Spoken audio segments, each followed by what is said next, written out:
In the throne room, a blonde girl in a beautiful red dress was kneeling and desperately reminding the emperor that she was his bride. A little behind her, horrified by what was happening, a red-haired girl stood and silently covered her mouth with her hands, since she was the culprit, but could not help in any way. Already completely saddened, the fair-haired girl tried to convince His Majesty that only she could be his bride, since Scarlet Armand herself. Hoping that the emperor would take pity on her, the girl raised her head, looking into his eyes, but did not see even a glimmer of salvation there.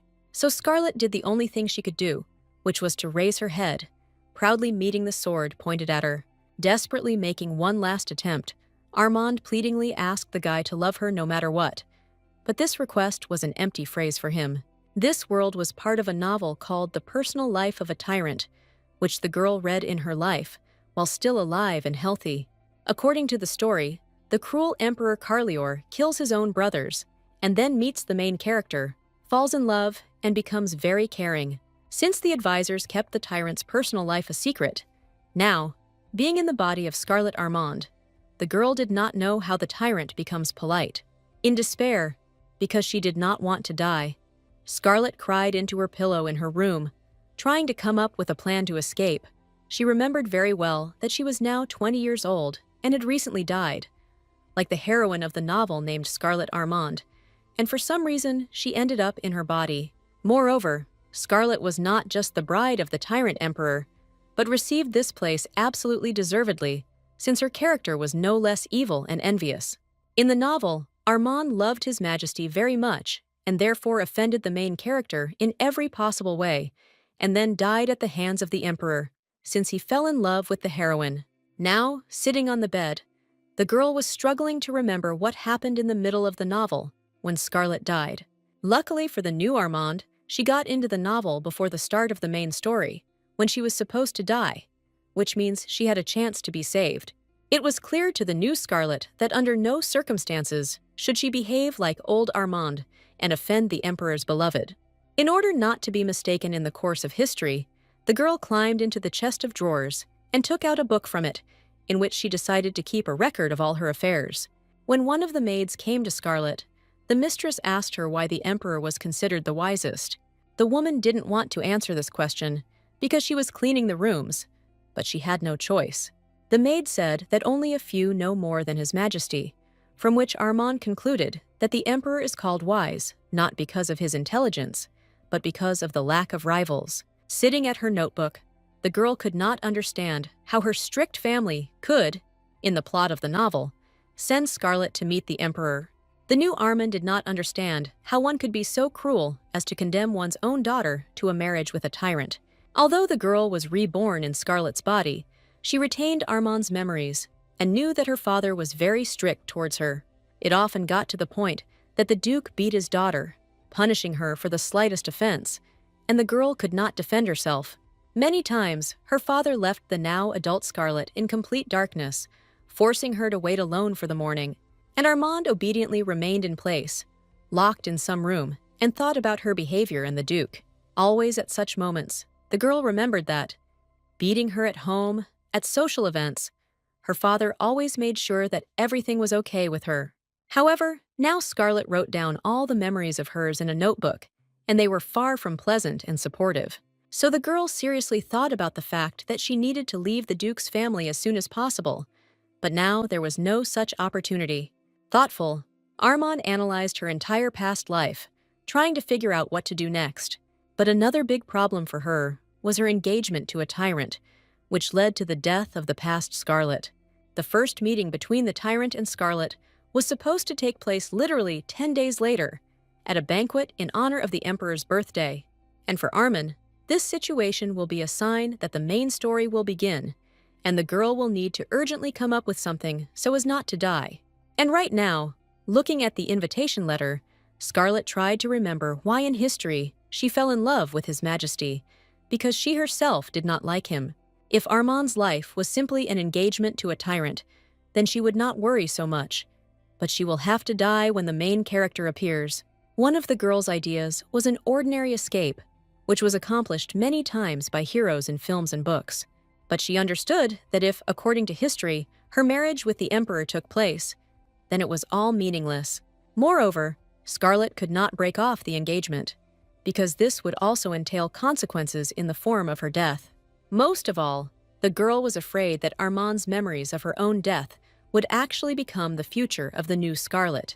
The girl herself did not care about the status of her family, so she really wanted Her Majesty to just blow her off and not kill her.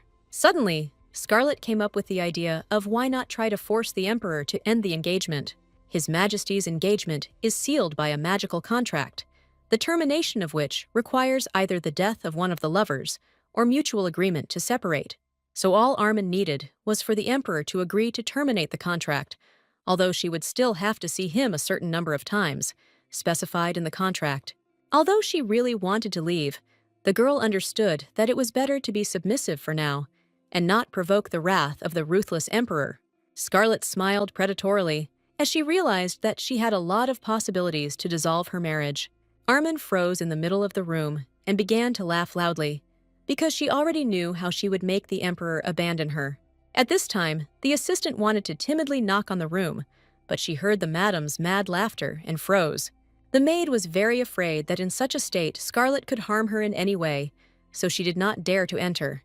Waiting for the young mistress to stop laughing, the maid was worried about her morale, but could not help at all.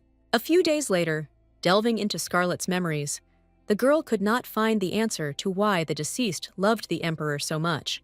The maid, who had been anxiously watching her mistress all this time, remembering her laughter, immediately noticed changes in Scarlet's mood and asked if everything was okay. Armand turned to her assistant named Lucy, but did not explain anything to her, but instead weakly replied that everything was fine. It so happened that Lucy was Scarlet's only assistant, and therefore tried her best. Since the mistress was in no mood to argue now, she easily agreed to change the dress at the maid's suggestion, and Scarlet herself thought that she would have to urgently leave somewhere when she broke off the engagement, so that her family would not be able to find her. The only thing Armand didn't understand was why prepare for the evening dinner already at lunchtime, but she didn't argue with Lucy yet.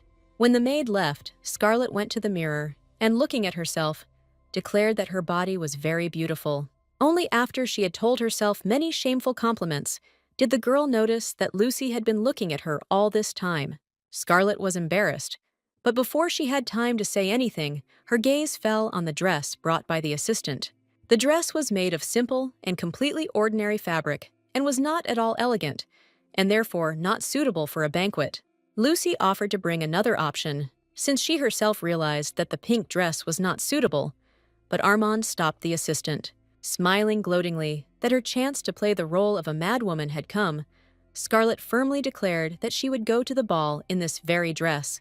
Lucy decided to make sure once again that the lady really liked this dress, because they had enough money to buy another one, but Scarlet didn't want to. Armand said that jewelry could be added to the dress, as she wanted people to whisper viciously about her behind her back about the outfit. When Scarlet walked to the carriage, everything came out like that, and the girl heard absolutely all the quiet ridicule around from the servants. But she was fine with it. The lady knew very well that no matter how she decorated this dress, it still looked too simple for a banquet. However, Scarlet was going to tell everyone that even modestly dressed, she would still be beautiful and would not change anything. In between times, the lady asked Lucy if she was proud of the outfit, since she believed that the assistant had done a perfect job within the framework of what Armand needed. The maid only sighed in response, which Scarlet enjoyed, when she suddenly saw another assistant waiting for her mistress on the street. Armand was the first to greet the maid, and thereby frightened the girl even more than with her outfit. Soon the carriage was prepared for the young lady, and she hurried to it in order to quickly set off. When Scarlet approached the carriage, the servants never ceased to be surprised by the choice of her outfit, which caused a wide smile on the girl's face. The girl herself understood perfectly well that her dress was too simple for a banquet, but was ideal for her purposes. This is because from this outfit, Scarlet planned to declare her madness to everyone, and thereby break off her engagement with the Tyrant. Armand grinned contentedly while sitting in the carriage, and was glad that even in pajamas, she looked very beautiful, although not elegant enough. The only thing that embarrassed the girl was the frightening atmosphere all the way, as the family was unhappy with her clothes. What pressed Scarlet most of all was the gaze of her father, who mercilessly incinerated her, since he was especially angry now. The girl remembered that the past Scarlet was afraid of the Duke, but the current one did not experience such feelings and tried her best to ignore him. But no matter how Armin tried to silently look outside the window, pretending not to notice anything, they suddenly called out to her. Luckily for the girl, it was not the Duke who called her, but her half-brother named Isar Armin, and asked if everything was okay with her. When the old Scarlet took her own life, only her brother found her and helped her, thereby saving the current Scarlet. Then, only after waking up, the girl felt very severe pain, which gradually went away due to the action of the medications. She lay motionless for a while, getting used to the sensations in her body, and then she heard voices nearby and turned towards the noise.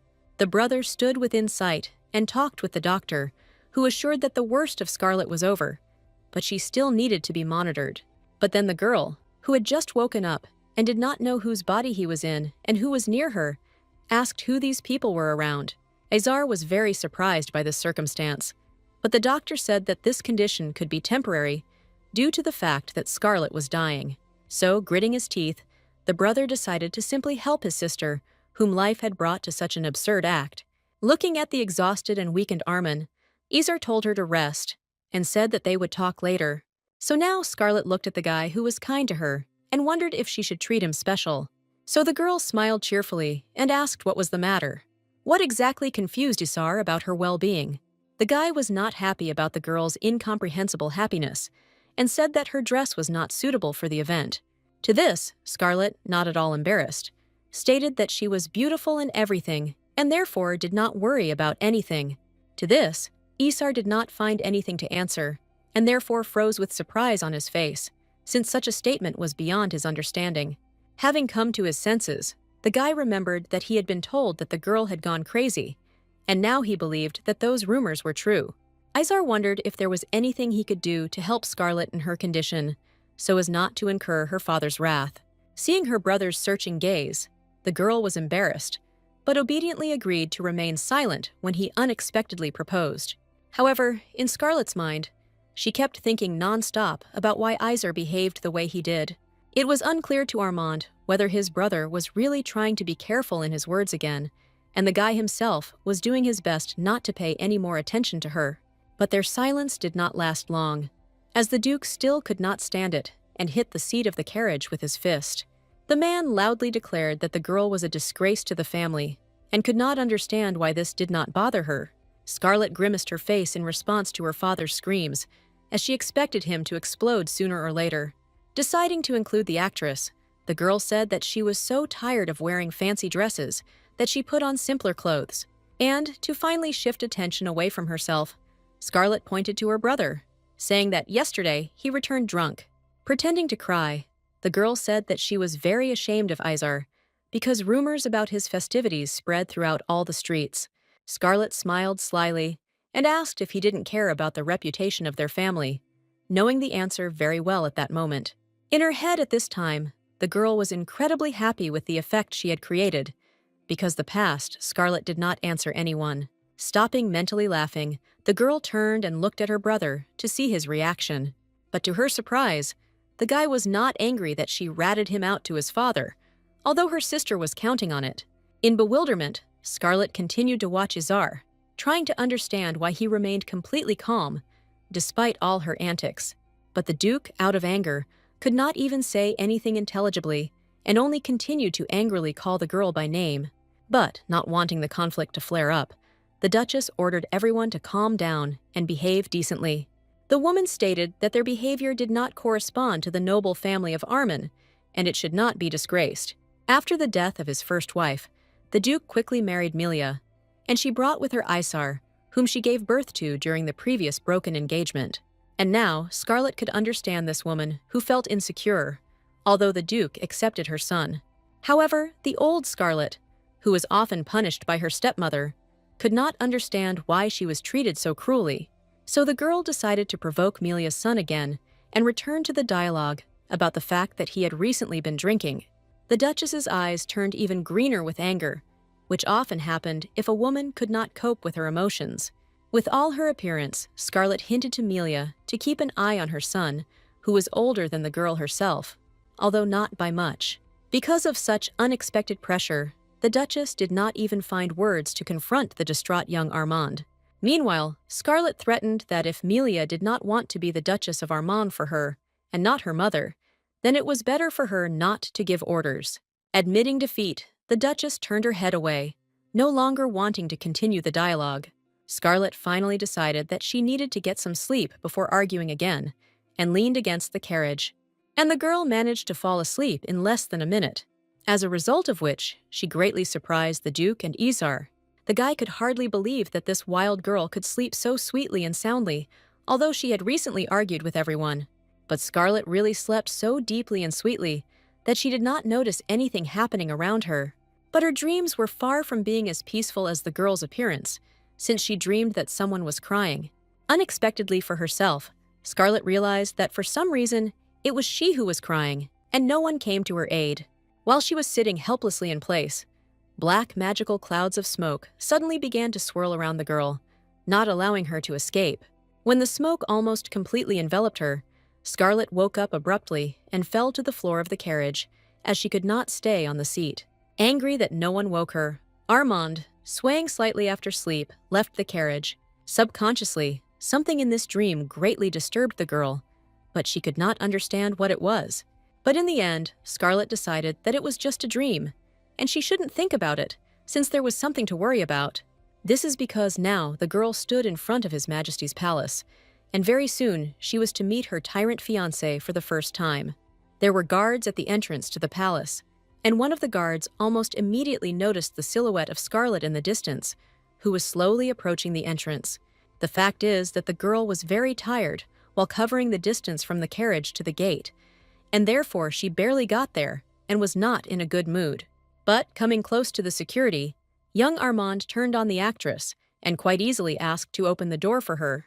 To the girl's surprise, she was suddenly refused, which made Scarlet freeze in place in surprise. However, the poor guard explained that he could not announce the girl's name because His Majesty had already started the event. Scarlet realized that she would have to take a detour to get into the palace, but she was ready for this, and so she repeated her request. Seeing that young Armand insisted and even began to get angry, the guard gave in and let the girl inside. Scarlet, who had never been to the palace before, was amazed by its beauty as soon as she entered. The girl remembered the Duke's words that the current decoration was more modest than the previous one, which made her think about how much money the tyrant had. While Scarlet was looking for her fiancé to greet her, everyone around was looking at her and discussing. The courtiers and invited guests could not understand what had come over the girl and why she was dressed so simply. Looking around, Scarlet realized that she had made exactly the impression she wanted, to shock everyone. The girl didn't know exactly what the Emperor looked like, so she took a closer look at the handsome guy with many girls around him. The unfamiliar guy caught the girl's gaze and smiled puzzledly, and she realized that he was not a tyrant. In the novel, the Emperor was described as a silver-haired guy with violet eyes, but so far Scarlet has not seen anyone like him around. Armand was disappointed that there were so many people in the hall, and she could not find His Majesty. Walking among the people, the girl suddenly heard someone address Lady Fleda and began to discuss Armand's outfit with her. The ladies gathered in a circle and loudly declared that they had heard rumors that Scarlet had gone mad, and now they were sure of it. Turning around, the girl saw the colorful hairstyles of the speakers and wondered what they reminded her of. While Scarlet was thinking, the green-haired girl noticed her gaze, and she felt embarrassed because of it, so she fell silent. Suddenly, it dawned on Armand that in front of her were all the colors of a traffic light, which did not exist in this world, since it was the world of a novel. Hearing an unknown word, Fleda again began to claim that the girl was simply crazy, when suddenly she squeezed the lady's shoulder. Feigning anger on her face to further scare poor Fleda, Scarlet ordered her not to spread any more rumors if she did not want to regret it.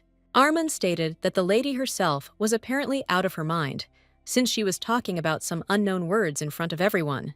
Lady Fleda immediately fell to her knees in fear, and Scarlet left the girl alone, realizing that she was morally weak. Armand was unhappy that some girls forced her to enter into a conflict, since she was already on edge without them. After looking around the hall, Scarlet realized that, for some reason, all the people were trying to stay apart, as if they were avoiding her. The girl suggested that this might be due to her notoriety, which she earned about a month ago. According to the novel, the old Scarlet was already visiting the palace and meeting her future groom. According to the official version, the girl fell in love with the Tyrant because he was very polite and courteous to her. But in fact, the old Scarlet quickly realized that the Emperor was simply perfect for her as a husband, and that's why she chose him.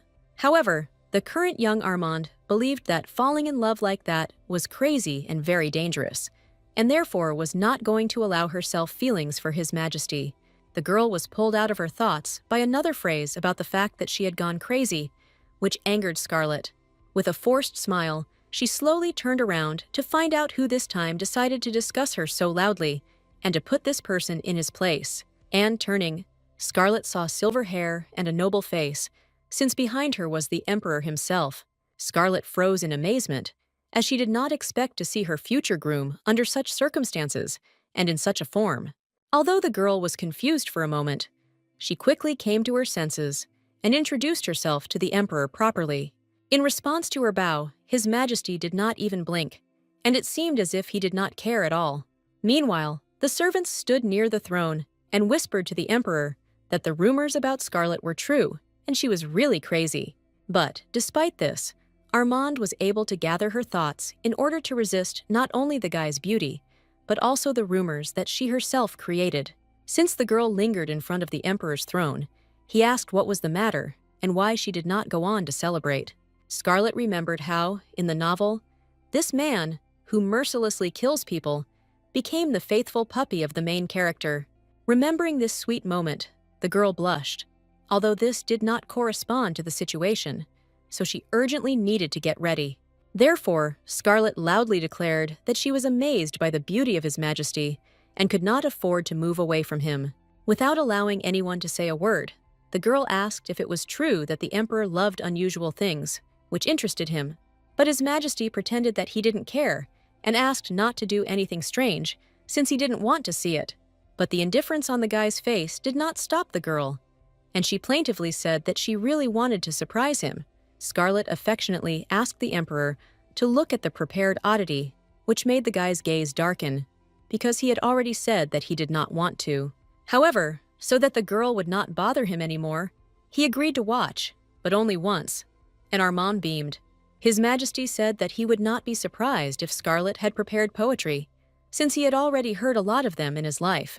But smiling, the girl reached for a glass of red wine, declaring that the Emperor had never seen anything like this before. Standing almost in the middle of the hall, Scarlet shouted that now, with the help of magic, the color of her dress would change from pink to red. And finally, congratulating His Majesty on his birthday, the girl knocked over a glass of wine. The Emperor, and not only him, was greatly surprised by such an unexpected and reckless act, and looked at what was happening without looking away. And Scarlet, enjoying the general shock, whispered that an incredible aroma was now emanating from her. Moreover, the girl deliberately twirled on the spot several times, demonstrating how her dress turned red. A disgruntled whisper immediately began around Armand about how she dared to pour wine on herself right in front of the Emperor. And His Majesty was terribly angry that someone dared to behave like that, and especially his bride. He was so angry because before his birthday, he said that no one would congratulate him because he didn't want congratulations. But in fact, the guy was very worried that no one's congratulations would be sincere, and that's why he didn't want to hear it. Scarlet remembered very well that the Emperor wanted to hear congratulations only from the main character, but she violated this moment. And the girl did this on purpose to further anger His Majesty and force him to terminate their engagement. For the Emperor, Armand's congratulations really were the last straw, since he forbade everyone to utter these words. The courtiers and guests immediately noticed how much His Majesty's face had darkened, and they were afraid. No longer able to tolerate the bullying, the Emperor called Duke Armand, since he was Scarlet's father. With his face twisted with anger, His Majesty asked to take the girl home, since she was not feeling well and was behaving like this. Under the gaze of the crowd, the Duke felt extremely insecure and burned with shame for his daughter. So the man immediately grabbed Scarlet by the hand and dragged her away as quickly as possible so as not to anger anyone else.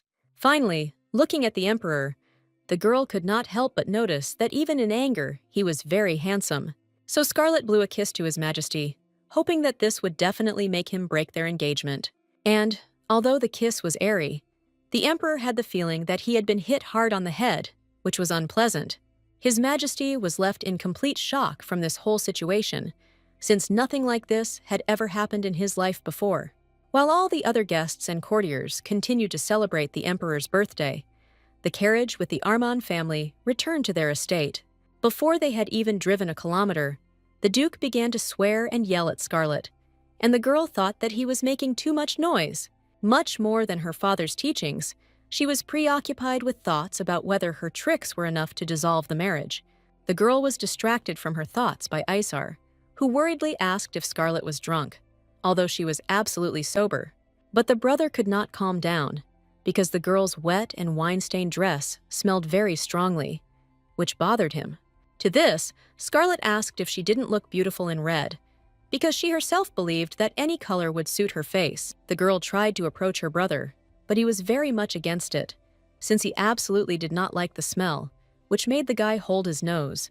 But then the Duchess stopped the squabble between brother and sister, loudly clicking her fan to attract everyone's attention. The woman said that when they return to the estate, she will definitely invite an advisor to deal with Scarlet. Young Armand decided to pretend that she did not understand why such methods were needed and asked what was the matter. To this, Duchess Milia stated that because of the girl's behavior, she had no choice but to find a person who would put her brains in place, which made the girl laugh, although she tried not to show it. Instead of laughing, Scarlet made a very innocent and incomprehensible look, pretending that she was sad and ashamed, although in fact the girl thought that this could be another way to break off the engagement. But she continued to put on as innocent a face as possible. Isar, who carefully observed the girl's behavior, was surprised by the ostentatious sincerity of her actions. Realizing that he could not do anything with his smart and cunning sister, the guy turned away with a heavy sigh. Meanwhile, the girl joyfully declared that she would like to be in the arms of His Majesty, dressed in all red. Isar, after listening to Scarlet, excitedly asked if she would not die, to which the girl stated that she would never die. Playing complete madness, young Armand exclaimed that she was like-minded with the Emperor, and therefore he would not touch her. Sparkling her red eyes, Scarlet said that at every meeting she would ask His Majesty for a strand of hair. This circumstance frightened the brother very much, and he asked why the girl needed all this, to which Scarlet replied that she would put all the collected strands under her pillow, and thereby conjure happiness for herself before the wedding. The brother was so frightened by his sister's logic that he could not find the words to answer her. Realizing that it was useless to convince the girl to behave decently, Isar once again simply sighed. When the guy silently and thoughtfully pulled away, staring somewhere in the corner, Scarlet became worried that she had overacted. But then Isar still turned to the girl, starting his words with the fact that it didn't matter to him what exactly she thought. A little later, the carriage drove up to the Duchy of Armand and stopped so that the family could safely disembark and go to rest on the estate. One of the gentleman's assistants was surprised that the Armand family returned so early, because they were expected much later. The guy quickly realized that Lady Scarlet must have gotten into some kind of trouble again. He approached the carriage to help the lady and gentleman out, when suddenly a woman's leg suddenly appeared from the open door.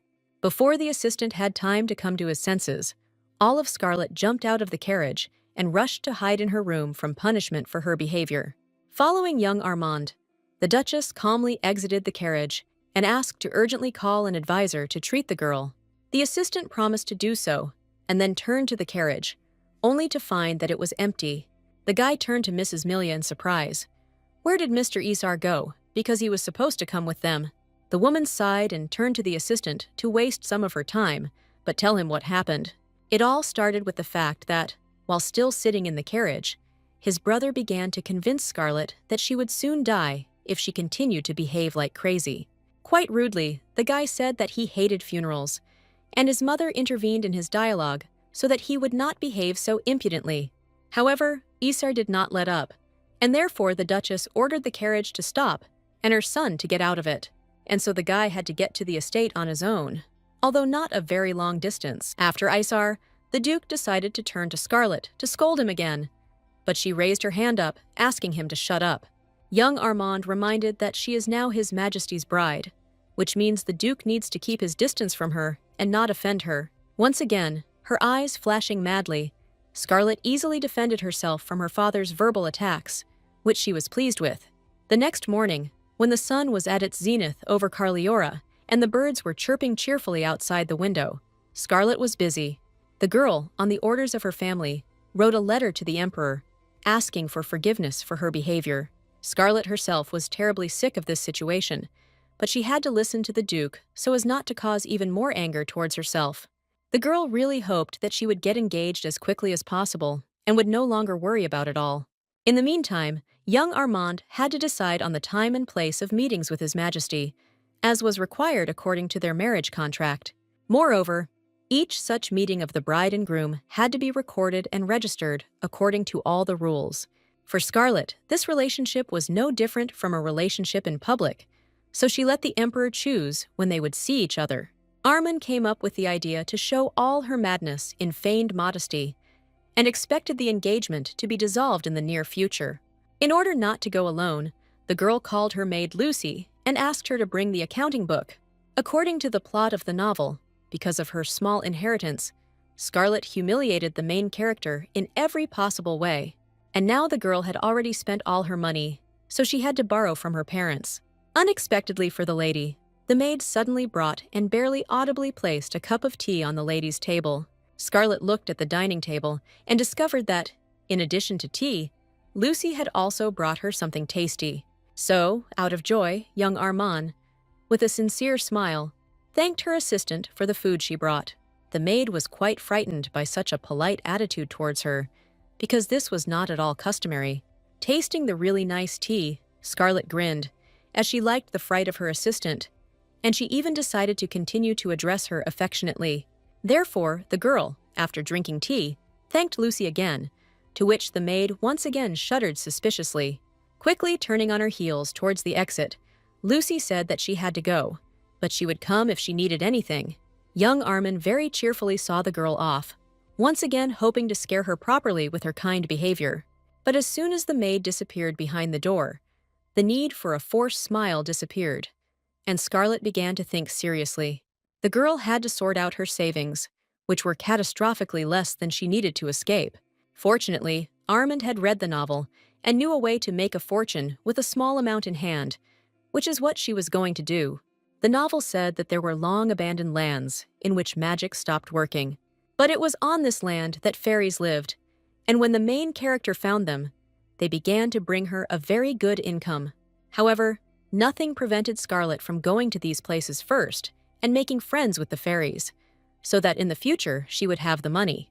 If the girl manages to gain recognition from the fairies, then she will be able to get a lot of good resources, which was vital for her now. Among other things, Armand hoped to receive the most precious stone in this world, which was called the Fairy Stone. The thought of how much she could earn if she sold this stone almost made Scarlet's mouth water.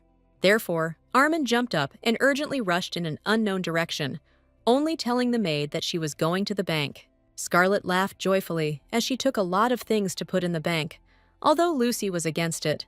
That same evening, tired after such a difficult day of work, the Emperor changed clothes in his chambers.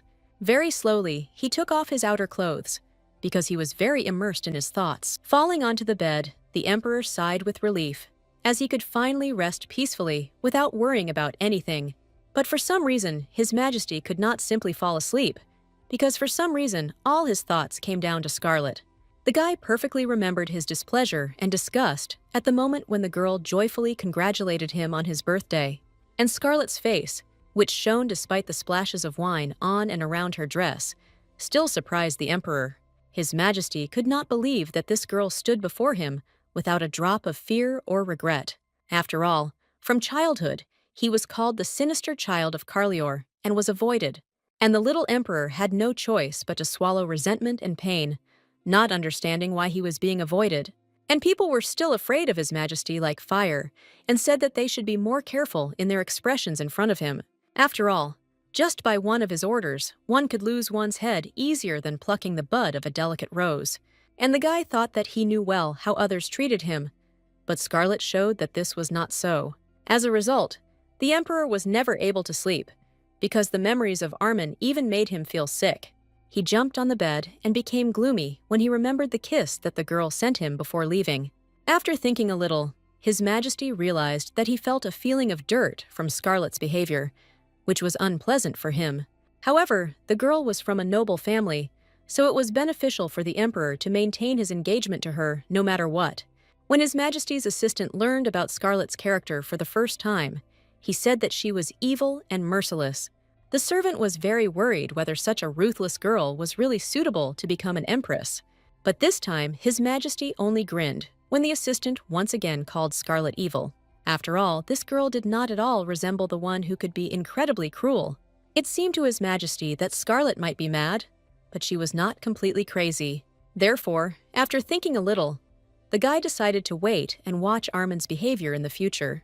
As Scarlet calmly ate breakfast after waking up the next morning, Lucy politely distracted her. The maid said that an answer had arrived from the palace and handed the lady an envelope with a letter. Young Armin immediately happily began to print it out, as she was sure that she was now free from marriage. But instead of refusing the engagement, the emperor sent the girl his schedule for the whole month, which she did not expect. But Scarlet didn't get upset, because for her, this letter became a motive to show something even more crazy. Suspecting nothing about the plans of the restless girl, the emperor calmly sat in his chair and read letters with business. Suddenly, one of the servants distracted him as he knocked on the door and asked permission to enter. It turned out that it was an advisor who had arrived by order of His Majesty, and he had some news to report. The assistant brought so many working documents that would need to be read that the cup of tea on the emperor's table swayed. At the sight of this pile of papers, the emperor instantly became dissatisfied, as he was already tired of dealing with the documents. And the advisor, who was Earl Clover, meanwhile said that a lot had happened during the morning, but he would try to tell it briefly. Grinning terribly, Clover said that since His Majesty had breakfast, it was time to get to work. Obediently picking up the first papers, His Majesty only sighed, as he understood that the advisor was right, and it was necessary to examine the documents. Here, distracting the emperor and his advisor from business, Count Luman, who was the intelligence commander, contacted His Majesty via a magic ball. Clover immediately tensed, because such an emergency conversation with Luman did not bode well. And indeed, the emperor did not even look at some of the papers brought by Clover, but instead asked the advisor to check them again. And Count Luman, due to the fact that his report was not listened to, almost began to cry out of chagrin. Listening to the dialogue between the intelligence commander and the emperor, Clover realized that the target of the intelligence this time was the Armin family. The ancestors of the Armin family were the founders of the family Carliore and Rizabel, who were heroes standing shoulder to shoulder with each other. And these ancestors left a legacy that even the Tyrant, that is, Scarlet, could not cope with. Therefore, now the emperor thoroughly learned all the information from Count Luman in order to obtain as much information as possible about the girl. But in the end, for some reason, the connection with the tear-stained count was severed, and His Majesty was unable to obtain more information. Count Luman himself fell into an even greater panic, because he could no longer contact the emperor, but their dialogue no longer continued. Looking at this, the advisor realized that overtime awaited him, since the information received was not enough for His Majesty. As Clover expected, after thinking a little, the emperor began to dictate an order, and the assistant began to listen carefully.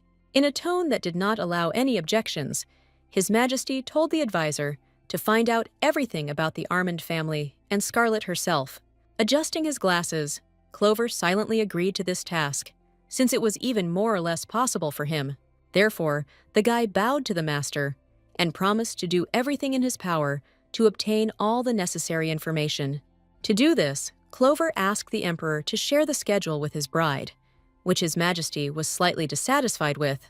But the advisor quickly convinced the gentleman that if he had a schedule, it would be easier for him to learn something about Scarlet. So the emperor had to admit that the schedule had not yet been approved, but he had a desire to see the girl again, all because this young lady, despite all her efforts, did not push His Majesty away from her, but interested him. So, thinking about the girl, the emperor even smiled slightly, which he did not usually allow himself. And then he asked the advisor to draw up a schedule on his own, since he would still find out everything about Armin. This was not Clover's plan, but he had no right to object, so he turned to get down to business. Walking through the corridors of the palace, Clover thought about how much he was in trouble, since he had so much to learn. But what hurt the advisor most was that, remembering Scarlet, the Emperor looked happy. Clover was frightened by the fact that young Armand was able to influence His Majesty so quickly, and therefore might be able to control even his decisions regarding the country. And the advisor could not allow such an outcome of events under any circumstances, so he decided at all costs to find out everything about the girl in the near future. A little later, Scarlet received a letter from the advisor, which he sent on behalf of the Emperor, inviting her to a meeting tomorrow.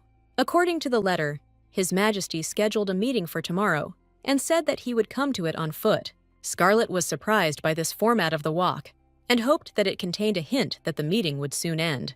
The girl wondered what she should do, since she had already made quite a strong impression with her red and pink dress. And if now Armin does something a little weaker, she will upset herself because she didn't want to lower the bar of madness. In the end, the girl came up with a rather crazy idea, which made her grin maliciously. Scarlet decided that there was no way she could go empty-handed, so she quickly went to the shopping street. Here, the girl planned to find as quickly as possible what the Tyrant hates most, namely grapefruit and any white flowers. Scarlet could not understand such quirks of His Majesty because she personally liked the smell of flowers.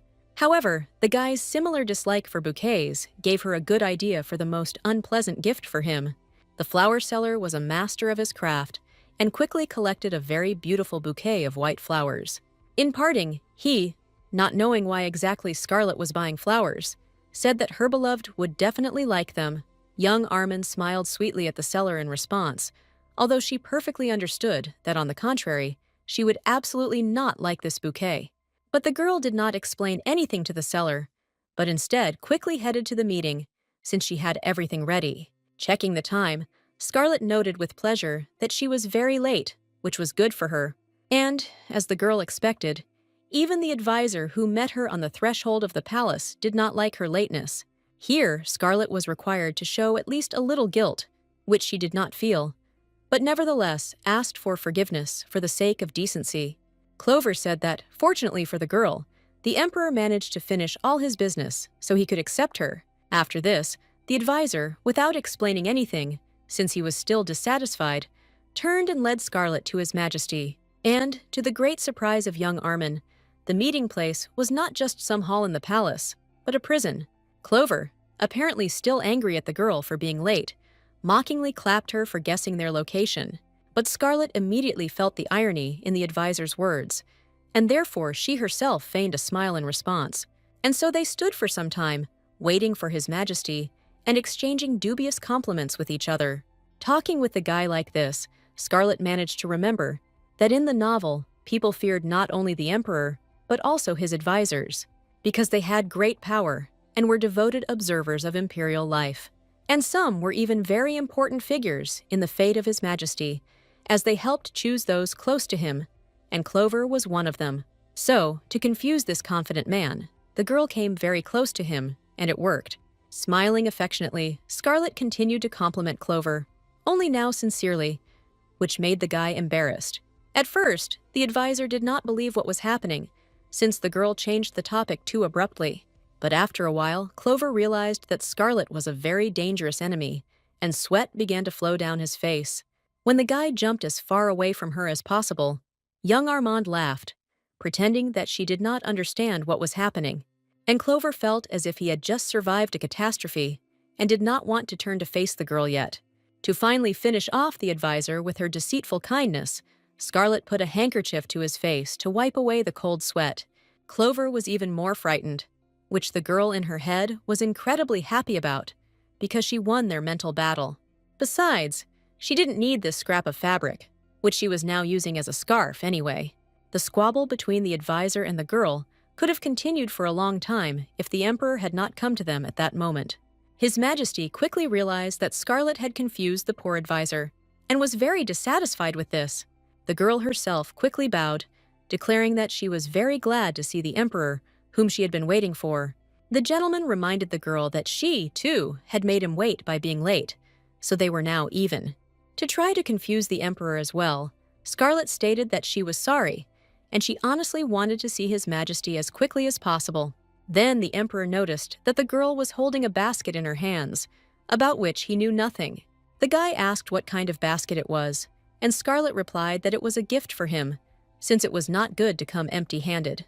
Young Armand took a bouquet of white flowers from the basket and innocently asked if they were not beautiful. Clover, who was aware of His Majesty's hatred of white flowers, immediately broke out in a cold sweat and went into shock.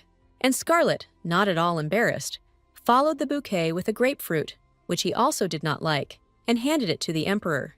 The girl said that she had chosen the most beautiful grapefruit to please His Majesty as much as possible. Meanwhile, she herself watched the emperor's face and was pleased to see the reflection of disgust on it. To arouse even more hatred from the master, the girl began to talk more about grapefruit and said that even light magicians use it. Without commenting on Scarlet's gifts, His Majesty suddenly darkened his face and turned to the advisor. Young Armand was puzzled by the fact that the emperor noticed that Clover looked very tired, although this had nothing to do with it. Peering into the face of His Majesty, the girl noticed that he himself was quite pale. Meanwhile, the emperor asked the advisor to go and rest so that he could leave him alone with the girl. And after that, the gentleman turned and went to the door to another department of the prison, and Scarlet had no choice but to follow him.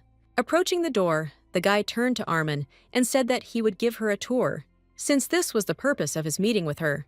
The girl didn't understand how it was possible to choose a prison as a meeting place, but she didn't dare object. They walked in silence for a while, and Scarlet began to feel awkward because of this, so she decided to turn to the emperor. For the dialogue, she chose a neutral topic so as not to encounter rudeness after her gifts, and asked why the gentleman ordered the lanterns to be turned off. But, without even listening to the answer, young Armand herself suggested that it was so that she would seem brighter in the twilight. But this was not at all the goal of His Majesty, which he immediately informed the girl about, so that she would not think of anything else. The emperor also added that he was still at work, so the order about lanterns was an ordinary, everyday decree. Scarlet wondered how she could turn such simple words from the master towards madness in order to continue to live up to her image of a madwoman. So the girl boiled it down to the fact that when His Majesty speaks in such a tone, she cannot help but admire him. This somewhat angered the emperor, so he hastened to turn away and continue on his way in silence. Then, young Armin interested the gentleman, unexpectedly offering to help him with his work, which made the guy turn to her. Noticing the emperor's interest, the girl realized that he really was not against her help, so she assured that she would try to help. With a hint of a smile on his lips, His Majesty said that he needed to talk to someone, and he would like Scarlet to also participate in the dialogue. For young Armin, talking to someone was a simple thing, so she easily agreed. But, passing by the prisoners' cells, the girl quickly fell into horror at the sight of them, and she lost the desire to communicate with one of the people behind bars. Wherever they passed, the hands of convicts reached out to them with requests for help, or better yet, for release. Seeing this oppressive atmosphere around, Scarlet wanted to quickly return to the surface and did not notice how the emperor suddenly stopped, which is why she crashed into him. From the look His Majesty looked at the girl, it was clear that he was dissatisfied with this small incident. But before Armand could even open her mouth to apologize, the emperor ordered her to move faster. So Scarlet changed her mind about asking for forgiveness, and instead wondered who was so important to talk to in this prison. Because of the situation around her, the girl even began to doubt the sanity of His Majesty, even though she was the one playing the crazy one. After looking around, Armin decided that it would be easier for her not to look anyone in the eye anymore. But then the girl heard a voice that, piercing the silence of the dungeon, began to call her loudly. Turning around, Scarlet saw at first only the dirty and thin hand of the impudent owner of the voice, who was still calling her. Before Armin had time to come to her senses, she came too close and realized that it was absolutely not worth doing this, all because the prisoner grabbed her tightly by the clothes and was not going to let go until she helped him. And when the girl tried to free herself, the prisoner grabbed her hand, asking her to listen to him because she looked very kind. The emperor watched this whole situation and his eyes became increasingly filled with rage from the impudence of the prisoner. And Armand asked to let her go at that moment, but the prisoner only squeezed his hand harder, which made the girl even feel pain. Here His Majesty could no longer stand it and called Scarlet, so she turned to the master with a question in her eyes. The guy, his eyes flashing angrily, drew his sword and in an icy voice asked the girl to be more careful with her hands in the future. With one swing of his sword, His Majesty freed Armand from the prisoner's tenacious grip. But instead of gratitude for the help, Scarlet felt fear. This is because now the Emperor was very scary and different from the main character described in the novel. After listening, Armand heard the gentleman whispering something about dirty blood, unworthy of touching anyone. And then the Emperor, wiping the prisoner's blood from his face, turned to the girl with a smile, which is why she considered him a complete psycho. In surprise, Scarlet swayed and fell to the floor, staring in fear at the bloody sword. And His Majesty, as if nothing had happened, stepping on the hand that had been severed as punishment, calmly declared that the advisor now had more work to do. After that, still proudly and calmly, the Emperor called Armand to go further and put away the sword, and the girl silently considered him crazy. As soon as Scarlet got to her feet, she heard from the gentleman that the person with whom the meeting was scheduled was far away, which is why the guy said to hurry up. The girl could not understand why the Emperor had such a pleased face after everything that had happened, since she did not remember him acting like this in the novel. Then, Armand felt that for some reason, her hand, in which she was carrying a basket with gifts for the Emperor, felt lighter and looked down. It turned out that the grapefruits that the girl had chosen with such diligence fell to the floor and fell apart almost completely. Seeing this, Scarlet understood why His Majesty was so happy and gritted her teeth behind his back in irritation, although she could not do anything. When young Armand, wanting to release herself emotionally and pretend that she wanted to slap His Majesty on the head, raised her hand to do this, the guy suddenly stopped. Since the Emperor turned and noticed her movement, the girl joked that she was just warming up. But her excuses were not interesting to the gentleman, since he decided to tell Scarlet a short story, which somewhat surprised the girl, saying that they had two paths. Remembering the insidious smile of the man who told him about this, the Emperor shuddered slightly and added that one of those paths was approaching. When Scarlet asked what His Majesty meant, he explained that the very man to whom they were going, and who was a seer, had told him so. But right now, the guy and girl stopped in front of the room of one of the prisoners, who seemed to be a very nice old lady. Despite the fact that the Emperor himself came to her, the woman continued to sweetly communicate as if with herself. Scarlet thought that this grandmother was the very person they were going to, and therefore she was somewhat embarrassed because of the old woman's insanity. The girl decided to try to talk to the woman no matter what, since they had come all this way here.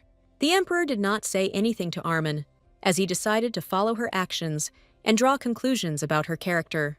And at that time, the gentleman himself remembered the legend about the seer, who was imprisoned for 19 months and was silent all this time, and then spoke. The seer asked to continue to keep him in prison, and in return promised to tell a prophecy, to which the Emperor agreed with interest. And then that woman said that there were two paths in the life of His Majesty, one of which was the most likely for him. However, this path was also the most undesirable, since it led to destruction and a difficult and long struggle. According to the prophetess, if the Emperor chooses the hard path, he will not be able to enjoy even a drop of happiness throughout his life. And right now, the words of that woman did not give His Majesty peace, which is why he decided to talk to the prisoner again. Not paying attention to the Emperor's thoughtfulness, Scarlet had already managed to ask her grandmother who exactly she was talking to. Looking at them, the guy thought about whether he could use the seer to find out all the secrets of the Armand family. Meanwhile, the girl was surprised when the old woman said that she was talking to fairies, since this was also her goal. Armand did not even suspect that right now, the gentleman was also thinking about whether he could use her for his own purposes. Seeing that Scarlet managed to smile sincerely, the Emperor unexpectedly allowed himself a small smile, but did not notice it. But then the guy's face suddenly changed, because the girl allowed herself to get too close to the bars. His Majesty tried to tell Armand to move away, but, carried away by the dialogue, she did not hear him. Instead, Scarlet continued to ask the old woman behind bars for any information about fairies, The emperor even forgot that he wanted the girl to move away from the bars when he heard what she was asking the woman. And the old woman perked up noticeably when Armand showed such a strong interest in fairies and said that only those with a pure heart can see them.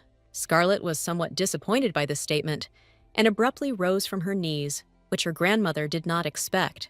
At that moment, the girl approached the emperor and hugged him, declaring that she had always had a weakness for him in order to prove the purity of her intentions. His Majesty could not at all predict such another crazy antics of Scarlet, and therefore he even froze in place. Instead, the old woman reacted very violently, who was very surprised that young Armand called the emperor almost by name when she hugged him. But before the prisoner could ask anything, His Majesty finally recovered from his shock and looked angrily at Scarlet, who once again declared that they were together. The girl could not calm down, because she was greatly amused by the evil expression on the emperor's face, and the guy was really very angry. While His Majesty and Armand were arguing with each other, the old woman decided to reach out to the girl to take her hostage, but the emperor noticed this and immediately pulled out his sword. Now all the powerful anger of His Majesty was directed not at Scarlet, but at the prisoner, who was only pretending to be crazy. The guy once again reminded Armand that in front of them was a criminal who was better not to be trusted, as she was playing with people's minds. Taking a noble pose, the emperor said that in a place like a prison, one should always be careful. Seeing how serious the gentleman was, Scarlet hastened to ask forgiveness for her mistake, so that His Majesty would calm down at least a little. But what surprised the girl most of all in this situation was that the first thing the emperor did was block her with himself, as if he wanted to protect her.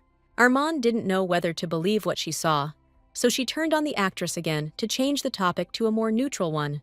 Making an innocent face, Scarlet said that she believed in fairies, which is why she was so interested in talking to the old woman. But, to her great regret, no matter what she does, she cannot see them, so all her efforts are in vain. His Majesty, who did not believe in small flying creatures at all, did not immediately figure out what to answer the girl. In the end, he simply grinned, turning away from her somewhat, since he considered all the rumors about fairies to be an empty fabrication. Still without saying anything, His Majesty moved on, and Scarlet concluded that this topic was closed to them. Walking behind the guy, the girl managed to be lost in her thoughts when she suddenly noticed that he turned to her for a moment. But, just as quickly turning away, the emperor only sighed, which puzzled young Armand, but she did not dare ask anything. However, Scarlet really didn't like His Majesty's reaction, so the girl began to think of something else she could do for him. After some time on their silent journey, when Armand had finally calmed down, the emperor suddenly stopped and turned to her.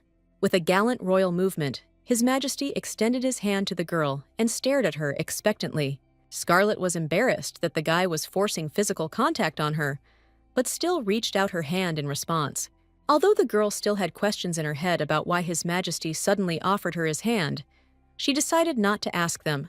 And, as soon as the emperor grabbed Armand's hand tightly enough, he sharply pulled her towards himself. As a result, Scarlet stood right in front of the gentleman, who still continued to hold her, although his gaze said to point him behind bars right in front of them.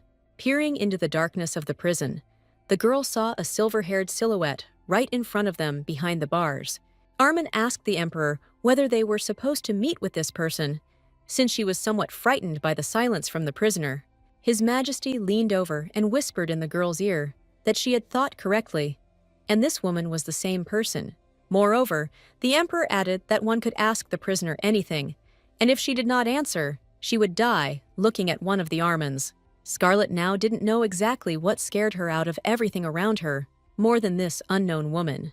Meanwhile, the prisoner raised her voice and asked how His Majesty was doing, to which he replied that he was fine. The emperor told a woman named Fran that they had not seen each other for a long time, and she confirmed it. After talking a little more with the prisoner, His Majesty turned to Scarlet and invited her to talk to Fran on her own. But Armand was in such a strong stupor in front of this woman that she could not find words. As if sensing the girl's fear, Fran flashed her green eyes and smiled very predatorily, although she did not move from her place. Then, with a very hesitant step, Scarlet herself approached the seer, since she was still interested in talking to her. Extending her thin hand to the girl, the seer declared that she could see everything perfectly, although this time it was not easy for her. As soon as Armin extended her hand in response, she almost immediately felt a little dizzy. As the dizziness gave way to a tingling sensation on her fingertips, Fran suddenly announced that the girl had to make a choice. But instead of explaining what kind of choice, the seer suddenly grinned and declared that the changes had already begun. Bending Scarlet beside her, Fran wished that the girl's choice would be blessed and that what had once broken would be corrected. Perhaps the woman would have said something else, but then the Emperor pulled Armand towards himself, asking the seer to stop.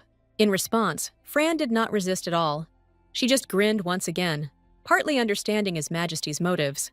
The gentleman felt a little awkward under the woman's gaze, but he was not going to admit it to anyone. Here the Emperor was distracted from his thoughts by Scarlet, who asked to let go of her hand, since she was already in pain. Having quite rudely pushed the innocent girl forward, His Majesty told her to return. Watching the small squabble between the guy and the girl, because Scarlet didn't like how the Emperor rushed her, Fran laughed quietly.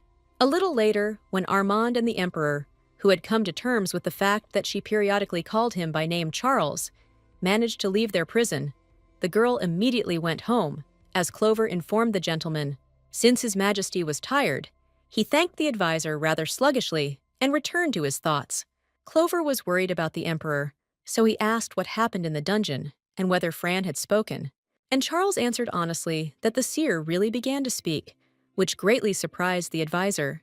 Following this, His Majesty said that Lady Armand asked Clover for forgiveness for his behavior, which the guy calmly accepted. When Scarlet left, Charles asked her not to worry too much about the prophecy, as it was always vague and confusing. In response to this, the girl tried to laugh as cheerfully as possible and said that she would not pay attention to Fran's words. But the Emperor saw that Lady Armand was still worried, although she tried not to show it at all. Scarlet said that she is going to live for today, and as long as everything is good today, then she is happy.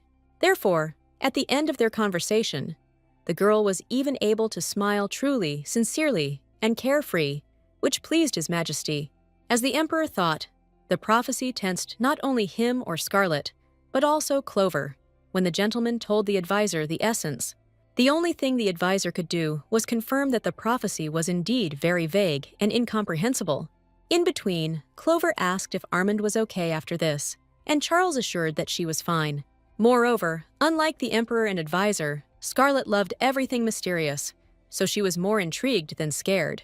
Remembering the girl's cheerful face before leaving, Charles said with a sigh that at least this prophecy could be viewed positively.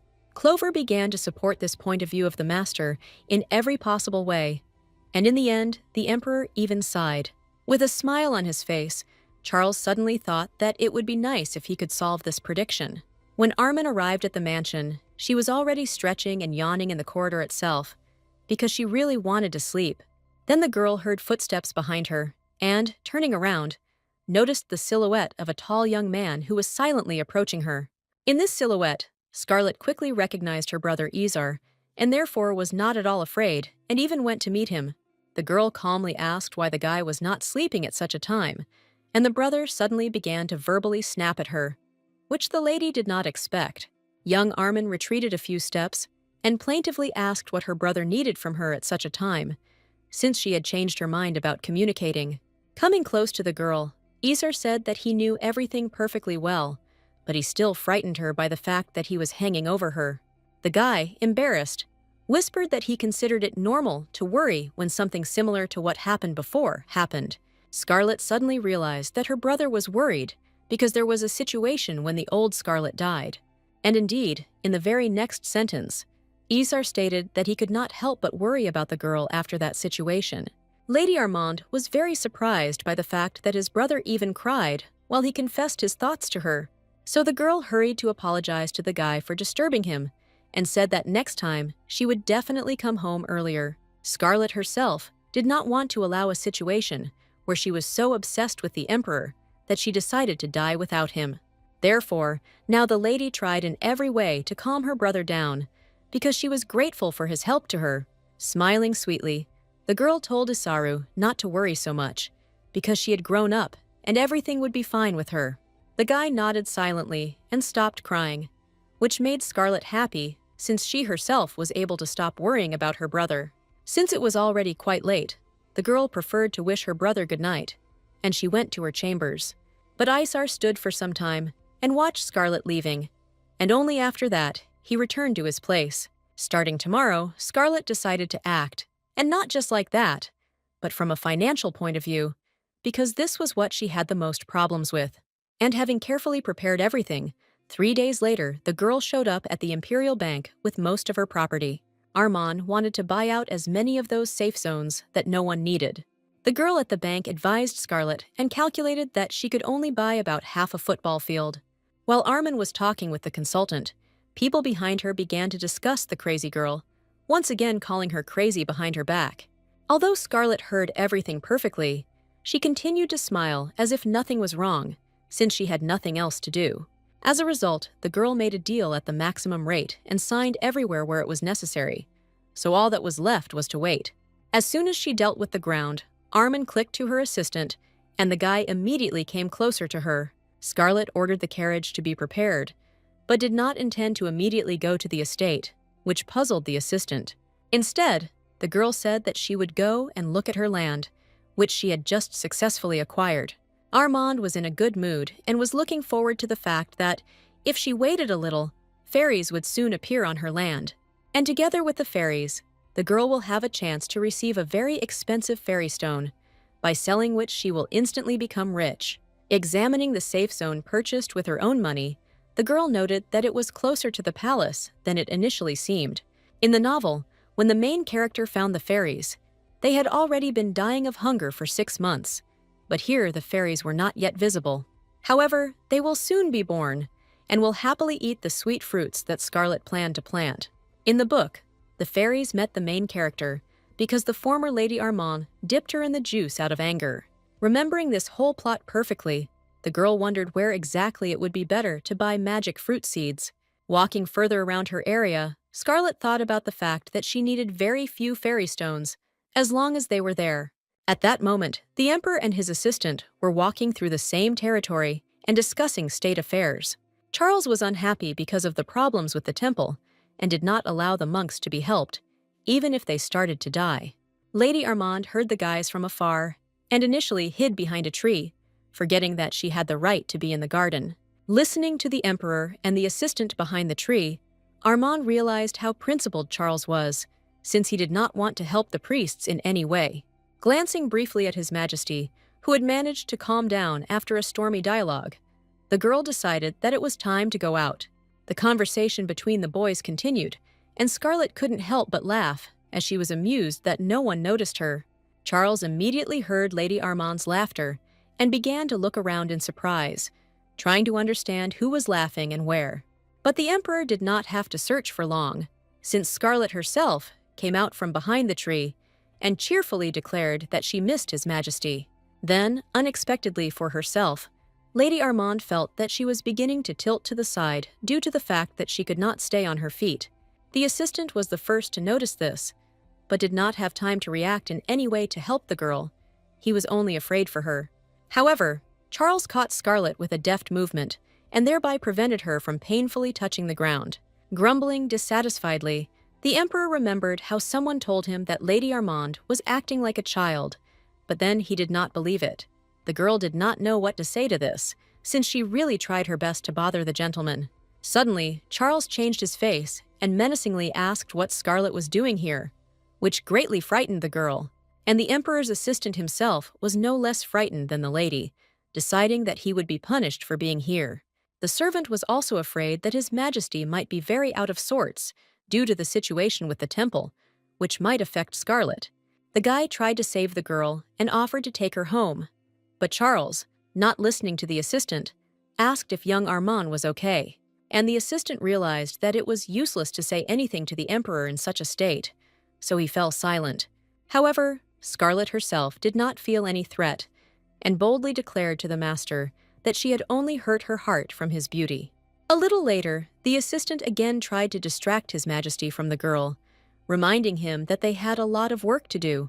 The guy suggested leaving, and Lady Armand also turned around to return to her place, but for some reason, Charles remained in place.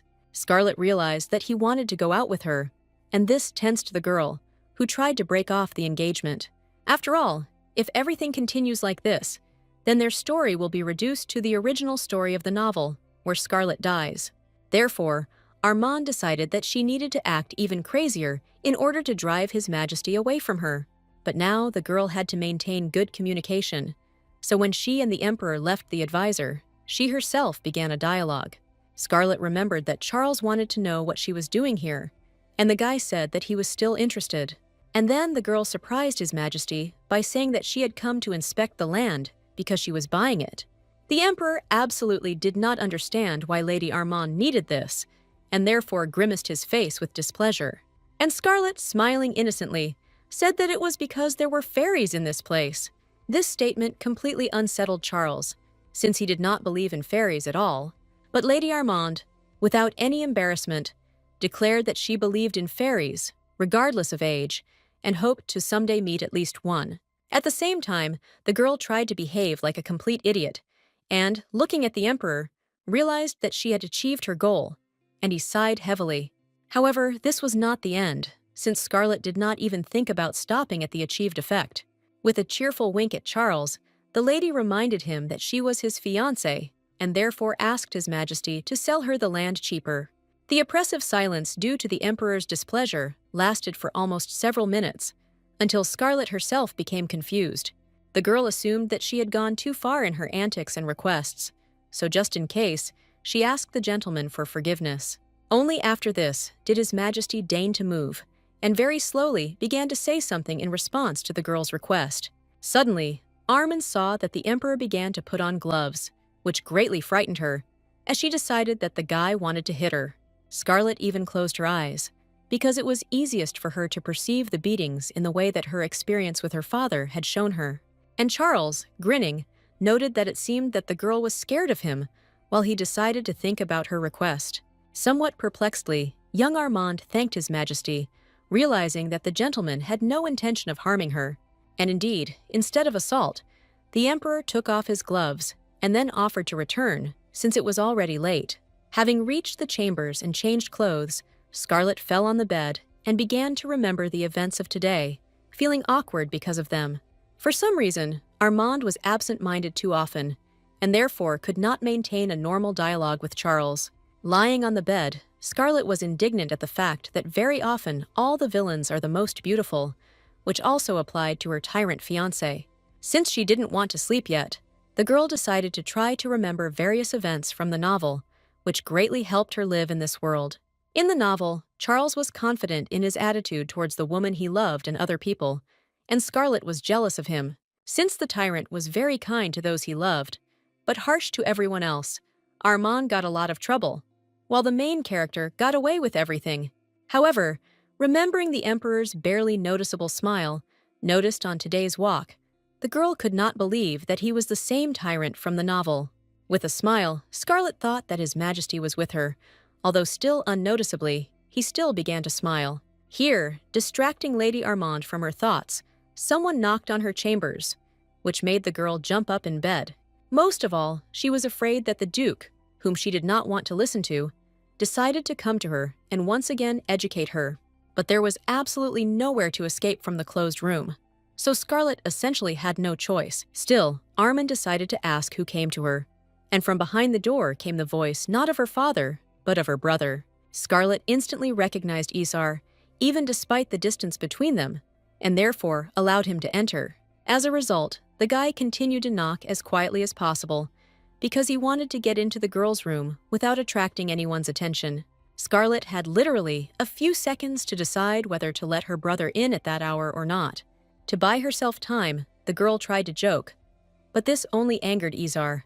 In the end, since it was not the Duke, Armand decided to open the door and let the guest in. She had already reached out her hand to the door when she stopped and froze in fear, thinking about what Isar was doing here. The girl thought that the guy could come with his father and trick her into letting both of them in. Therefore, Scarlet said from behind the door that she would not open it because she was upset that her brother was trying to come in so late. However, Isar still insisted that the girl let him in, and she said that she might not be dressed, which he did not believe. While they were arguing, The lady checked to see if there was anyone else at the door besides Izar, but she did not hear anyone. But still, Scarlet asked her brother to tell him what he wanted outside the door. Izar was somewhat embarrassed, but still said that today everything would be calm, so the girl could sleep soundly. Lady Armand was surprised that her brother was so worried about her that he came to console her about her father. This moment forced Scarlet to open the door, if only to look Izar in the face. The guy, who no longer expected the door to open, was no less surprised than the girl herself, only at her action. However, what confused the brother most of all was that his sister was wearing an ordinary nightie and not something more decent. With a sigh, Scarlet asked if Izar was sick, since he blushed so much at the sight of her, and the guy hurried to go to bed. Despite her brother's words, the girl did not sleep for a long time and came up with dirty tricks for the Duke in her notebook. And it so happened that as a result, she herself did not notice how she fell asleep, still thinking about what methods of revenge on her father would be the best. At the same time, the tyrant did not sleep, because he was thinking about Scarlet and her fearlessness towards him. Very often, as a child, the emperor was told that he was destined to destroy the entire empire, which was not true. But, although His Majesty's plans did not include destroying his own house, few people believed in this, and they tried hard to prevent his coronation. It was for this reason that Charles took the sword and began to defend himself from everyone in order to survive in this world. The emperor killed to live until the people around him feared him more than the prophecy. Then, having unanimously given the emperor the title of tyrant, no one else dared to object to him. However, now Charles met Scarlet, who was not at all afraid of him and therefore treated him differently. These emotions were new to His Majesty, so he carefully thought about everything, which is why he did not sleep. But then the guy's gaze fell on the table. On the table lay documentation for Lady Armand's purchase of territories, which she asked to sell cheaper. Remembering that place, the emperor understood that the girl had given him good food for thought. His Majesty could not tell whether Scarlet was frightened or embarrassed at the moment when he said he would think about it. But right now, Charles was bent over the documents and actually reading them and thinking about his fiancée's request. The guy understood that if he refused Armand's request, then there was a high probability that the girl would get angry, and His Majesty was interested to see what else this young lady could do. Therefore, when the next morning Scarlet listened to the emperor's decision on the lands, a surprise awaited her. The guy, who was His Majesty's advisor but undercover, handed the girl documents so that she could familiarize herself. Having received all the necessary papers in her hands, Lady Armand began to read them impatiently in order to decide how much land she would take. And then Scarlet noticed with great amazement that land prices were exactly the same as before.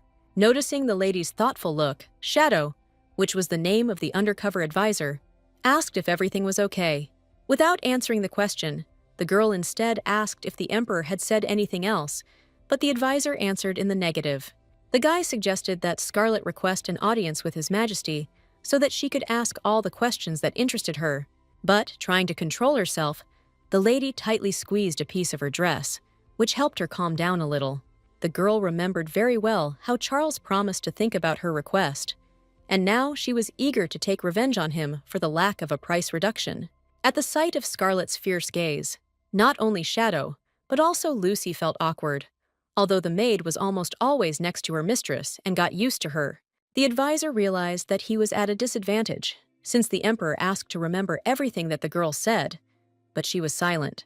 After a few more moments of remaining angry, Scarlet suddenly changed her face and smiled affectionately at Shadow, asking for forgiveness. The advisor thought that the girl was much stranger than they say about her, and suggested that they sign the papers. While the lady obediently signed everything, the guy could not believe that Scarlet and Charles were really dating.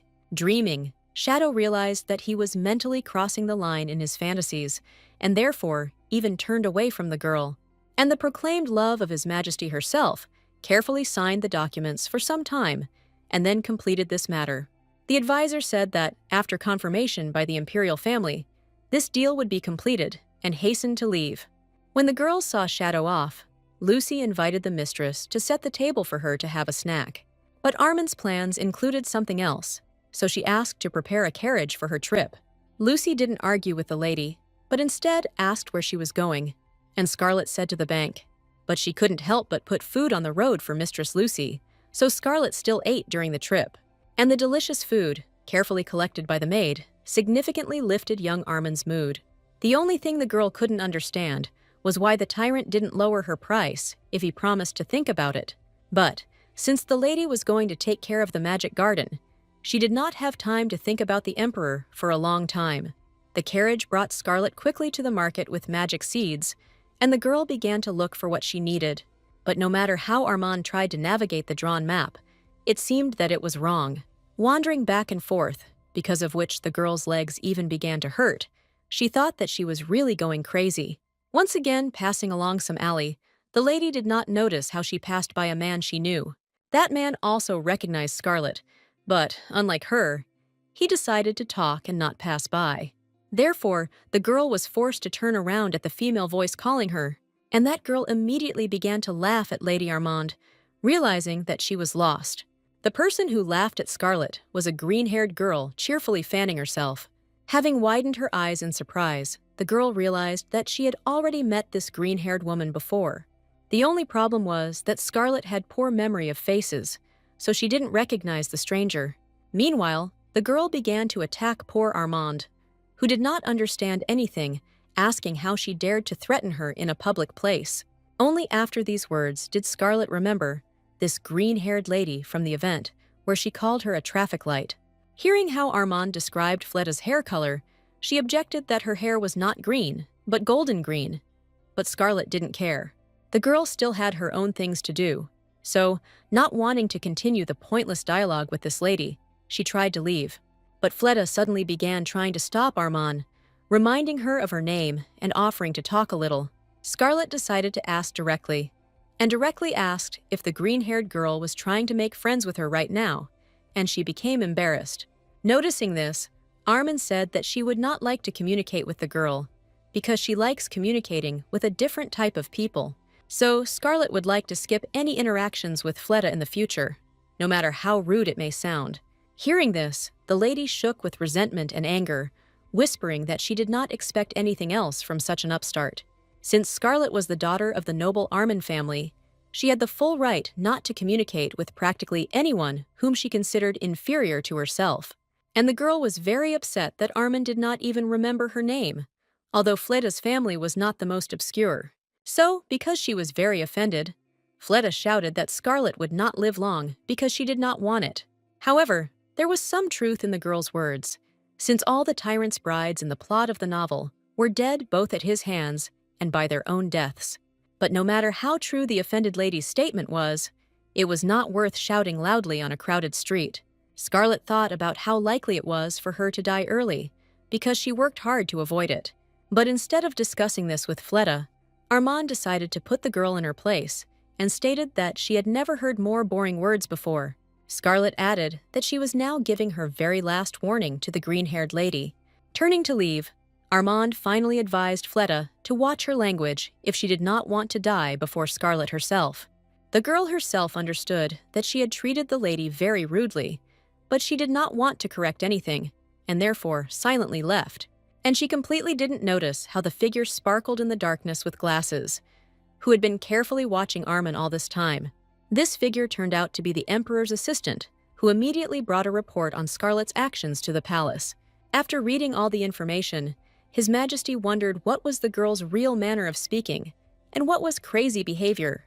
But even so, remembering Scarlet's antics, Charles involuntarily smiled, which did not go unnoticed by the surprised advisor.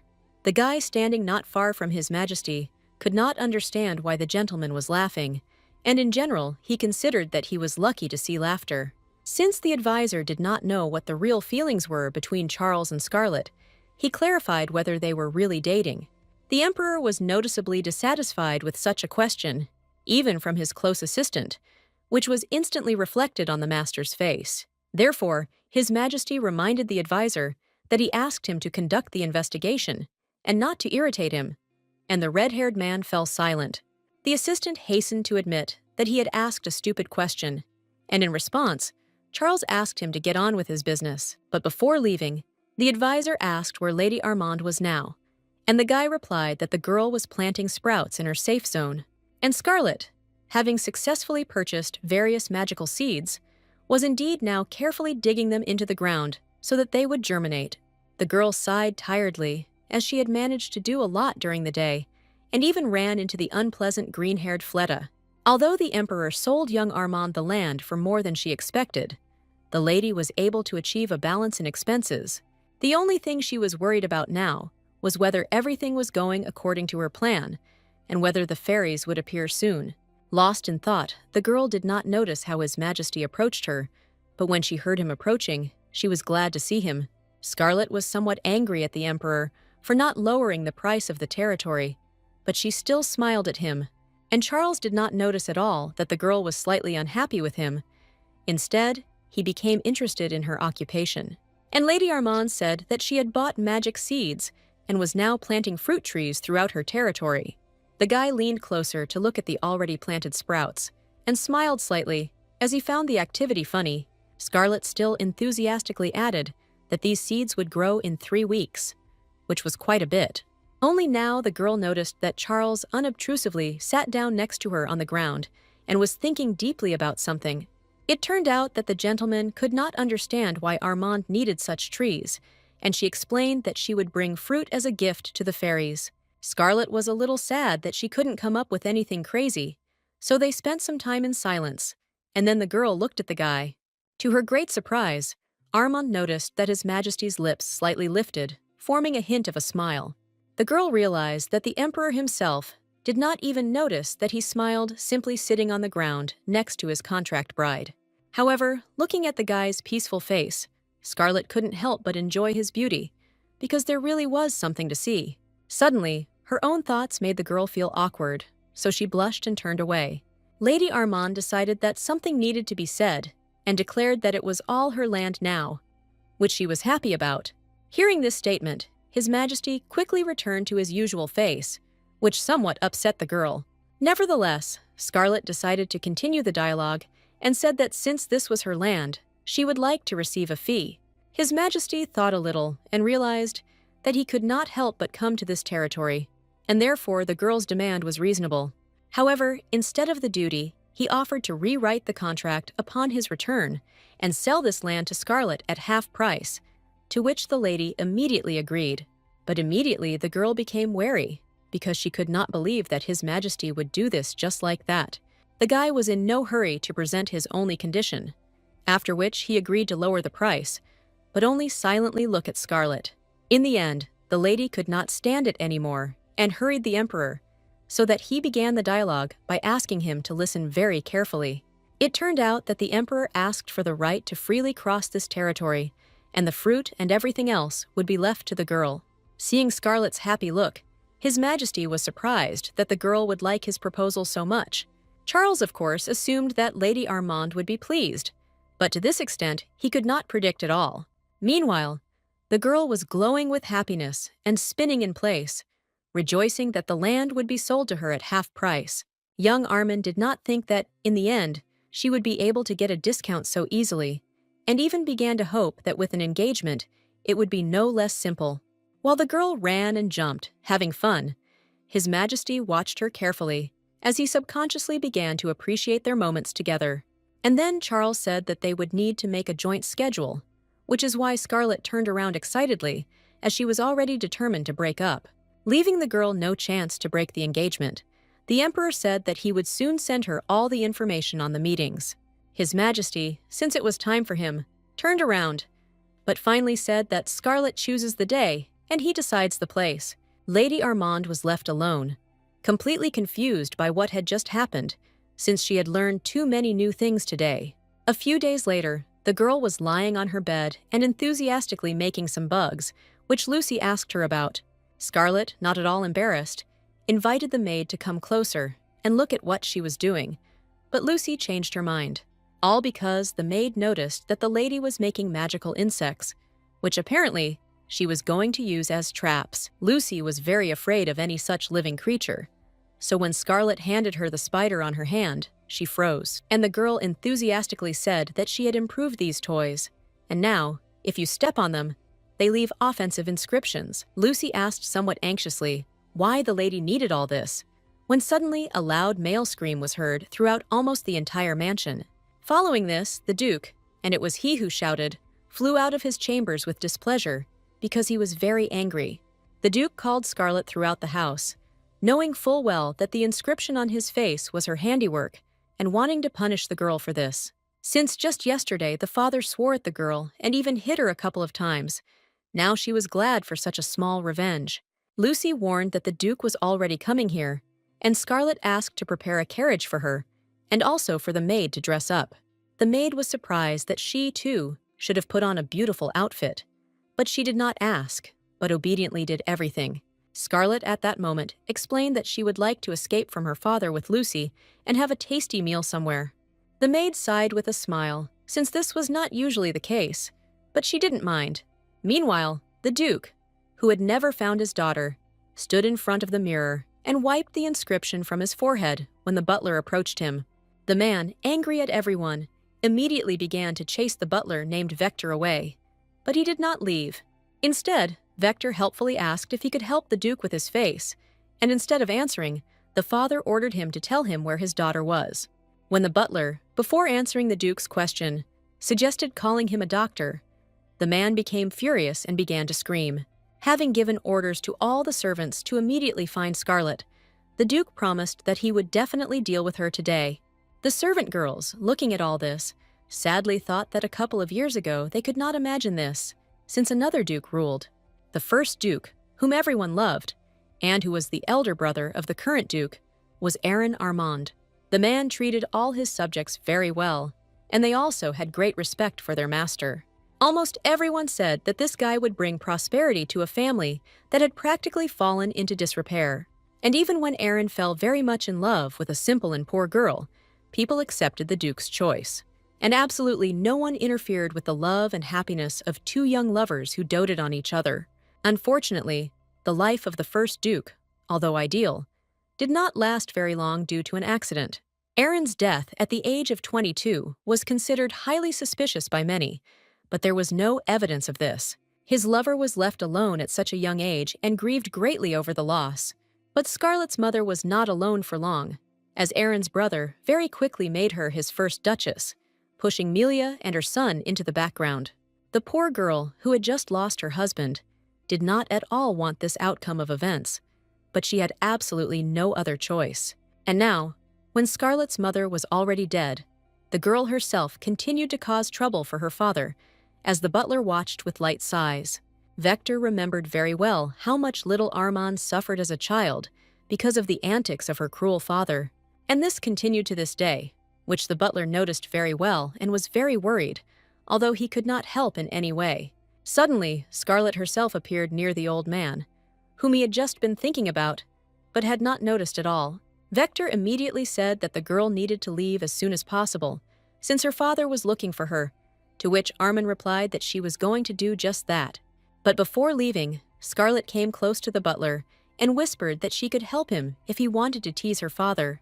And also Lady Armand asked the kind old man, who always helped her, not to tell the Duke about anything.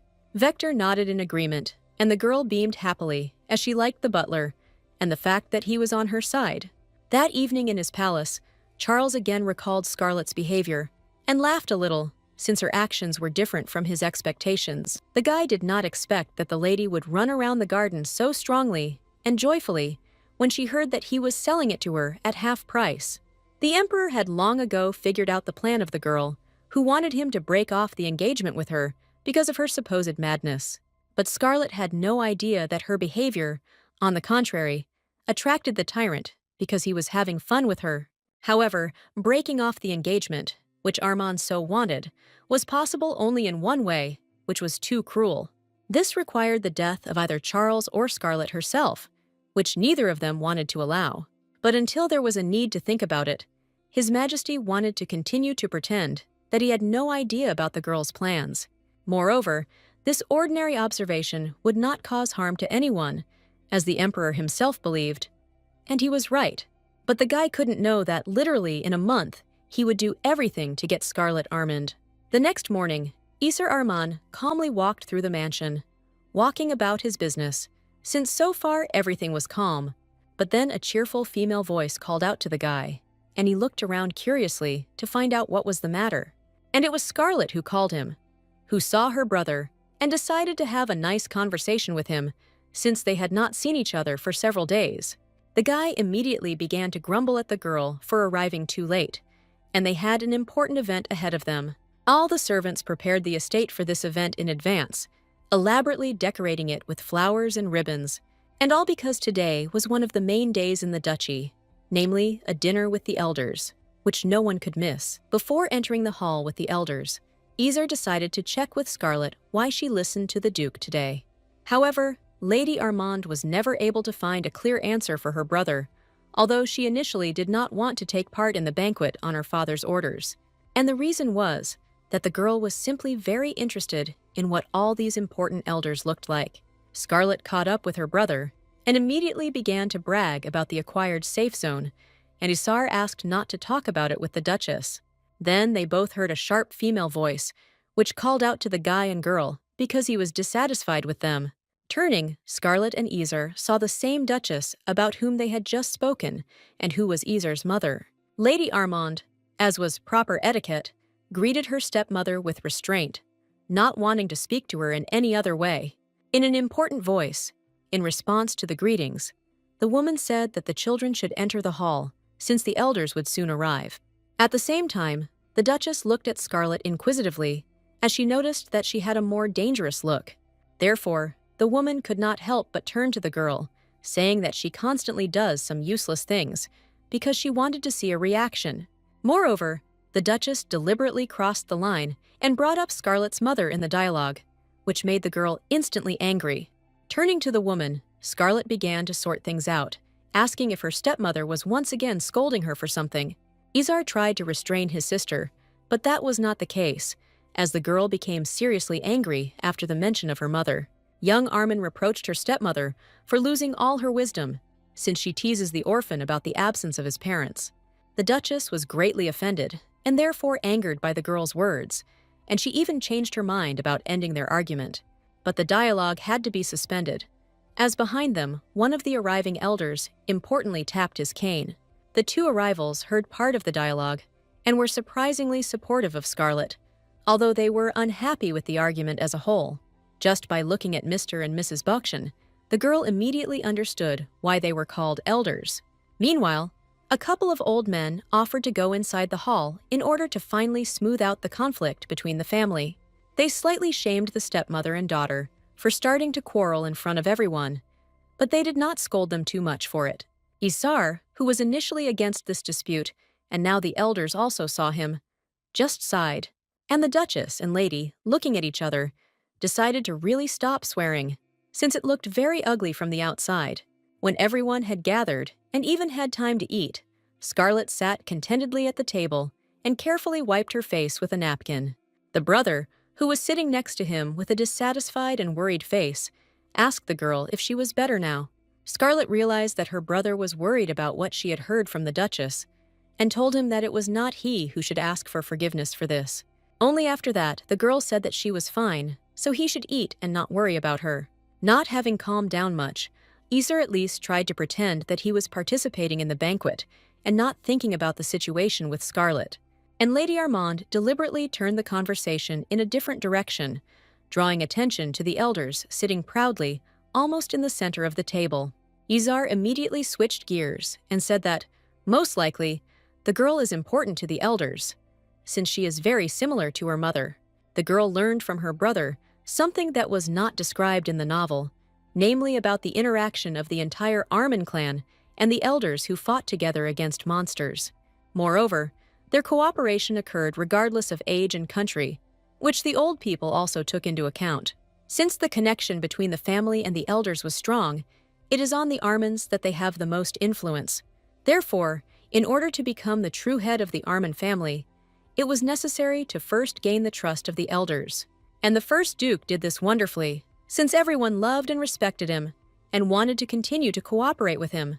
However, now, because of the current Duke, a lot has changed, and some even began to hate the Armand family. Therefore, Scarlet's existence was important to the elders, since she was the daughter of the first Duke's lover. Having told all this, Isar did not notice much interest from the girl, and therefore decided that she was embarrassed to talk about her family.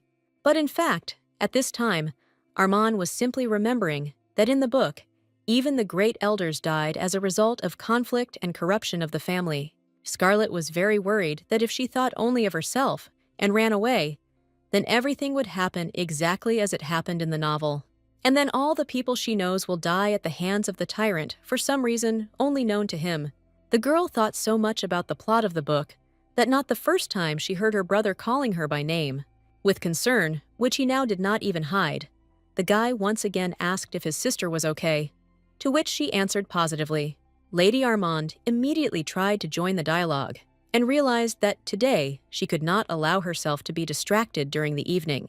The girl decided for herself that she did not have to bear responsibility for those who had nothing to do with her, and then she felt that, wanting to support her, Isar took Scarlet by the hand, speaking words of support. Moreover, as it turned out, the guy himself did not notice this gesture, because he behaved completely normally and relaxed.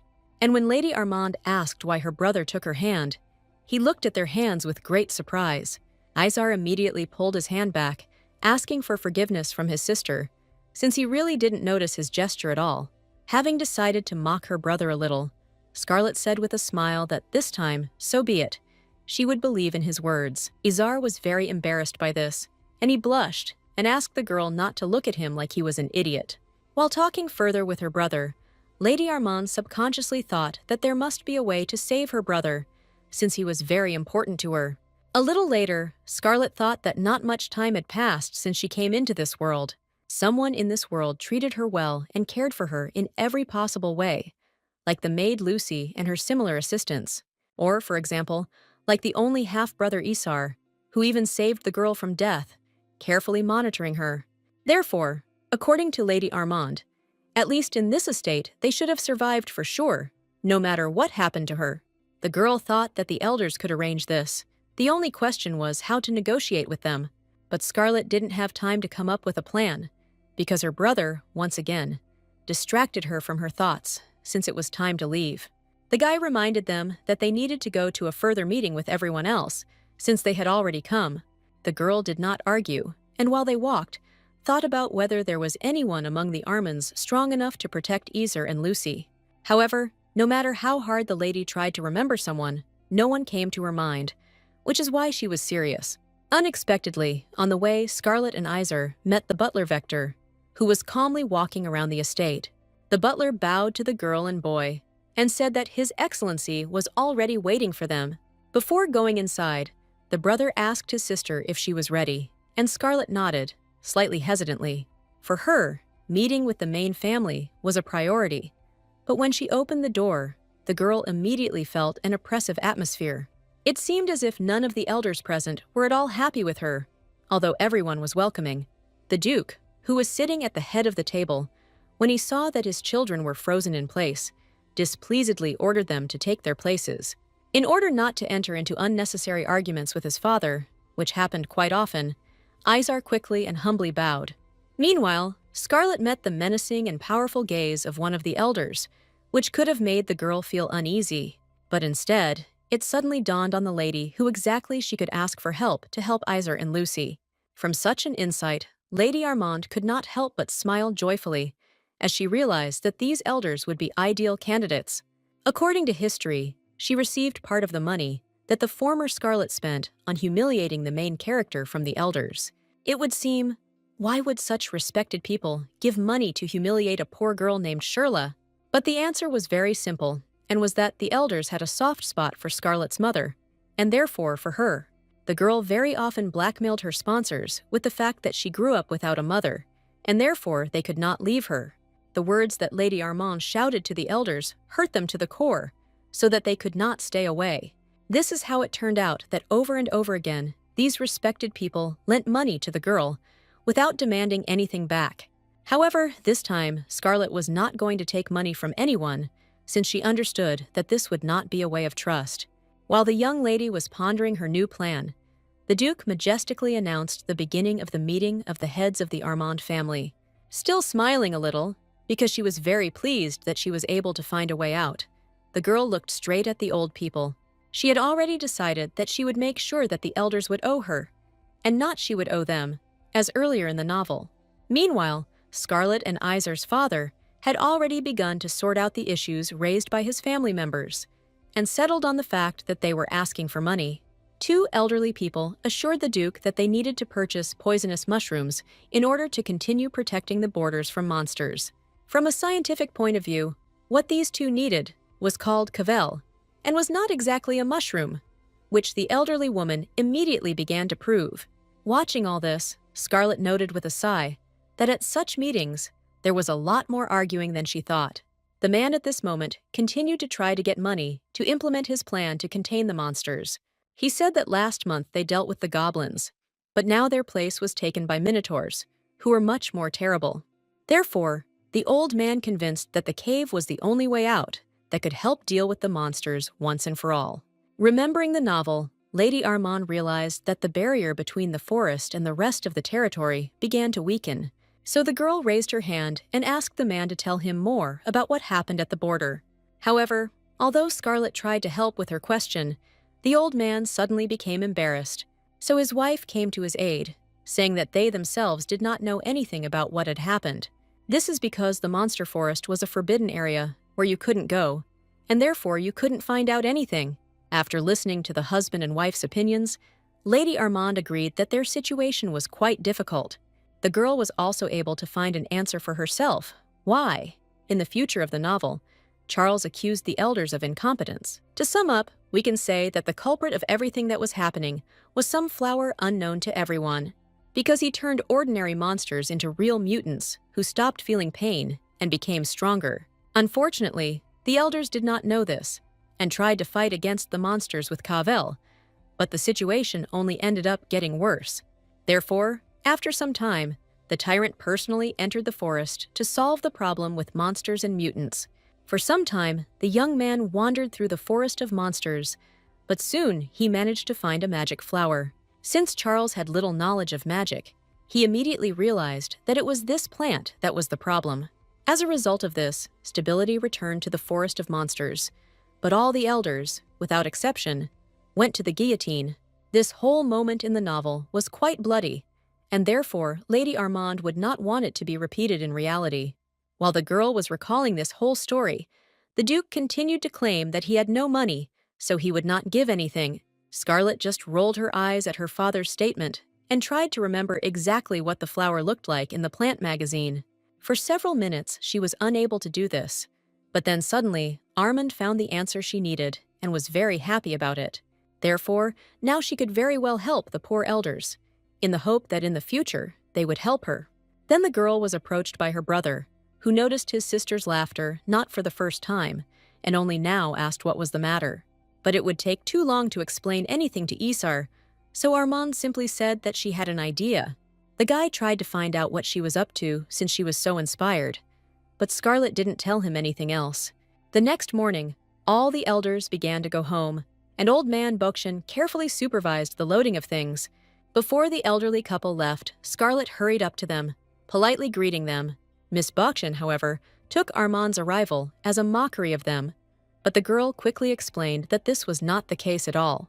Moreover, Scarlet intrigued the elders by saying that she wanted to give them something. To the great surprise of the Bokshin family, the girl suddenly took out the jewelry and said that she inherited it from her mother. The elders were, to put it mildly, very surprised that young Armand was giving this to them. Mr. Brian Beauchesne asked why the lady was doing this since she owed them nothing. In response, Scarlet simply reasoned that the elders would definitely need this money, since they asked for it from the Duke. The girl explained that she was not the head of the family, and therefore this was all she could give. Armand assured that their family values the elders, and the fact that they refused today does not really mean anything. Mrs. Adrian Boukchan said displeasedly that she was not going to leave so easily, but she thanked the girl for the money. Scarlet was somewhat surprised by how militant the attitude of this old woman, who commanded her respect, was. After that, the Boukchan family said that they would definitely repay Scarlet's kindness. This time, the girl simply smiled back, deciding to wait for the moment when she would ask for a favor in return. Scarlet's plan is that when she leaves, she will have a good enough relationship with this family that they will protect Lucy and Izar. A little later, when the girl was resting in her chambers, the maid brought her a letter from the palace, which made the lady happy. Scarlet had completely forgotten that the official schedule of meetings with the tyrant was supposed to arrive today. The lady immediately began to read the letter, hoping to find information there that the tyrant had broken off the engagement. But her wishes were not destined to come true, since Charles sent only his schedule with a request to decide when they would see each other. After this letter, the girl finally realized that the emperor could not be relied upon in matters of the heart. In this case, Scarlet had no choice but to change strategy, and she immediately asked Lucy to bring walking clothes. The assistant clarified what exactly the lady wanted, and the lady chose something elegant, but without nobility. Lucy said that she would definitely look for it and prepare it for tomorrow, but Scarlet demanded it now. Young Armand, her eyes sparkling angrily, decided to meet someone and thereby amaze. At this time, Counselor Clover was sitting at his desk and wondered how he managed to fill out the paperwork so quickly. He even thought that he could go to bed early today, since he also slept in the morning when the military man came to him. Reluctantly, the guy turned to him, realizing that he definitely had more work to do, and Clover was very surprised to hear that Scarlet had come to see him. The guard said that the girl declared the incredible importance of her arrival, and therefore did not even warn.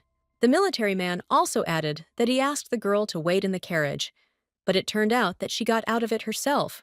At this moment, as if sensing that they were looking at her, Scarlet raised her head up, and she immediately met the gaze of the advisor, who was not delighted with her arrival. But the girl was not at all embarrassed. She just waved cheerfully at him, so Clover said to let her in.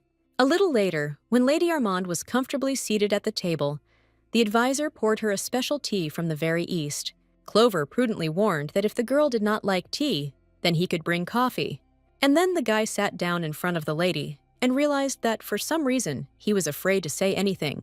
But still, in a trembling voice, the guy managed to ask why the girl came to him, and Lady Armand immediately began to put her plan into action, declaring that she did not believe that the advisor did not care about her arrival.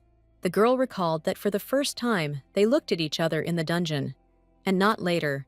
And when the mistress said that from that moment fate began to play a cruel joke, Clover even hiccuped in surprise. Scarlet described the advisor's state as sublimely in love, as if the guy couldn't breathe without her. But Clover himself immediately shouted that he had never experienced anything like this. However, the girl did not listen to the guy at all, and continued to state that she was very sorry that he had been alone for so long. But in fact, Armand was not counting on the advisor's reaction, but on rumors among the servants.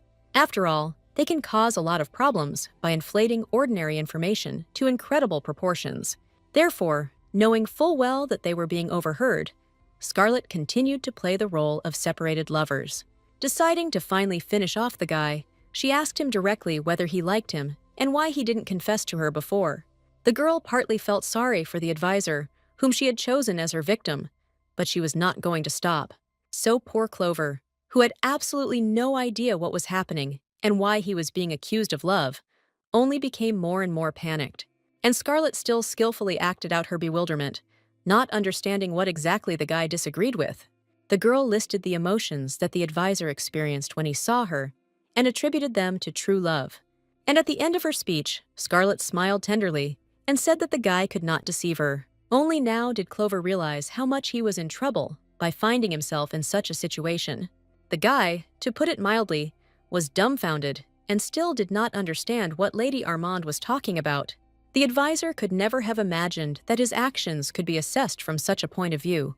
He began to worry very much that everyone else could think exactly the same as young Armin. Until the end, Clover could not believe that one of the smartest people in the kingdom could get caught so easily.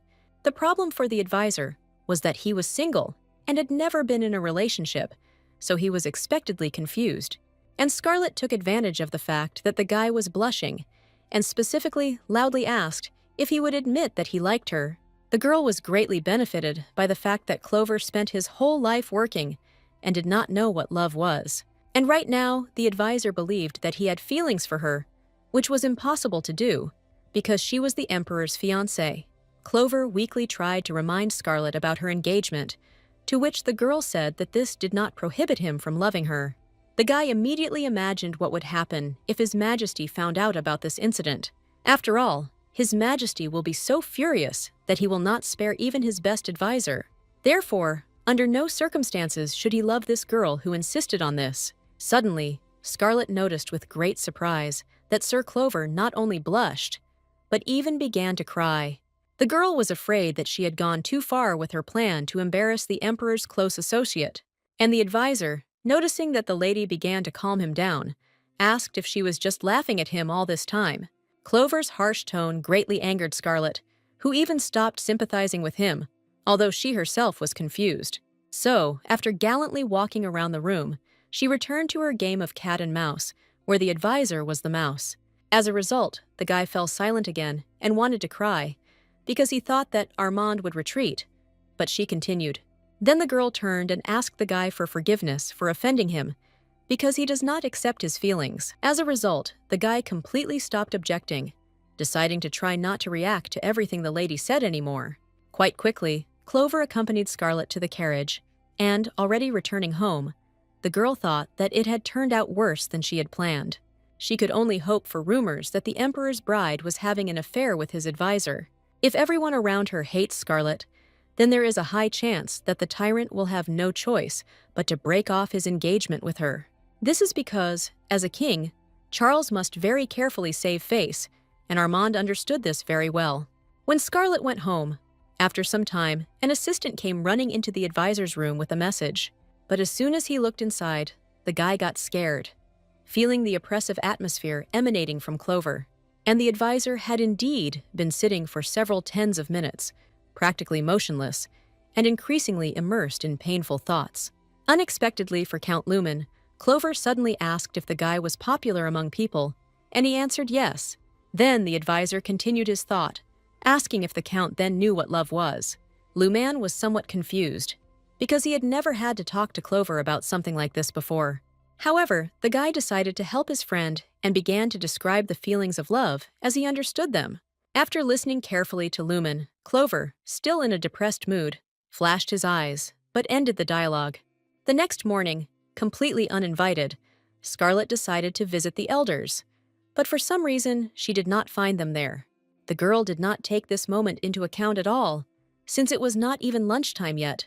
Lady Armand was worried that she would never meet the elders, and that the cookies that Lucy had baked would be ruined. Clutching a basket of food in her hands, Scarlet was already beginning to feel sad that her plan to introduce Lucy to old people and then start helping them was already beginning to fail. But then, fortunately for the girl, the soft clicking of heels and canes was heard, and Miss Bokchain appeared behind her. Armand was very glad to see Lady Adrian, but the old lady did not understand what the girl was doing here. Scarlet stated that she was just passing by and decided to come and visit before the elders left for their place. As if by chance, Lady Armand introduced her maid Lucy to Miss Boshin. Since this turned out to be of no interest to anyone, Scarlet cleverly switched the topic of dialogue to Cavell. And then Lady Adrian had something to say, because she was choosing 3 types at once, not knowing which one would be better. Since the old lady didn't feel sorry for it, and the Cavell wouldn't have gotten anything out of it, she took it out and showed it to Scarlet. The girl immediately called the mushroom cute and asked if it really repels all monsters. While Lady Adrian was talking about how the scent of mushrooms temporarily paralyzes monsters, Lady Armand suddenly felt that something was wrong with her. The last thing Scarlet remembered was the thought that for some reason her body was not listening, after which she lost consciousness. And, since the girl could no longer stand on her feet, she predictably fell straight to the ground. The mistress's fall was almost immediately noticed by the maid, only she was a few meters away, and moreover, she had food in her hands. Therefore, although Lucy rushed to Scarlet as soon as she began to fall, she did not have time to catch her, and the cavil that Armin was holding in her arms fell out of her hands and rolled on the ground, causing an alarming sensation. Scarlet woke up without knowing where. She only felt that she had a very bad headache. The girl's last memory was of talking to Lady Adrian before the addition to their estate. However, now the girl had a complete feeling that she had managed to teleport, since she did not recognize the area at all. Looking around, Armin finally realized that she had never been in this strange and incomprehensible place before. Then the girl noticed some movement out of the corner of her eye, which first frightened her and then interested her. Turning around, Scarlet saw a girl with red hair confidently walking through the forest with a lantern. Lady Armand immediately recognized her as Shirla Diel, who, according to the plot of the novel, was the very main character. But it was completely unclear to Scarlet what this girl was doing in such a confusing place. Then, Armin heard Shirla whispering about some remedy that could replace the well-known Cavell. And the lady managed to remember that in the novel, this red-haired girl found something that could help against the monsters, together with mushrooms. But, apparently, Shirla did not guess this herself, which means that someone else is behind her. Moreover, this was clearly not a tyrant, since he himself was subsequently surprised by the discovery of the girl. Since Scarlet had no other options, she decided to follow Shirla, since she still didn't see her, and the decision to first find out everything about the remedy was really beneficial for Armin, since she completely remembered the route. Just in case, although there was no definite need for this, the girl tried to follow the main character as quietly as possible. Moreover, she could not remember whether there was such a scene in the novel, or whether there were any differences. But Scarlet didn't have time to think about it, because Shirla suddenly stopped, because she had found what she was looking for. The object of her search turned out to be one of the monsters of the forest. Only it was called the Geppetto slime, and was harmless to people. On top of that, Geppetto has the ability to feed on other monsters, despite his cute appearance. Although the slime itself is not large, it can easily swallow anyone, even the most terrible monster. Scarlet instantly realized that it was precisely this remedy that Sheila was looking for, wandering for a long time through the forest of monsters. And now Armand herself is lucky, since she perfectly remembered the location of the slime, so she can return and find it. The girl wanted to move on, but then she heard voices from somewhere outside, and therefore woke up. It turned out that she was lying on the bed, and her brother was near her and was calling in panic, asking if she was okay. Behind him stood Lucy, barely holding back her tears, who called the girl's brother to help. Scarlet, who did not know how long she had been unconscious, was greatly surprised by the company that had gathered. Armand remembered that she lost consciousness on the street, which means that Isar himself carried her to the bed. The girl considered her fall strange, because she did not lose consciousness when she remembered the plot of the novel, and besides, she greatly worried the elders. Mr. Bokshin began to grumble about what could have happened if no one had been with Scarlet at the time of the fall. But Isar stopped the old man and told his sister that if she needed it, she could continue to rest. The guy even offered the girl to go somewhere if she felt uncomfortable relaxing on the estate. And, looking at the elders, Scarlet realized that she would really like to go with them to the border of the forest. Moreover, her condition, which needed to be maintained by good forest air, was an excellent excuse for a trip. When Miss Bochan asked what Lady Armand had come up with, she said with a wide smile that she wanted to visit. But as soon as the girl had time to rejoice at her brilliant idea, Mr. Bryan immediately refused her desire to go to them, and Miss Adrian confirmed her husband's words, saying that their territory was too dangerous to visit. But all these words were powerless to stop Scarlet, who had already decided that she was going. The girl came up with a cunning plan, according to which she first goes to the lands of the Bochan family and scouts everything out. And then she returns and tells the Duke about everything in vivid colors, so that he wants to help. Scarlet doesn't care about the elders, but she can still take a means of communication with her so that her father can see everything with his own eyes. According to the girl, the Duke was cowardly enough that after all this, he wanted to allocate money for the border. After listening to Lady Armand, Miss Adrian was forced to admit that the girl's plan was quite good. So Scarlet said that from now on, she will consider that they have agreed, and the rest is up to her.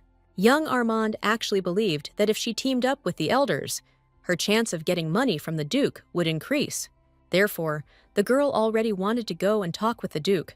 When Isar suddenly firmly said no, Scarlet opened her eyes wide in surprise and was not even immediately able to answer her brother.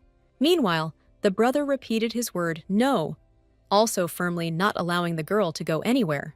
The guy explained his decision by saying that the place was too dangerous for his sister to go there. Isar recalled that the road there alone, which would also be difficult, would take about 3 days. After listening to her brother, Scarlet realized that he was just worried, and therefore said that she would be fine, because she would not go alone. Isar noticeably relaxed, but asked who the girl was planning her dangerous journey with then. But instead of answering, Scarlet only smiled mysteriously and sweetly, saying that he would soon find out everything. At this moment, despite the late hour, the Emperor was still sorting out his work papers, and he received a letter from Scarlet, in which the girl invited him on a trip, so the guy called an advisor. When Clover responded, Charles asked him to move everything forward 2 weeks, as he would be busy. The advisor clarified where His Majesty was going, and the guy said with a smile that the young lady was going to travel. The next morning, all preparations for the trip were almost completed, so no one was worried. Scarlet was full of anticipation about the trip, because she had very big plans for the Forest of Monsters. The only thing that made the girl nervous was that the Emperor was late for some reason, which her father did not forget to remind. But at such moments, Isar came to the girl's aid and verbally supported his sister. Lady Armand heard briefly from her brother that the imperial family never visited the Armands, and was surprised. After all, the relationship between the families has always been good due to their united struggle against the mutants from the Forest of Monsters. However, the girl remembered that, in the novel, their cooperation would end because the elders would not fulfill their obligations to the Tyrant. Here, Scarlet was distracted from her thoughts by her brother, who suddenly began to swear because she decided to go with the Emperor. But the girl did not see any problems in this, because she was His Majesty's bride. Then, the brother asked how his sister asked the Duke for leave, and she replied that she simply asked to go to recover.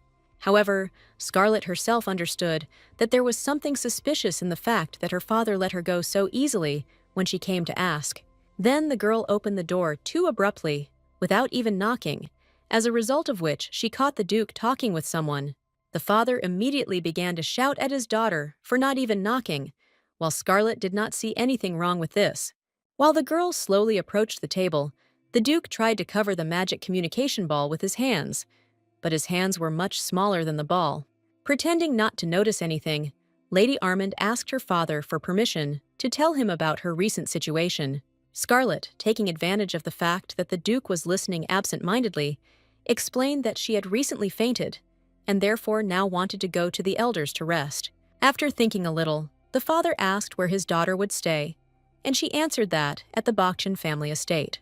The man's face showed how badly he treated these elderly people, but he was able to remain silent.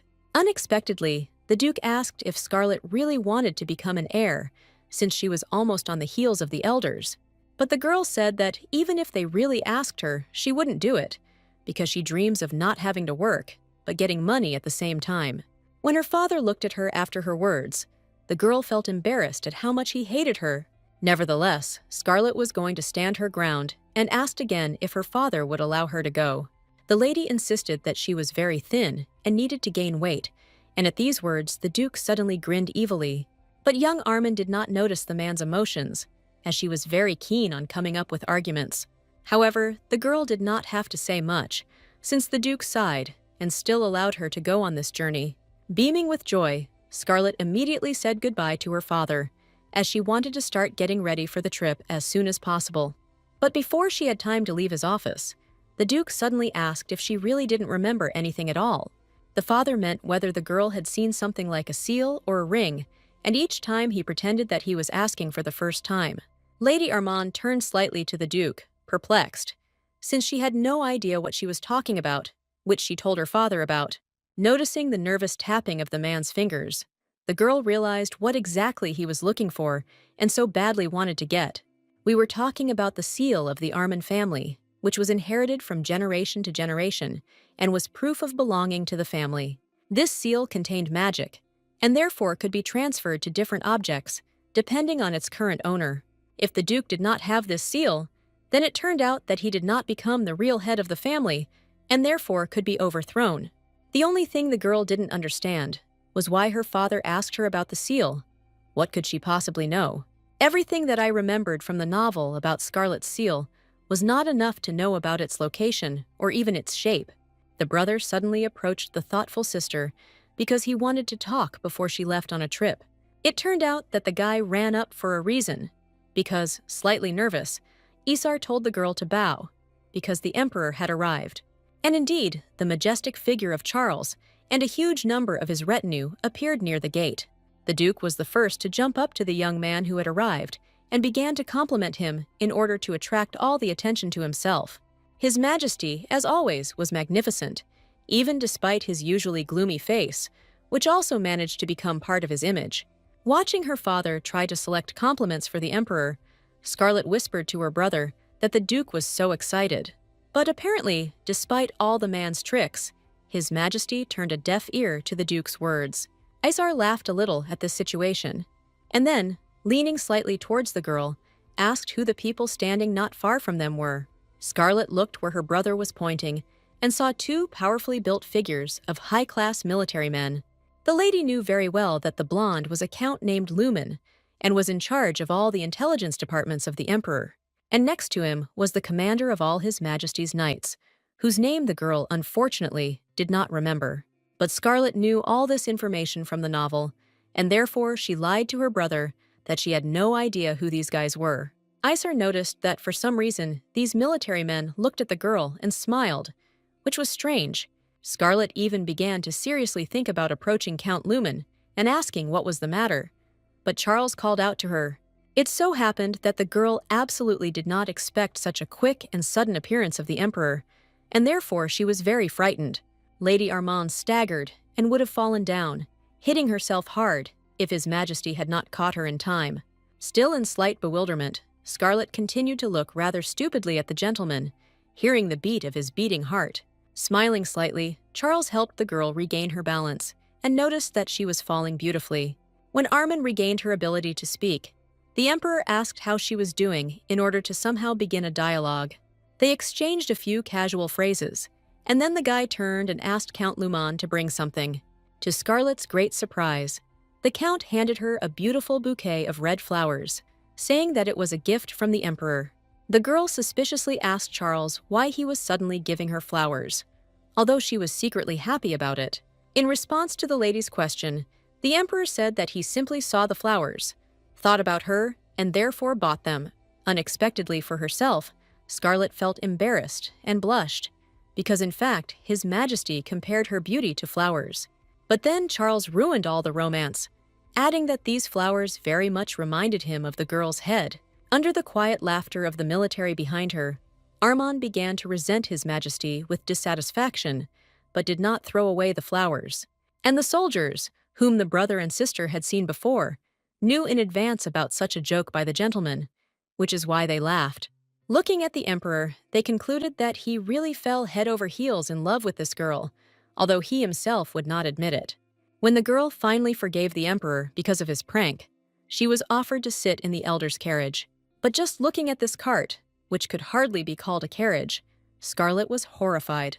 But the lady did not dare to tell the elders face to face that she was simply disdainful of riding in this carriage. Instead, she wanted to get into the carriage with the Emperor. The guards immediately ran around in fright, since there was no agreement that His Majesty and Lady Armand would travel together.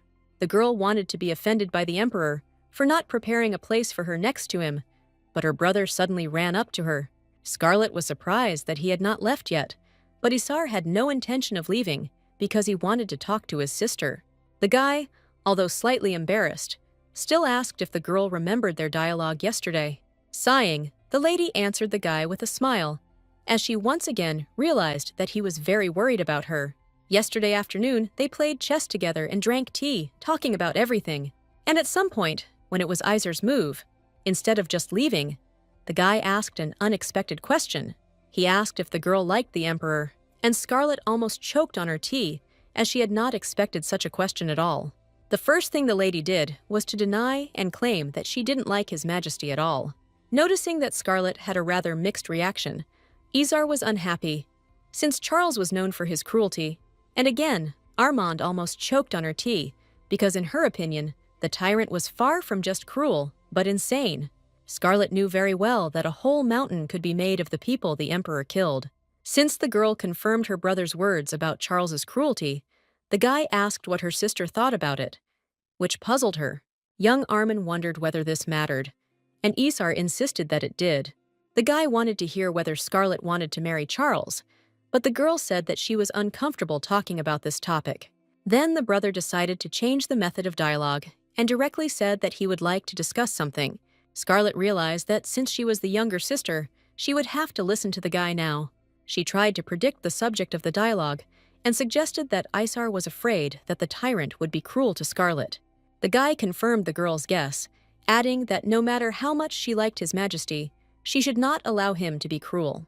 Listening carefully to her brother, the lady tried not to make a sound so as not to throw him off his thoughts. But, looking at the embarrassed and somewhat offended Isar, she could not stand it and burst out laughing. Laughing completely harmlessly to the point of tears, Scarlet asked what was wrong with Isar's face, since she was so amused.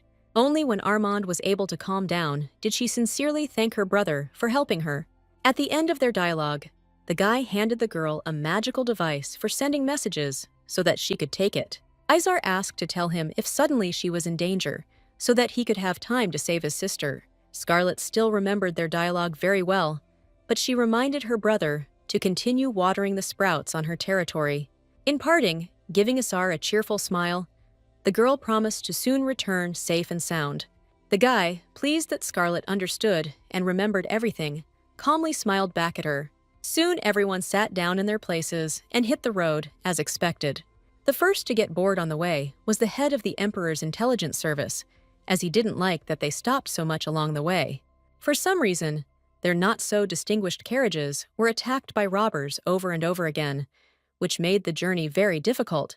Even being the chief intelligence officer, the guy had no idea where all these attackers were coming from, which irritated him.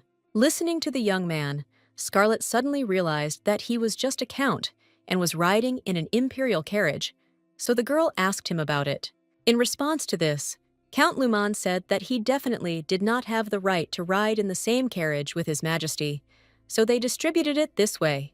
And so that Lady Armand would not have time to ask anything else, the head of intelligence turned to the window again and started talking about the bandits. Scarlet began to grumble about the robbers that they were being attacked, when suddenly the elders turned to her.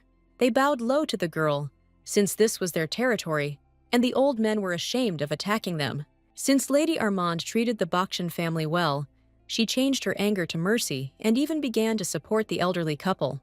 She reasoned that the robbers were trying to rob the imperial carriage, but there were too many guards around for them to succeed. But the girl didn't know that right now, one of the escaped robbers was approaching them. The guy tightly clutched a knife in his bandaged hand, which he intended to use not only for self-defense, but also for attack. Just as Scarlet finished her conversation with the elders, it became known that one of the robbers had escaped. The commander of the Emperor's army immediately ordered all the soldiers to disperse and find the fugitive. But it turned out that the bandit did not think of running away anywhere, since Lady Armand heard a knock on the carriage, which should not have happened. A robber, whose face and body were almost entirely covered in scars, looked into the carriage, smiling predatorily. For some reason, this guy knew Scarlet's name, even though she thought they were attacking the Emperor, not her. But before the robber had time to do anything, Charles appeared from somewhere and thoroughly stunned the bandit. All Scarlet could do was silently watch the sudden change of events. Looking at the fight in amazement, the girl noticed that His Majesty's face was twisted with incredible anger. But literally, a few seconds later, the guy came to his senses and politely asked if the lady was okay. While the elders were lamenting about the damaged carriage, the girl confirmed that she escaped with a slight fright. But most of all, the girl was surprised that for some reason, the Emperor was so close to her carriage. Having looked around, Scarlet saw His Majesty's favorite horse and realized that the guy was not riding in a carriage at all. The fact that Charles put himself in danger for her sake greatly embarrassed Lady Armand, and Charles himself did not pay any attention to the anxiety of his bride, but instead looked for his guards with his eyes. Suddenly, the Emperor apparently made some decision and then abruptly opened the carriage door, telling Scarlet to get out. At the girl's surprised look, His Majesty replied that they would now ride together in his carriage. When the guy and girl moved into the imperial carriage, Charles told Armand something that greatly shocked her. The Emperor did not expect that the lady would not know anything about the current situation, and therefore agreed to explain again. In a calm and reasonable voice, His Majesty said that these bandits were not looking for him, but for Scarlet, which could not fit into the girl's head. The guy asked if the young lady had heard anything about the assassins from the Pan group, but she just shook her head in shock and negatively. Then Charles said that there is a group called Pan, which is the imperial family in another empire, and produces many assassins. There are many rumors about this group, but the most popular is that they appear wherever they are mentioned.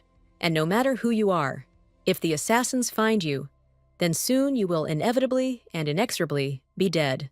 However, Scarlet could not have any relation to this group, since she had never even heard of them. In addition, the Emperor doubted that the bandits were from the Pan group, since their skills were too low for this.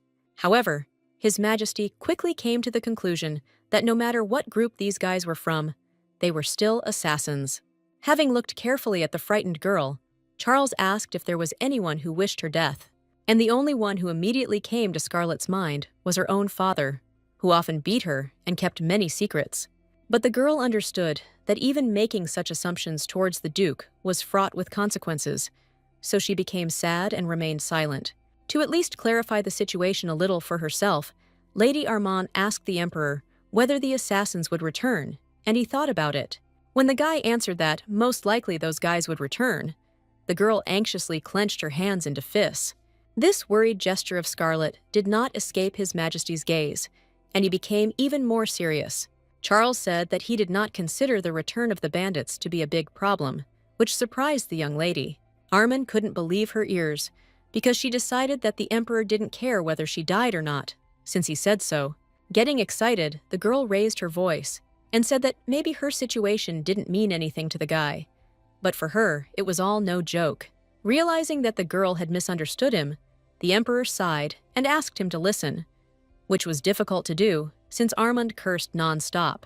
When Scarlet finally fell silent, Charles explained that he meant that she did not need to worry about anything since he was nearby. Hearing this, the girl realized that it was in vain to scream and curse so much, because His Majesty did not even think of leaving her to her fate. A little later, during a halt, Lord Benzer, who let the bandit pass, sincerely apologized to the girl. The guy begged to be spared this time, since everything was fine in the end, and everyone arrived safe and sound. Scarlet, for whose sake there was all this plea for forgiveness, said that she was so calm that she even managed to sleep. So Lady Armand did not hold any grudge against Lord Benzer, who accidentally missed only one person out of several dozen. Although the Lord was pleased that the girl forgave him, he understood perfectly well that he should expect punishment from the Emperor. Scarlet, who was listening attentively to the commander, caught his excited glance directed at His Majesty, and Charles stood silently and listened as his devoted and strong warrior asked for forgiveness, because he did not want to be fired. Although the girl was not strong in army rules, she was able to understand that something was wrong and asked the Emperor about it. However, His Majesty suddenly said that this time he would release the assistants, since the lady was in perfect order. Seeing Benzer shaking in fear, Scarlet wondered if pardon was really that rare. The Emperor at that moment was noticeably gloomy about the fact that he himself had canceled the punishment, when suddenly Count Lumen called him. The guy came running very quickly, and therefore was very out of breath, and could not immediately report that he had found something that His Majesty would need to check. Scarlet quickly realized that Charles was being taken away on his own business, so she did not detain the guy, but said goodbye to him before dinner. Before leaving, the Emperor asked the girl to rest, which she was going to obediently do, waving his hand after His Majesty. All the way that they were together, Armand felt completely safe, and therefore believed that it was she who should thank. Towards evening, when everyone had time to sit comfortably and relax for their own pleasure, Scarlet decided to make a splash. Having found the necessary utensils, the girl carefully tapped the glass with a fork, attracting everyone's attention. Some of the military men, who had been free for a long time and did not know what to do with themselves, almost immediately turned to look at the lady. And the second part, which still had work until the evening, only slowed down a little to listen to what Scarlet had to say. The girl deliberately waited for some time, waiting for the maximum number of her listeners to gather. When almost everyone's eyes turned to her, Lady Armand happily announced that she would like to thank everyone for today. The military did not know the young lady well, but the elders had already seen some of her antics, and therefore were wary, and Scarlet quite seriously stated that she wanted to thank everyone for their good security and help with a wonderful serenade. Looking around before singing, the girl looked for the Emperor, for the sake of breaking the engagement with whom this whole plan was started. Catching the gaze of the unsuspecting Charles, Scarlet smiled predatorily, already anticipating the emotions from her prank. His Majesty sensed some kind of catch, but had not yet realized what exactly was the matter, since the lady was behaving this way. Having asked everyone, without exception, to listen carefully, the girl took as much air into her lungs as possible, preparing to sing. The sounds of Scarlet's voice, although not the loudest, immediately began to spread throughout the clearing, and everyone could hear them. Immediately, all the military men were disappointed in what was happening, as they were expecting a beautiful serenade. But it turned out that the lady did not quite know how to sing. Moreover, some especially sensitive guys not only could not listen to the girl singing, they even felt sick from it. Meanwhile, Scarlet was incredibly pleased with the impression she made on everyone. But this whole performance was played out for one person, so the girl decided to see what kind of facial expression the Emperor had now. In fact, Lady Armand really hoped that she would finally be able to anger His Majesty. But, turning around, the girl realized that this was not so. To Scarlet's great surprise, His Majesty did not frown, but smiled, slightly covering his mouth with his hand.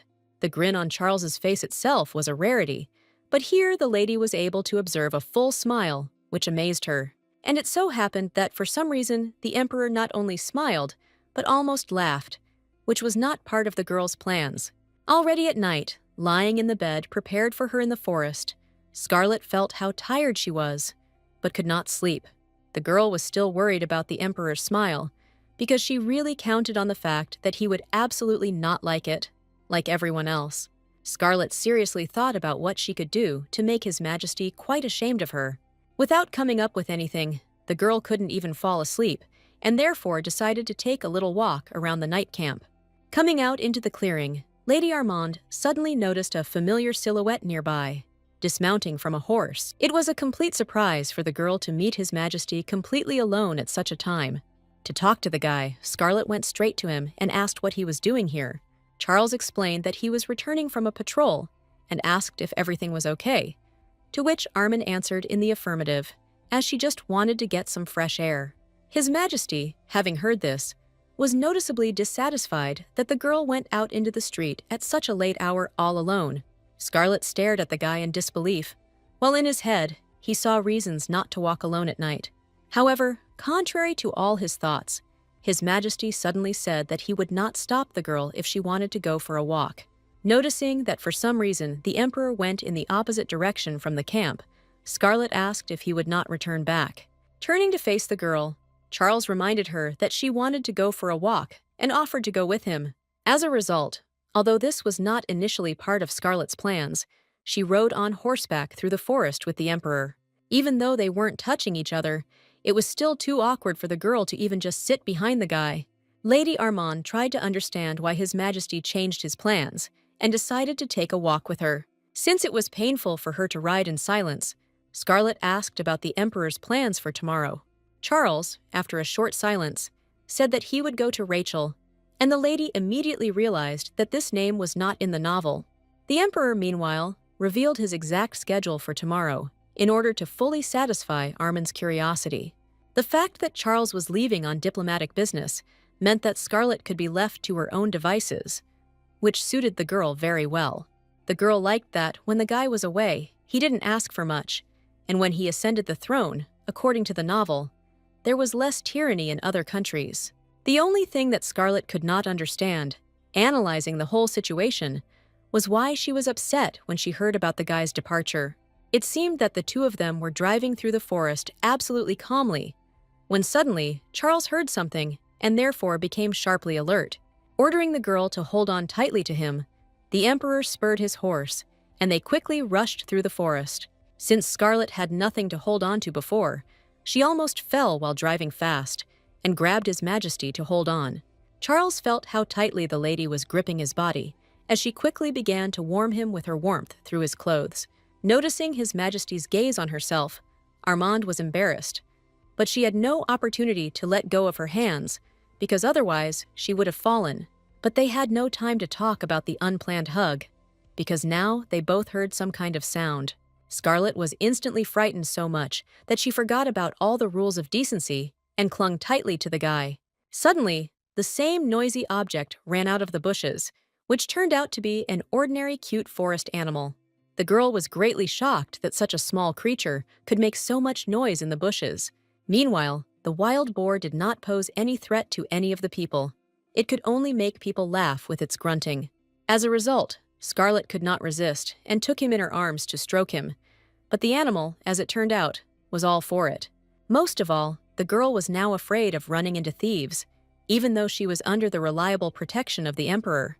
His Majesty, watching the lady, noticed that she was very relaxed now, which he was pleased to see. Scarlet, in turn, noticed that Charles, on the contrary, seemed to be heavily loaded with something, and realized that he was thinking about the robbers.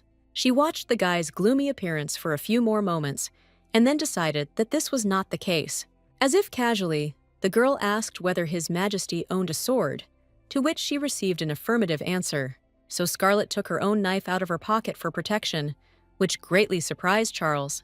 Since Charles was dissatisfied with the girl's weapon, she explained that she bought it specifically for self-defense.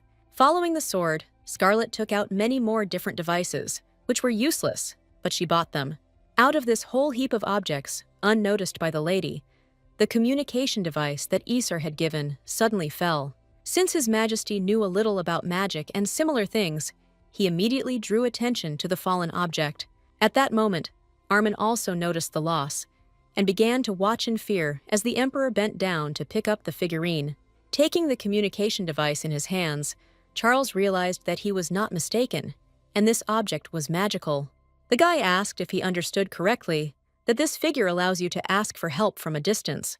Scarlet confirmed his guess, and the guy wondered whether a girl really needed such things. To this, Lady Armand confidently replied that yes, since her brother gave her this particular item.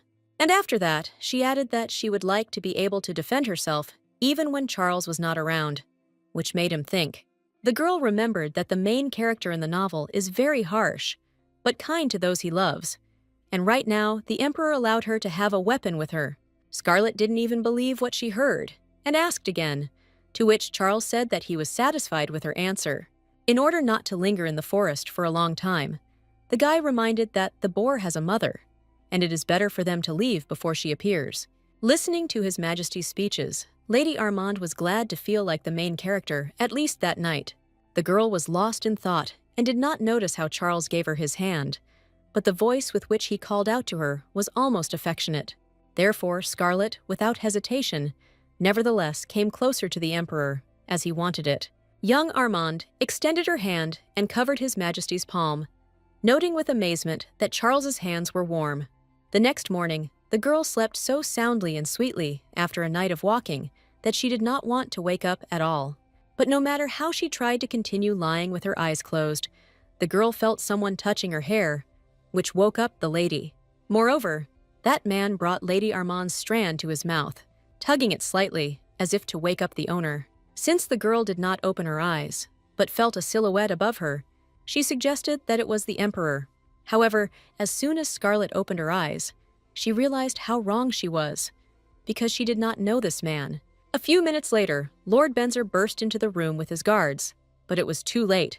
The bandit had already put a knife to the girl's throat and ordered the bandits to retreat. Smiling maliciously, he ordered the military to retreat if they wanted Scarlet's life. At this time, the elders fought with all their might against the bandits, so they forgot to think about Scarlet. Only at the very end of the battle did Mr. Bochen ask his wife if she had seen the girl.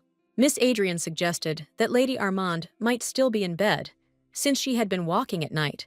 But the husband was unhappy that Scarlet was without protection, which is why a dispute broke out between the spouses. At the same time, the elders continued to fight against the bandits, without giving up their positions at all. And in Scarlet's chambers, the red-haired robber was in full command, since he had such an important hostage. The bandit pressed his subordinates, pointing to the Lord, who had already bowed his knees, and urged the others to do the same. In fact, this captivity was very difficult for Lord Benzer, but he could not resist.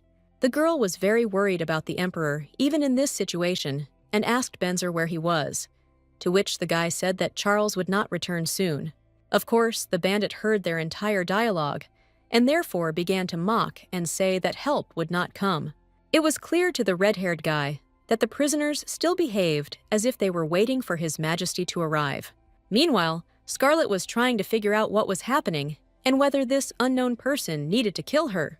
In response, the guy, laughing, asked what he would get if he killed such a noble lady, from which the girl concluded that murder was not his goal. While the red-haired man was commanding everyone and was sure that he would succeed, Scarlet was desperately trying to contact someone using the magic stone. Izar gave a really good binding stone, and therefore the girl's letter soon gave a sign to the recipient. Charles, although he was busy with the meeting, took literally a few seconds to hear the call for help. But his assistant Count Lumen was not so sensitive to magic, so he did not understand that the Emperor began to look out so carefully. Then His Majesty gave the order to the advisor to check the garden, to which the guy was surprised, but obediently went outside. And indeed, a dove made of magic familiar to Charles was flying on the street as it touched Scarlet's communication device. Meanwhile, in the camp, the bandit gathered everyone who had previously offered any resistance, as he threatened to kill Lady Armand.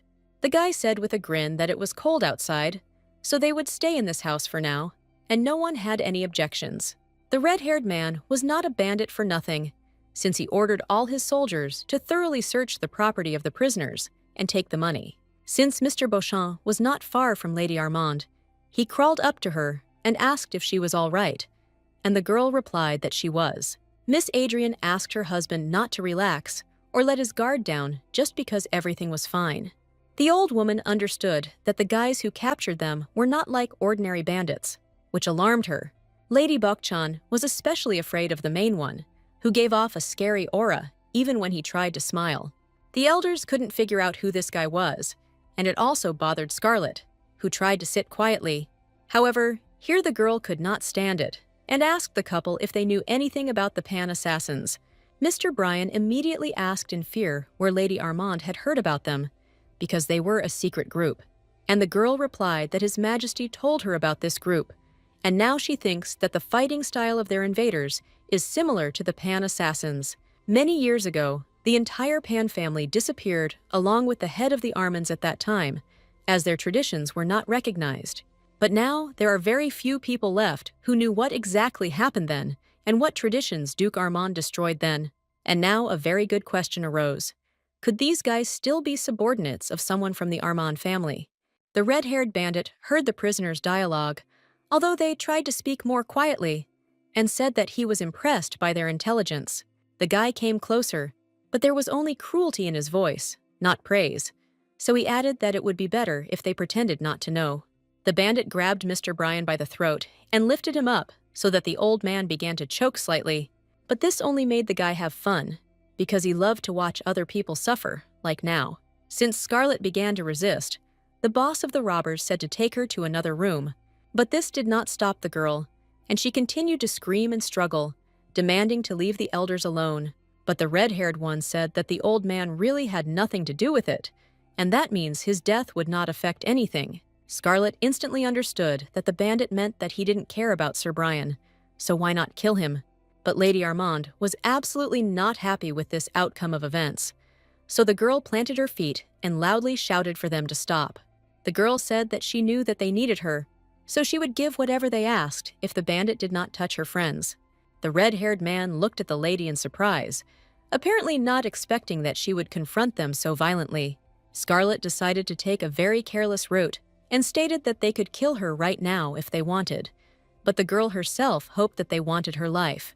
And judging by the behavior of the silent boss, this really was the case, and they did not plan to kill her. However, the lady did not have 100% guarantees, so she really could die now. And the guy, looking at Scarlet with a predatory smile, seemed to have deliberately not said anything for a long time, as if he wanted to torment the girl with the unknown. It was the bandit's attention that the lady needed so much, so she decided to continue to attract him so that he would not bother anyone. The girl said that it was too obvious that the bandits needed her, since His Majesty was not here. But suddenly, voices were heard outside, announcing that the Emperor had arrived, although the bandits were not expecting this. Scarlet instantly realized that she would not have a better chance to escape, so she decided to act. Since the girl had long since untied her hands, all that was left for her now was to take advantage of the effect of surprise. Therefore, Lady Armand tensed her whole body and pushed the bandit who was holding her away from her. The red-haired man immediately reacted and shouted for his assistants to grab the girl, because it was impossible to let her go. However, Scarlet thought through this moment. Otherwise, she would not have tried to escape at all, so the girl suddenly took out a knife. The elders, who did not know that Lady Armand had weapons, were greatly shocked by this, and the girl herself did not even think of attacking anyone, but instead she stuck the dagger to her neck. The bandit could not have expected such a turn of events, and therefore stood frozen in place in amazement, afraid to move. And Scarlet, smiling contentedly, noticed that the guy now looked as if he had never been in such situations before. But the guy sharply pulled her back, saying that a well-mannered lady should not hold any weapon in her hands. However, the bandit did not know that Lady Armand had never been stopped by the rules of etiquette, and now she only smiled at his words. The girl noticed that the red-haired man did not like what was happening and hit the nail on the head, which only made the guy angry. Smiling even wider, the young lady raised the dagger above herself, preparing to hit herself, since this was the only way to resolve everything. Although Scarlet was afraid to carry out her plan, she still hoped that Charles would have time to save her, and help came much faster than the girl could have thought, as someone's hand caught the dagger and prevented Lady Armand from hurting herself. It turned out that, while presenting ultimatums to the bandits, the girl did not hear the steps of the Emperor, who was approaching from behind. His Majesty gently grabbed her arms, protecting her from any harm, as he wanted everything to be okay with the girl. To meet Charles's eyes, the lady looked up and said in surprise that he had returned quickly. However, after releasing Armin after taking the dagger from her, the Emperor said that they would talk later. At first, His Majesty had a completely different task, at which he glanced angrily, his eyes sparkling. And this very task was the bandit, who had already managed to properly arm himself for self-defense, since he was afraid of the arrival of the Emperor. Before starting the battle with the red-haired man, Charles asked Count Luman to take Scarlet to a safer place. The advisor immediately listened to the gentleman and carefully grabbed the girl, leading her away, but Armin resisted. The lady was worried about His Majesty, but he, without turning his angry face to her, calmly asked not to worry about anything. Charles asked Scarlet to leave and close her eyes and ears so as not to see or hear anything, since he was going to look into it seriously. The Emperor immediately warned that he would not give forgiveness to any of the bandits, so they would all have to fight for their lives. And His Majesty also said that there would be nothing fun in the way they would look after the battle with him, which frightened the robbers. Somewhat later, when Charles quickly dealt with the bandits, everyone got into the carriages and moved on.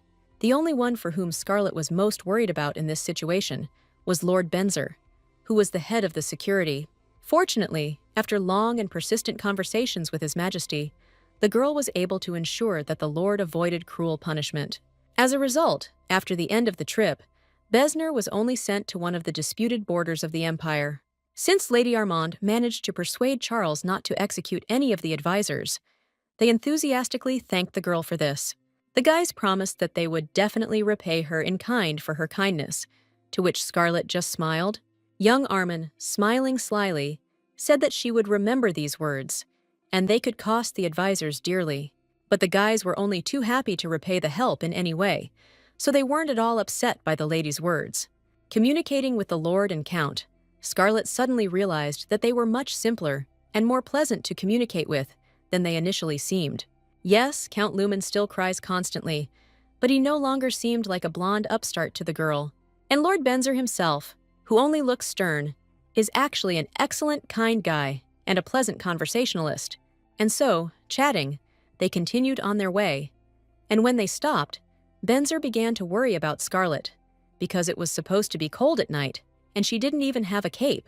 The girl thanked her for the cape given to her, and she noticed a strange look from Lady Armand, who was simply peeping, and even Sir Brian also looked askance, because to the elders, the lady's behavior suddenly reminded her of the deceased Duke, which irritated her.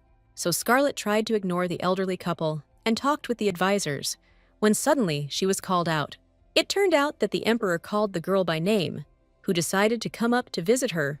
Charles immediately asked if Lady Armand was okay, to which she replied that she was just tired from the long ride in the carriage. Then His Majesty suggested taking a walk, which greatly surprised the girl, because this had never happened before. To Scarlet's surprise, the Emperor responded with a smile and confirmed that he would like to take a walk only with her alone. The girl noticed that every day His Majesty became more and more playful, but could not understand the reasons for this. After the walk, they set off again, but soon arrived at the place, so the coachman said they could get out. And despite the gloomy appearance of this territory, which had many problems, Scarlet was still glad that she had arrived in the forest of monsters. In fact, the girl brought His Majesty to this place because she had her own ulterior motives for this. She hoped that, having learned about the real problems of the elders, the guy himself would decide to provide them with some kind of help. Because the lady remembered very well that it was almost impossible to discuss the affairs of the magical forest with Duke Armand. So she was very angry with her father, and that's why she wanted to act using slightly different methods than his.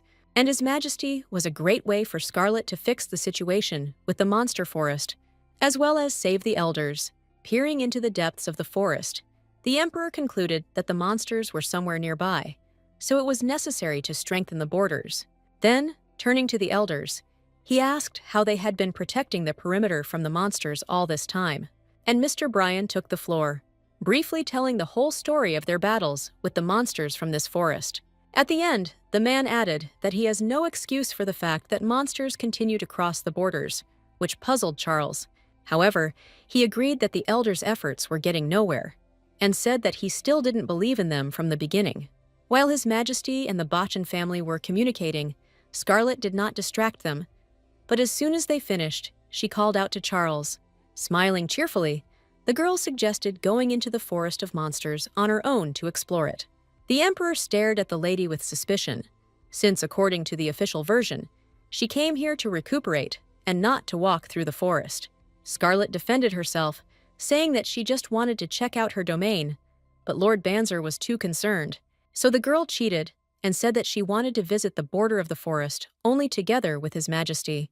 No one could object to this, except that Mr. Botchan became thoughtful and nevertheless turned to the girl with a question. The old man, who knew very well what the forest was like, asked if the girl had to go there. But Lady Armand still continued to insist that she would like to personally verify everything herself. In addition, the Emperor himself supported the girl, saying that he had long wanted to go to the forest, so he went with her. Before leaving, Charles poked Lord Banzer, saying that something could happen to him and Scarlet. At this point, the guy and girl took their leave, as they wanted to quickly go for a walk and be alone. Charles finally gave everyone instructions over his shoulder, and when everyone understood what they needed to do, the Emperor calmly left. When they entered the forest, Scarlet immediately began to try to remember the road from her vision about the main character Shirla. Unexpectedly for Lady Armand, His Majesty suddenly asked if she had been here before, causing the girl to shudder.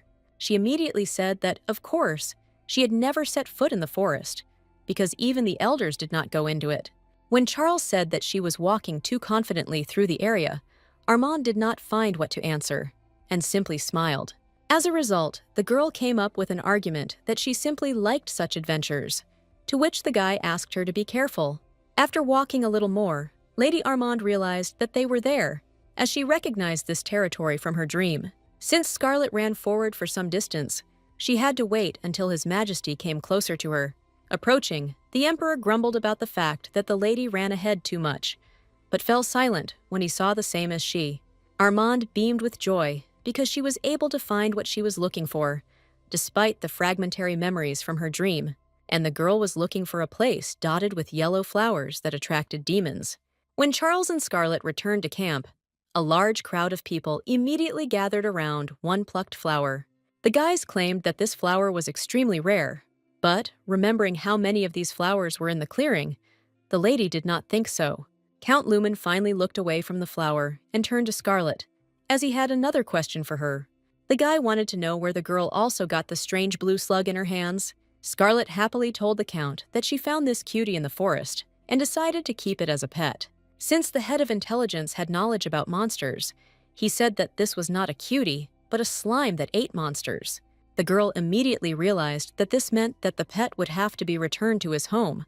And no matter how pitifully Scarlet looked at Charles, she still decided that the slime's home was in the forest of monsters. Lady Armand sighed and released the slime into the wild, and then joined the research of the yellow flowers. If initially the work was very difficult, then it became easier to examine the soil and mucus in the area. Of course, as soon as all the research is completed, the flowers will be burned so that they will no longer attract monsters.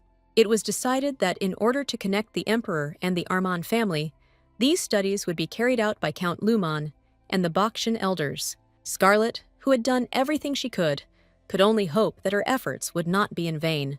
Before leaving, the girl decided to please the elders by giving them a sphere for communication. The old people did not even want to accept such a gift at first, since these spheres were very expensive. But in the end, they took the sphere and said that if the lady needed anything, they would be ready to do it. It was surprising to Scarlet that the Bakshan family would completely side with her so quickly. But since this is exactly what the girl wanted, she grinned. Since she had something to ask, the lady asked the elders to take care of her brother Izar and the maid Lucy if necessary, to which the elders were surprised. However, since this was a request from Scarlet herself, they got down on one knee and swore that they would fulfill everything. Smiling happily, Lady Armand said that he then completely relied on them and trusted them. Already sitting in the carriage, the girl shouted to the family that she would definitely come to them to stay in the spring. And Sir Brian and Lady Adrian were gladly ready to accept the girl, as they informed her. Scarlet knew that it seemed like the Duke was going to kill her, so it was very useful for her to have allies. The lady continued to stand in the aisle until Count Luman called her, saying that the Emperor would like to talk to her. The girl immediately sat down and turned with interest to His Majesty to find out what was the matter. Without dragging out the moment, Charles immediately said straight away that he would like to talk about the killers who were targeting Scarlet. The Emperor said that he had conducted an investigation into unknown persons threatening the life of Lady Armand, and only one detainee, after an unsuccessful escape attempt, confessed several things to His Majesty. What Count Luman said, even though he chose his words carefully, plunged the girl into severe shock. The guy told the girl facts that could shock any morally strong person, so the lady thought a lot. Scarlet decided that immediately upon her return, she would urgently need to get rid of the Duke by any means available. The reason why her father tried to kill her was not clear, but the Count sympathized with Armand, so he asked if she was okay. The young lady replied that she could handle it, but the Emperor and the Count did not really believe it, but did not say anything. Looking at the girl, who was trying hard to pretend that she was not angry and was smiling, the guys decided to remain silent. Meanwhile, Izar carefully watered his sister's garden at her request before leaving. Since the guy now spent a lot of time in the sun, watering the plants, his hands were burned in places. But Izar mentally grumbled not because of this, but because, remembering Scarlet, he understood how many problems she could create. The brother refused to understand why the girl grows fruit plants in this place. The guy absolutely did not believe that since his sister planted everything here with fruit trees, fairies would appear in the safe zone. And Armin herself, since she was still on her way home, tried to remember the plot of the novel and approximate events. Looking at Charles, she was able to figure out that, in theory, he should now kill the main character's boyfriend. But it did not seem that events were developing according to the plot, since Count Luman again mentioned a city about which nothing was said in the novel. Scarlet heard that the Emperor had already traveled to Rashakal, and therefore did not understand why dialogues about him were being conducted again. Count Luman said that the fact is that this name was also used to refer to the currently disappeared family. The girl was very surprised by this, because she thought that only the city was called that way, and Luman replied that this was a common misconception. Lady Armand nodded, thanking her for the information, and concluded for herself that she did not know much about this world, although she had read the novel. Including the girl will have to find out information about the 3 oldest families on the continent and about their creators, who were Carlior, Rashakel, and Armand. And the Count began to tell that, according to legend, Charles's ancestor was the deceased god of the winter winds, which was rarely spoken about. The fact that a god who could cross dimensions died meant that he decided to become human for some reason.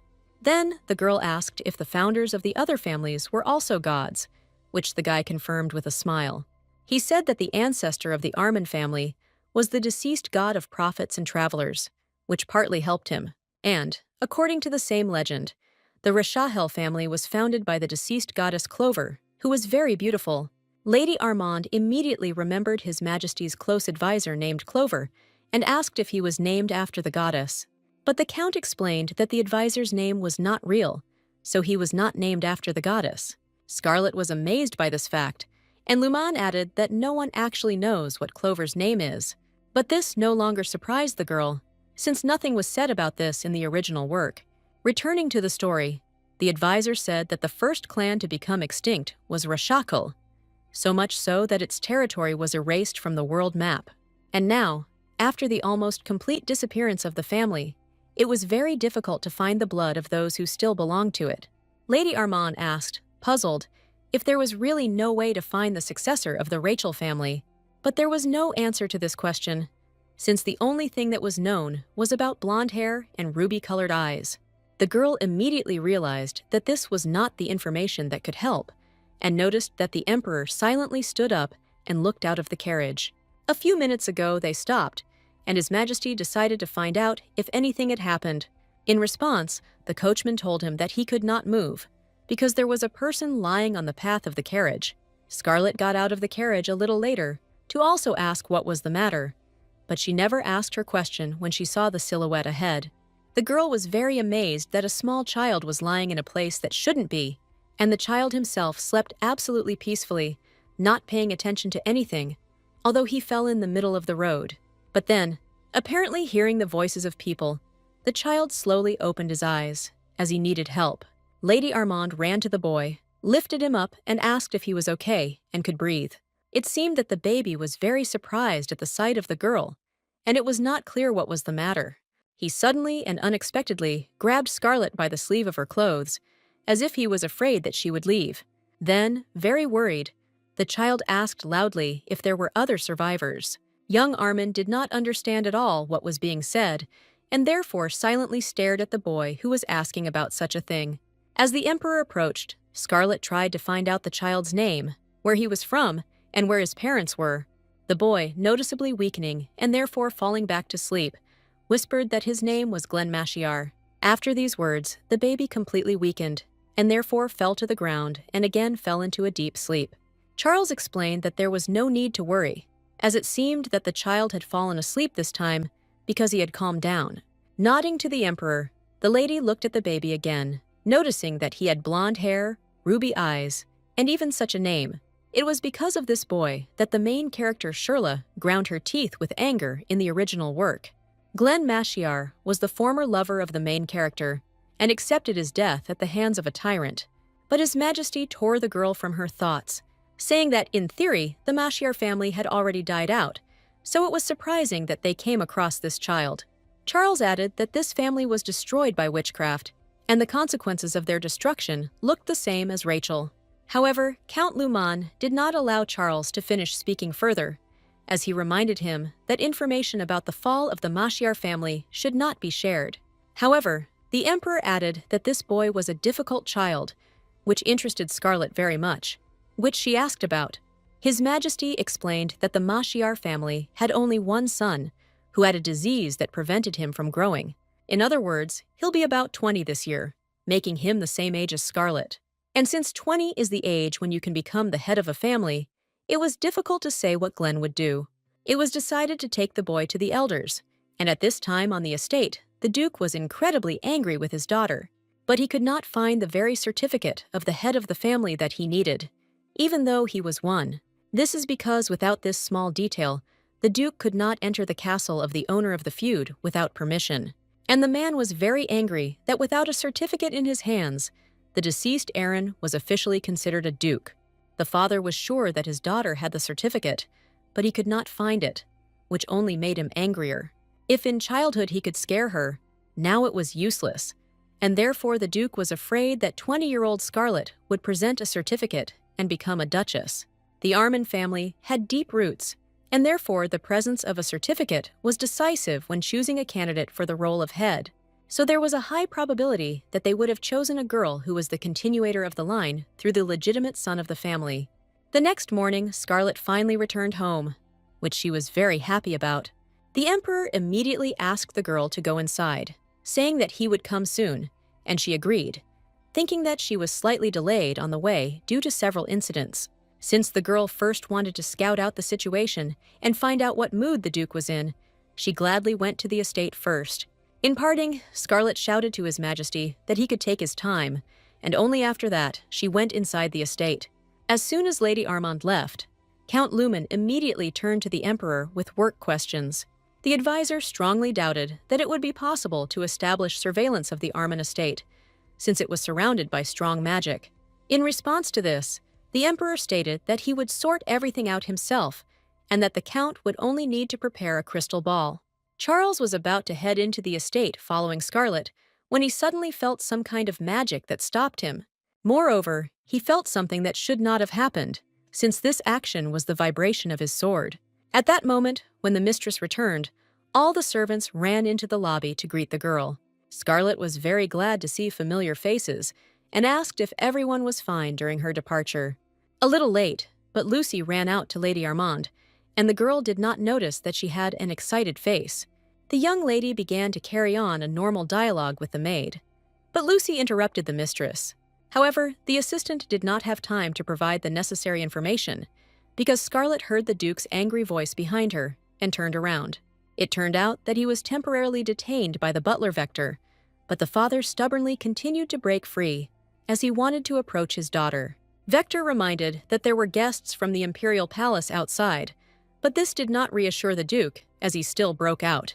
Watching what was happening, Scarlet could not understand why her father was so impulsive, and even with a quick glance at the man, it was now clear that he was extremely angry. But what embarrassed the girl most of all was that, looking at her, the Duke seemed to only become angrier. Before the lady had time to understand anything, she received a slap in the face, although she herself believed that she had done nothing for this. But from the father's appearance, it was clear that even this was not enough for him, and he really wanted to hit him again. Lady Armand looked at her father with great amazement, practically not recognizing him now, while he shouted about the enormous damage due to her trip. None of the servants, to their great regret, could help their mistress now, since they were not allowed to interfere in the family's dialogue.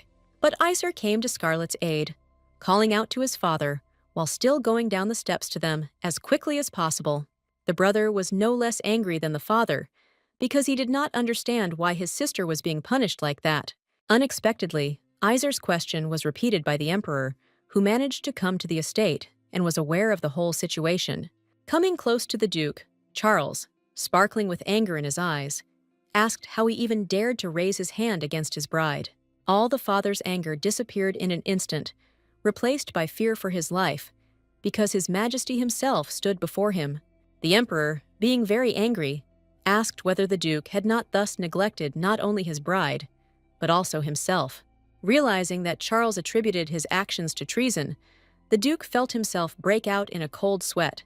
Therefore, he immediately knelt down, begging His Majesty for forgiveness and assuring that he did not want this at all. Scarlet, being taken away by Lucy to have her cheek treated, could not believe that the Emperor was so angry on her behalf.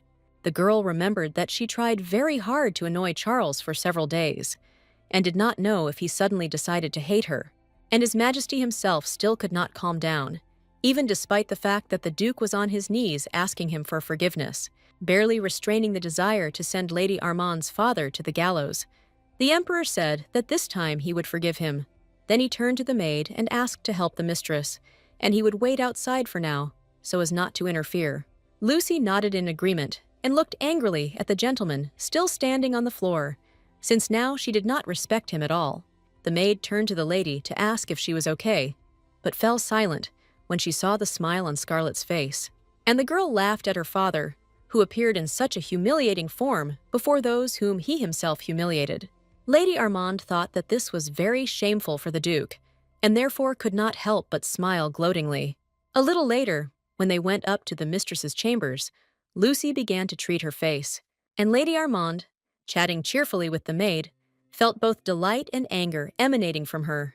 Even despite her beaten face, the girl was glad for the humiliation of her unloved and evil father, and now shared this with her assistant.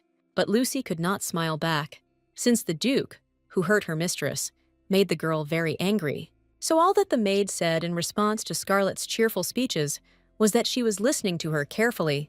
To change the subject to a more pleasant one, Lady Armand suddenly remembered that she had brought a gift for Lucy from her trip. The maid was very surprised by this, and therefore even asked again, not really believing what was happening. So Scarlet had to reassure Lucy of this again, although the lady said that the assistant would receive it not now, but sometime in the future. Therefore, for now, the young lady invited her assistant to go into the city and eat sweets together, to which she happily agreed. Looking at Lucy, the mistress realized that she had done everything right, deciding to protect her, because she was very dear to her. Since the girls were getting ready longer than planned, Scarlet was afraid that His Majesty might have already left, but he stood and waited. The girl was very happy about this and asked for forgiveness for being a little late. But His Majesty, silently assessing the dressed-up girl with his eyes, did not swear. Instead, as he approached the lady, the Emperor asked if her cheek was okay, and she answered in the affirmative. Then Charles decided to get down to business and discuss the next item on the schedule that they had drawn up together, which made Scarlet wary. While the guy was listening, the girl thought that she would need to keep the guy out of her zone for a while, and so she suggested a break of a month. With a smile, the lady suggested that since she had robbed His Majesty of a working week, a month should be enough for him to restore his business. Moreover, if Shirla's reason to take revenge on the tyrant disappears, then the original plot may not begin at all. However, for some reason, the girl was emotional when looking at the Emperor after asking him not to see each other for a month.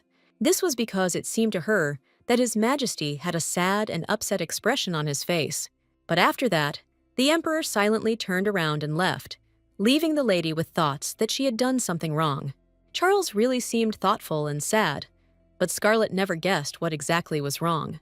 A few days later, Lady Adrian was sitting at her desk writing a letter to Lady Scarlet.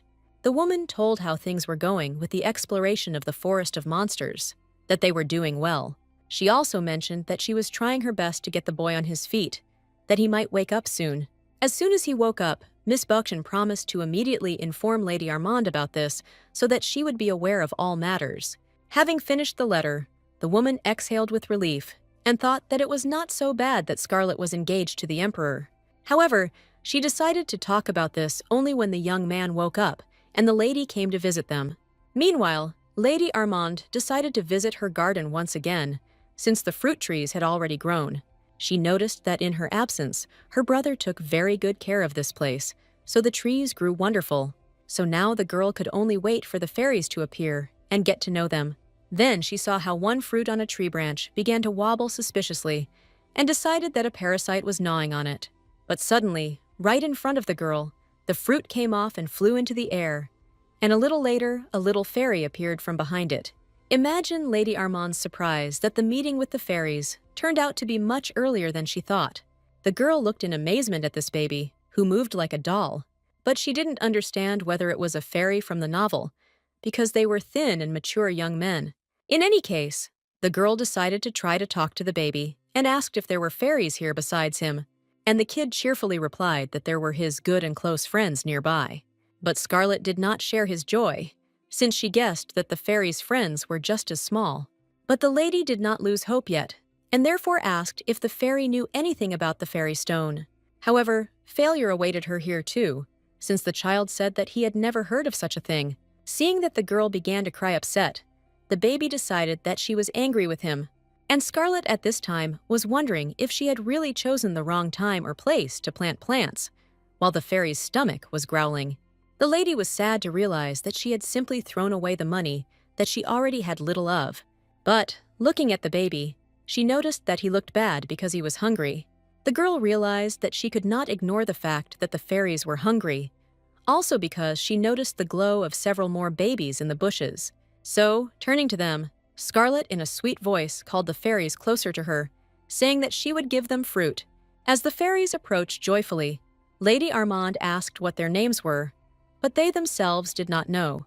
Then the young girl decided to name the fairies herself and gave the name Tropka to the one in the blue cap.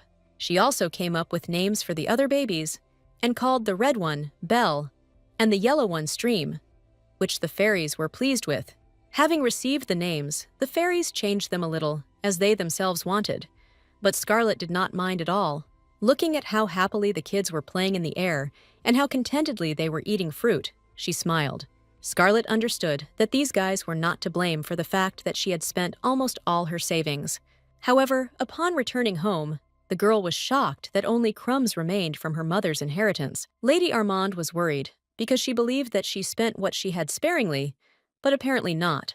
The maid laughed slightly at her mistress, but it was with evil intentions, so Scarlet was only crying because of the lack of money. Lady Armand relied entirely on money from the fairy stone, but now she will have to look for other means of earning money. Approaching the window, the girl saw the Duchess in the courtyard, who had returned after all the things she had done. Since the maid was in the palace all the time, the lady asked her if she knew where the Duchess had gone. Lucy said that she heard that Melia went to a meeting on the effective management of the guild and on the opening of new trade routes. Then Scarlet suddenly remembered that the Duchess was an entrepreneur before marrying the Duke.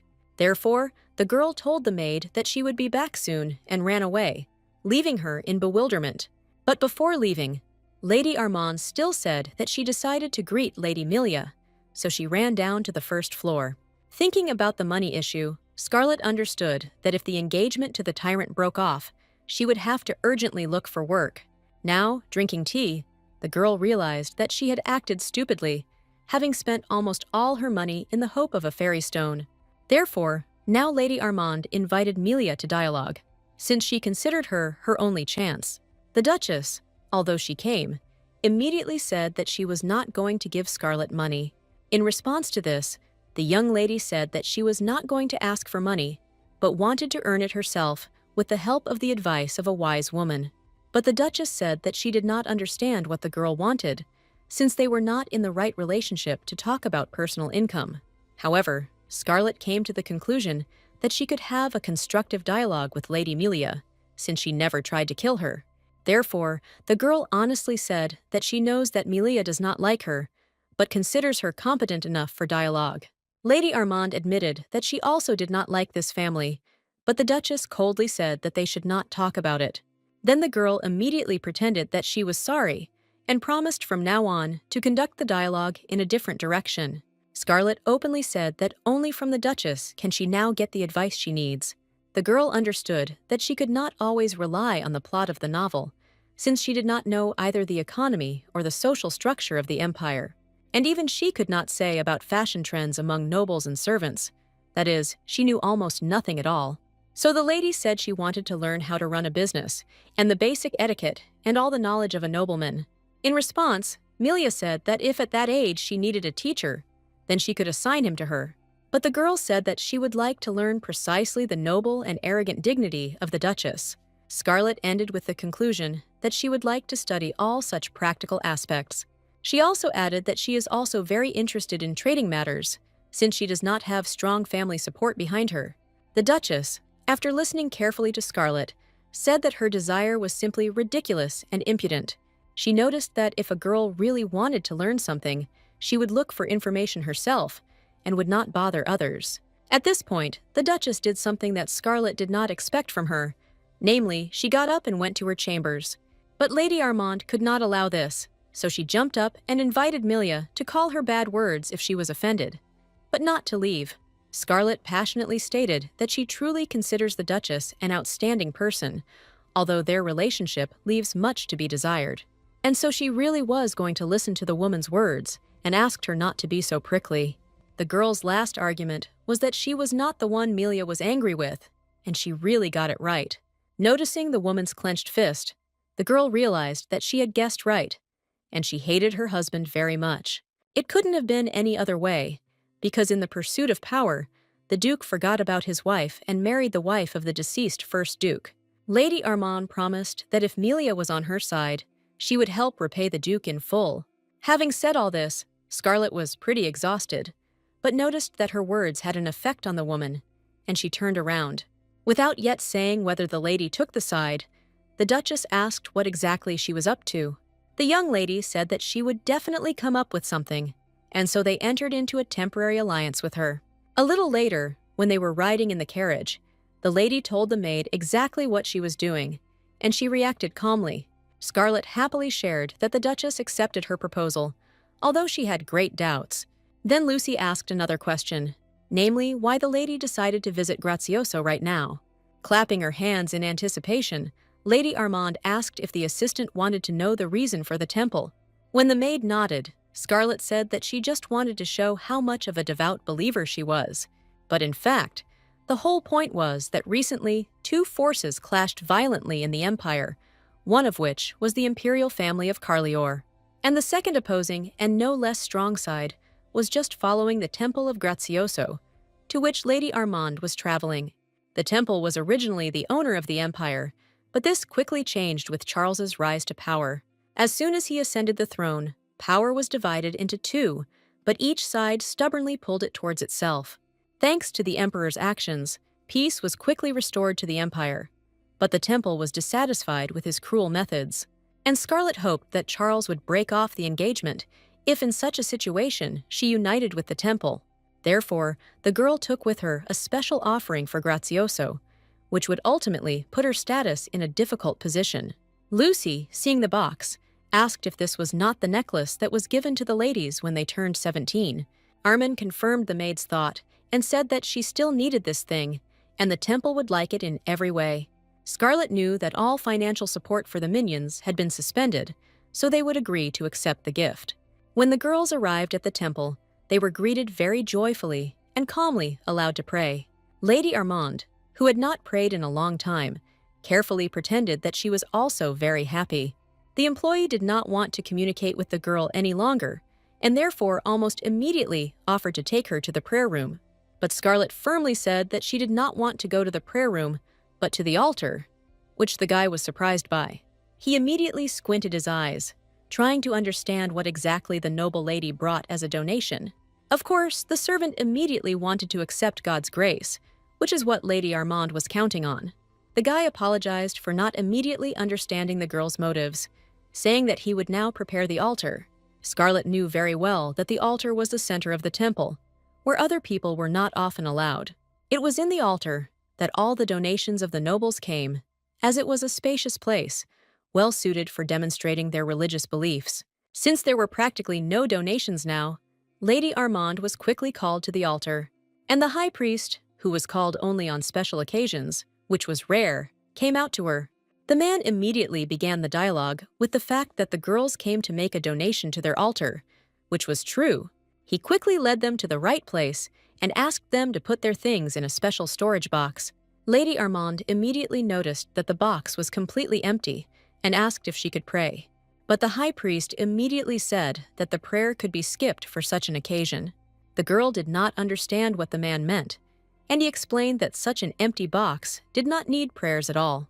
Armand didn't like the fact that the priest openly told her to empty her pockets, but that's what she came here for. So she asked the maid to open the box, and Lucy obediently did so. Scarlet decided that since the donation was her idea, then she herself should do it with her own hands. Approaching the altar, the lady began to say that she would make a donation to the temple, but suddenly stopped short when she saw something. Lady Armand was so amazed by what she saw that she froze in place and forgot about the purpose of her coming to the temple. And the girl was now very much looking at a drawing of a black hyena, which should not have been here. Lucy, noticing that the mistress was lost in thought, called out to her as she wanted to return to the estate as quickly as possible. The lady replied that she was just thinking, and she herself remembered that this drawing is a symbol of dark magicians with whom it is better not to mess.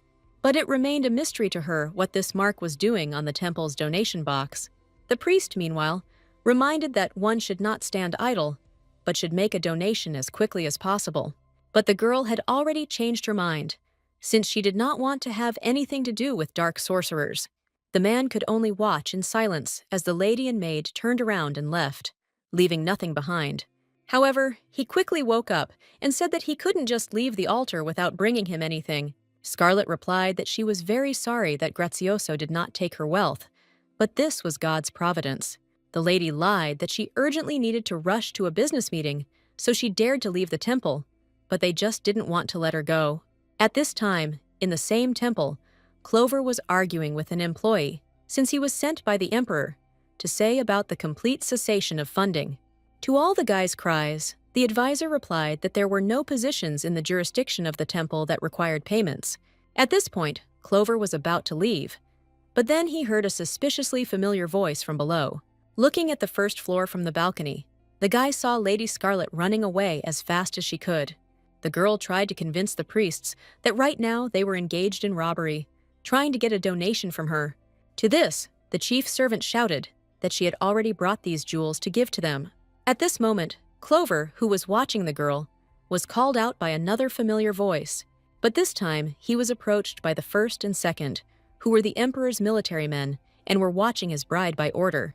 The advisor immediately asked to explain to him what was happening to Lady Armand and why this crowd was chasing her. To this, the second shadow replied that the girl came to the altar, but for some reason changed her mind about making a donation and simply ran away. As a result, the priest became furious and ran after her, and some of the clergy followed them, not even knowing what was going on. But even after the shadows explained, Clover could not understand anything, and the shadows confirmed that they themselves were surprised. The first shadow said that he did not know what the emperor's bride was doing, but he was having fun anyway. The second shadow nevertheless suggested taking action and calling Lady Armand's coachman to drive up to the entrance. He also asked whether the advisor would report what happened to the girl to His Majesty. To this, Clover replied with a smile that, of course, he would tell about everything in detail, because such things cannot be hidden. The advisor was sure that the emperor would really like such a story about Lady Scarlet. When the lady managed to return to the estate, she looked at the mark's design and was in deep thought. Although the temple was something of a villain, it was far from the group of dark magicians that appeared later, who brought a lot of trouble. And therefore, Scarlet still did not understand how an almost harmless temple became associated with a very dangerous community. While she was still thoughtful, her brother quietly approached the girl, wanting to talk. The lady was surprised that Izar was at home, but greeted him joyfully.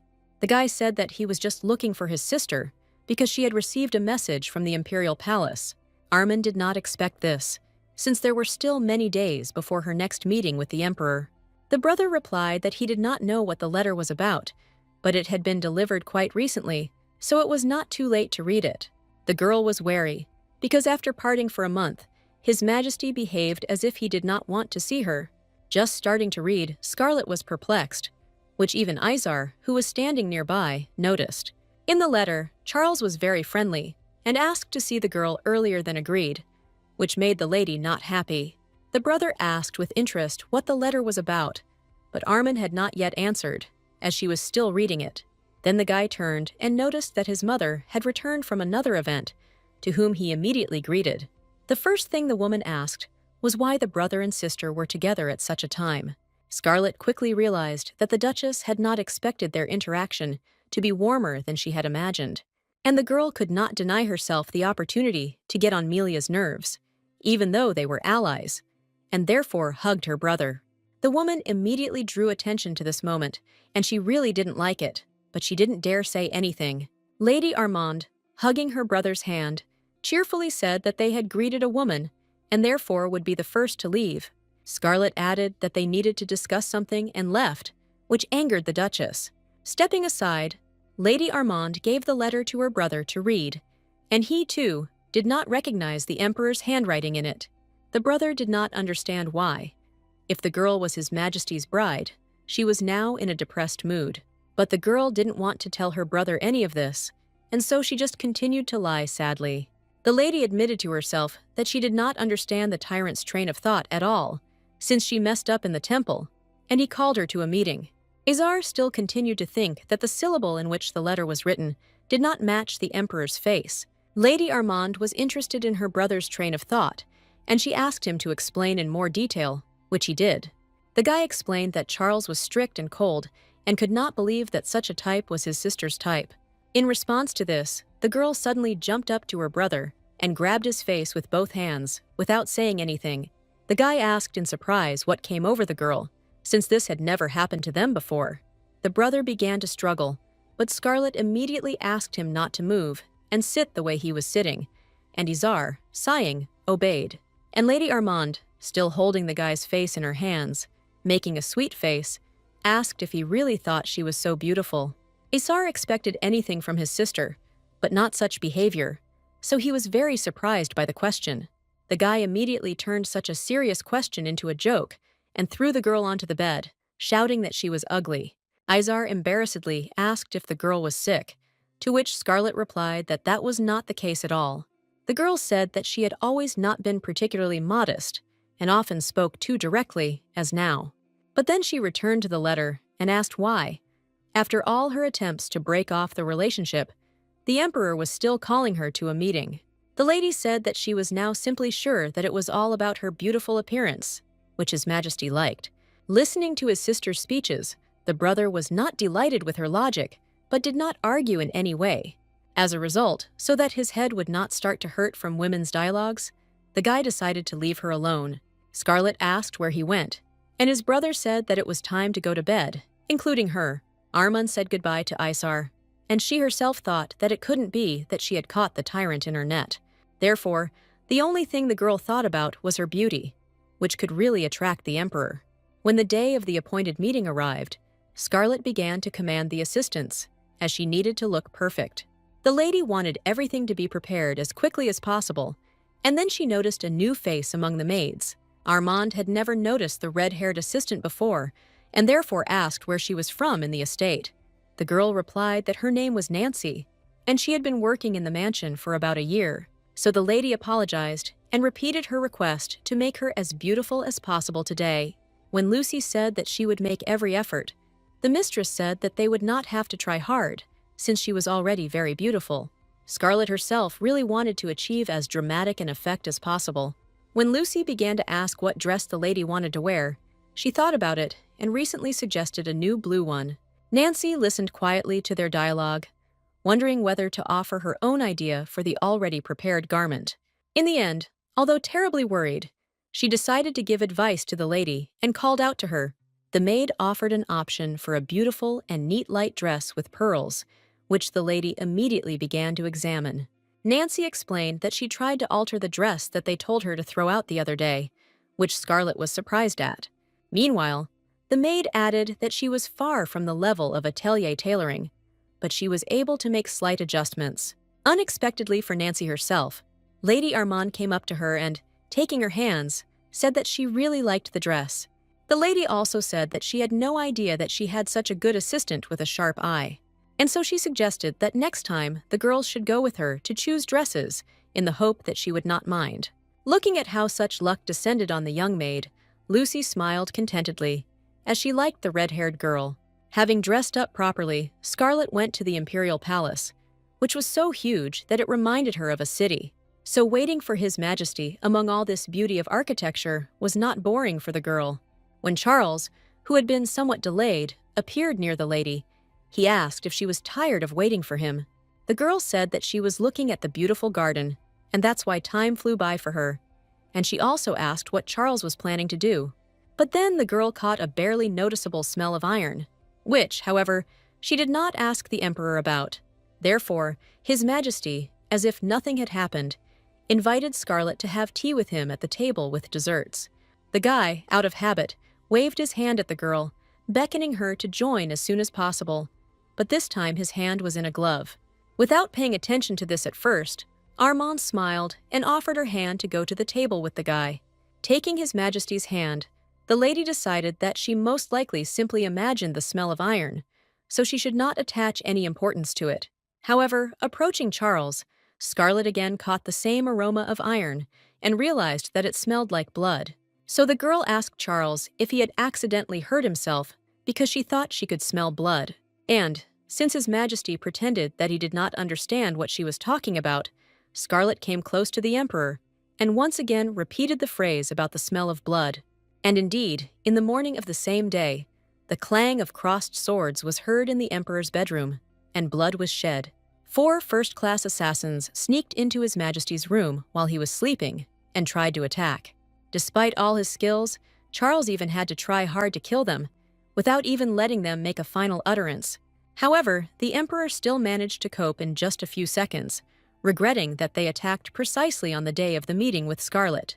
His Majesty quickly realized that these were murderers from an organization called Pan, but this gave him nothing more. The emperor considered it a very cruel coincidence that these guys attacked today. Moreover, he tried his best to avoid being subjected to the divine curse that these killers possessed. And right now, Charles, standing in front of the lady who demanded the truth, did not know how to tell her about all this.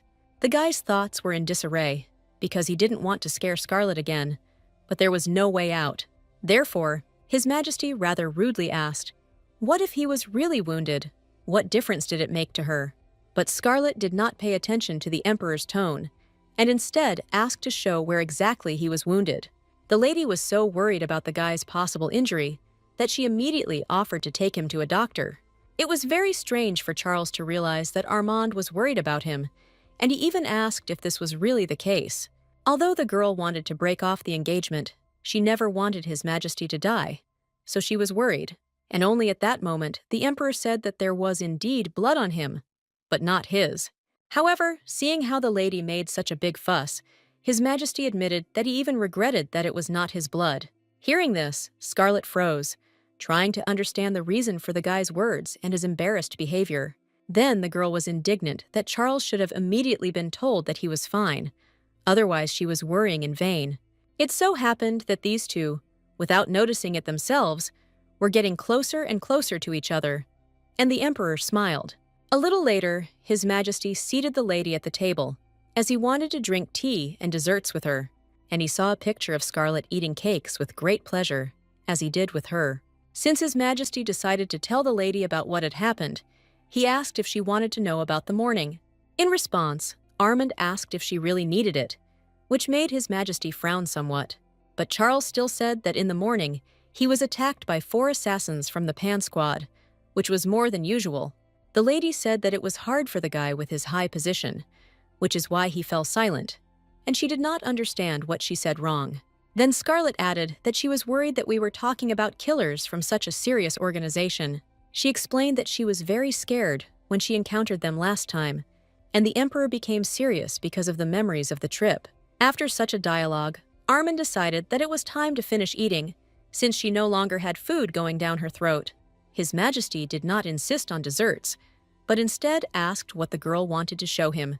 Scarlet had already completely forgotten about her plan due to the situation with the smell of blood, so she was a little confused. But now everything has turned out just fine for the girl, since Charles has been walking around with a sour face for a long time. So Armand asked His Majesty to look carefully now, since she had been practicing this skill for a long time. What the lady had in mind certainly should not have been within any framework, so she rehearsed in front of the mirror. Reaching her hands to her face, Scarlet contorted it into a monkey face and showed it to Charles. Then the girl showed a pig and several other animals, and His Majesty sat with a shocked face and continued to sit exactly the same. A few seconds later, when the gift began to return to the Emperor, he asked what exactly young Armand was doing. A little later, when the guy and the girl separated, the first shadow could not calm down because of laughter.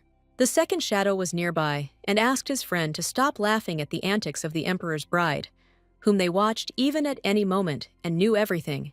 The guys could have tried to calm down for a long time, but then the front door creaked, and they had to look who came.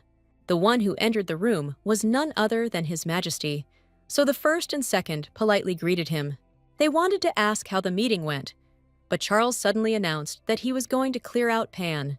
Having said this, the Emperor passed by his assistants, and they had no choice but to support his decision.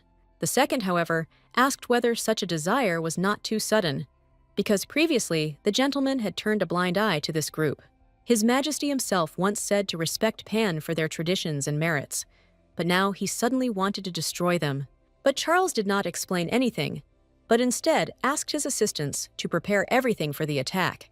Therefore, the first and second had to agree with everything, and the guys immediately went to regulate the schedule of the Master and Clover. But to this, the Emperor said that he would not go anywhere, so his assistants would have to deal with everything on their own. The second began to worry about this, but the first quickly realized that they could handle it, and therefore told his friend to keep quiet. When His Majesty left, the second shadow asked what it all meant, because with the Master, it would be much easier for them to deal with everything. To this, the red-haired man replied that it was perfectly clear why the Emperor did not want to go with them, although he sent them for a difficult operation. The whole point was that Charles wanted to keep Scarlet safe while remaining close to her. The first reasoned that in the end His Majesty would still have to intervene, but for now he could be left alone. And at this time, Charles, going to his chambers, remembered the face of Lady Armand, who grimaced in front of him, and at the same time, for the first time, the Emperor had so much fun that he laughed heartily, even if alone. That same evening, returning home, the girl, remembering her grimace, experienced great shame, although she herself wanted it. In addition, the Emperor did not say anything more until the end of their meeting, which also worried the lady. Scarlet understood that this was not surprising, because she herself would not have expected to see a grimace on such a beautiful face. However, right now, Armin decided to put what happened out of her mind, as she wanted to quickly relax in her room. Then ahead, she saw her brother running towards her and smiled joyfully at him because the guy was meeting her. But Isar was noticeably tense and suggested that his sister first take a walk and then go to the mansion. Armin did not immediately understand the reasons why her brother said this, and said that she wanted to go to her room to rest. Hearing this, the guy's face changed greatly, and the girl could no longer help but notice, and the lady suddenly realized that the atmosphere in the mansion had changed greatly. There was even a feeling that something terrible was about to happen. In confirmation of his sister's feelings, Isar reported that the Duke was very drunk, which worried the lady. Scarlet remembered very well that when her father drinks alcohol, drunkenness changes him greatly. Once drunk, the Duke becomes the embodiment of arrogance and demonstrates surprisingly remarkable strength. Therefore, the fact that her brother was now grabbing her hand and pulling her away from the estate was understandable to the girl. Isar wanted to go for a walk until the Duke went to bed and everything in the mansion was quiet. But the girl could not escape, because she understood perfectly well that if her father did not find her, he would switch to the servants. So even though she wanted to go with her brother holding her hand, Armand couldn't do that. Scarlet froze in place, which Isar immediately noticed and also paused to find out what was the matter. The lady, plunged into despair, asked her brother when it all started and why they endured it. The guy wasn't sure what exactly the sister was talking about, so he decided to ask again. And the girl asked since when did the father raise his hand against his brother. But, like the last time, Isar began to deny it. And when the lady said that bruises like his brother's don't happen from simple falls, the guy couldn't find anything to object to. Scarlet began to blame herself for noticing the bruises on her brother's body too late. Gently touching the bruises on Isar's arm, she was sad that healing magic did not exist in this world. Lost in thought, the lady unexpectedly remembered one event from little Scarlet's past. The fact is that the words that her father spoke to her in her drunken delirium were cruel, but he was much stronger. He often told Scarlet that she was an unchanging creature, whom even her own mother did not love. Such ridicule of a father against his daughter happened quite often, and she could not do anything about it. The girl could only cry sadly and wait for a better and calmer life to come. And my father, under the influence of alcohol, was so violent that he absolutely did not understand when he should stop. But the worst thing began when the father got to the green bottle with the sign of the constellation Ricos, and then the Duke, forgetting about all decency, began to brutally beat his daughter. And right now, remembering all the past moments, the girl realized that she couldn't stand it anymore. However, Isar had no idea what was in his sister's head and what she was going to do. And Lady Armand decided to go to the Duke and tell him everything she thought about him. Since the brother could not stop his sister, she entered the estate and soon met the butler. Vector was very surprised to see the lady who was eager to meet her drunken father. The butler also tried to stop Scarlet, but it was useless, since the lady was directly torn. But as soon as Armand took hold of the door handle, she heard a question in the Duke's room about whether the sacrifice was ready. The girl froze in place, not understanding whose voice it was and what was going on in her father's room. And the person who contacted the man said that certain difficulties had arisen because the heir to the Recap family had fled. The fact that the victim escaped was very bad, but the cloaked men had a backup plan. The magician said that there was another suitable child in the Armin family, and the runaway child was already dead. This is because Glenn Machiar will not be able to survive without a direct descendant of the Recap family due to the collateral nature of his family. It was known that the boy died somewhere near the territory of the monster forest, so he would not cause any more problems. The only thing the magicians were worried about was that with Glenn's death, part of the power needed to activate the crystal had disappeared. One of the people in the circle asked what would happen to Carlior, and she was told that he would soon be finished. The chief among them all said that he had a plan, but he needed a little time, and therefore asked to trust him. Then the magicians asked, what about the Armand family? And then the Duke declared that he was completely at the mercy of his masters. Carlior, Rashashel, and Mashiar, when they were gods, created a seal that captured the demon god, and the occultists were now trying to break it. Since the seal was created with the help of their exceptional powers, it was precisely these powers that were needed to destroy the seal. And it will break only when all the blood relatives of these families, without exception, die. Then the very last strength of the deceased will return to the cave where the seal of the demon god was contained. And what the magicians wanted so much will happen. That is, their main leader will be released. Therefore, the occultists moved on to the next victim and asked the Duke to prepare his son Isar for this. The man said that his owners need not worry, as he would definitely bring his own son. Standing outside the door, Scarlet heard all this perfectly well and was horrified by the information she received. At that moment, the brother approached his sister and asked what was wrong with her, since she froze in place. Armin turned sharply because she was not ready to talk to Isar about what happened right now. The guy didn't understand what exactly shocked his sister, who didn't even go into their father's room. When, despite the late hour, they retired to talk, the brother did not believe this story. Isar was so amazed at the impudence of his father, from whom he already suffered too much. So now the guy was now cursing such a bad parent with all his might. Scarlet, seeing how her brother was being killed, did not touch him for now, because she understood that he needed time.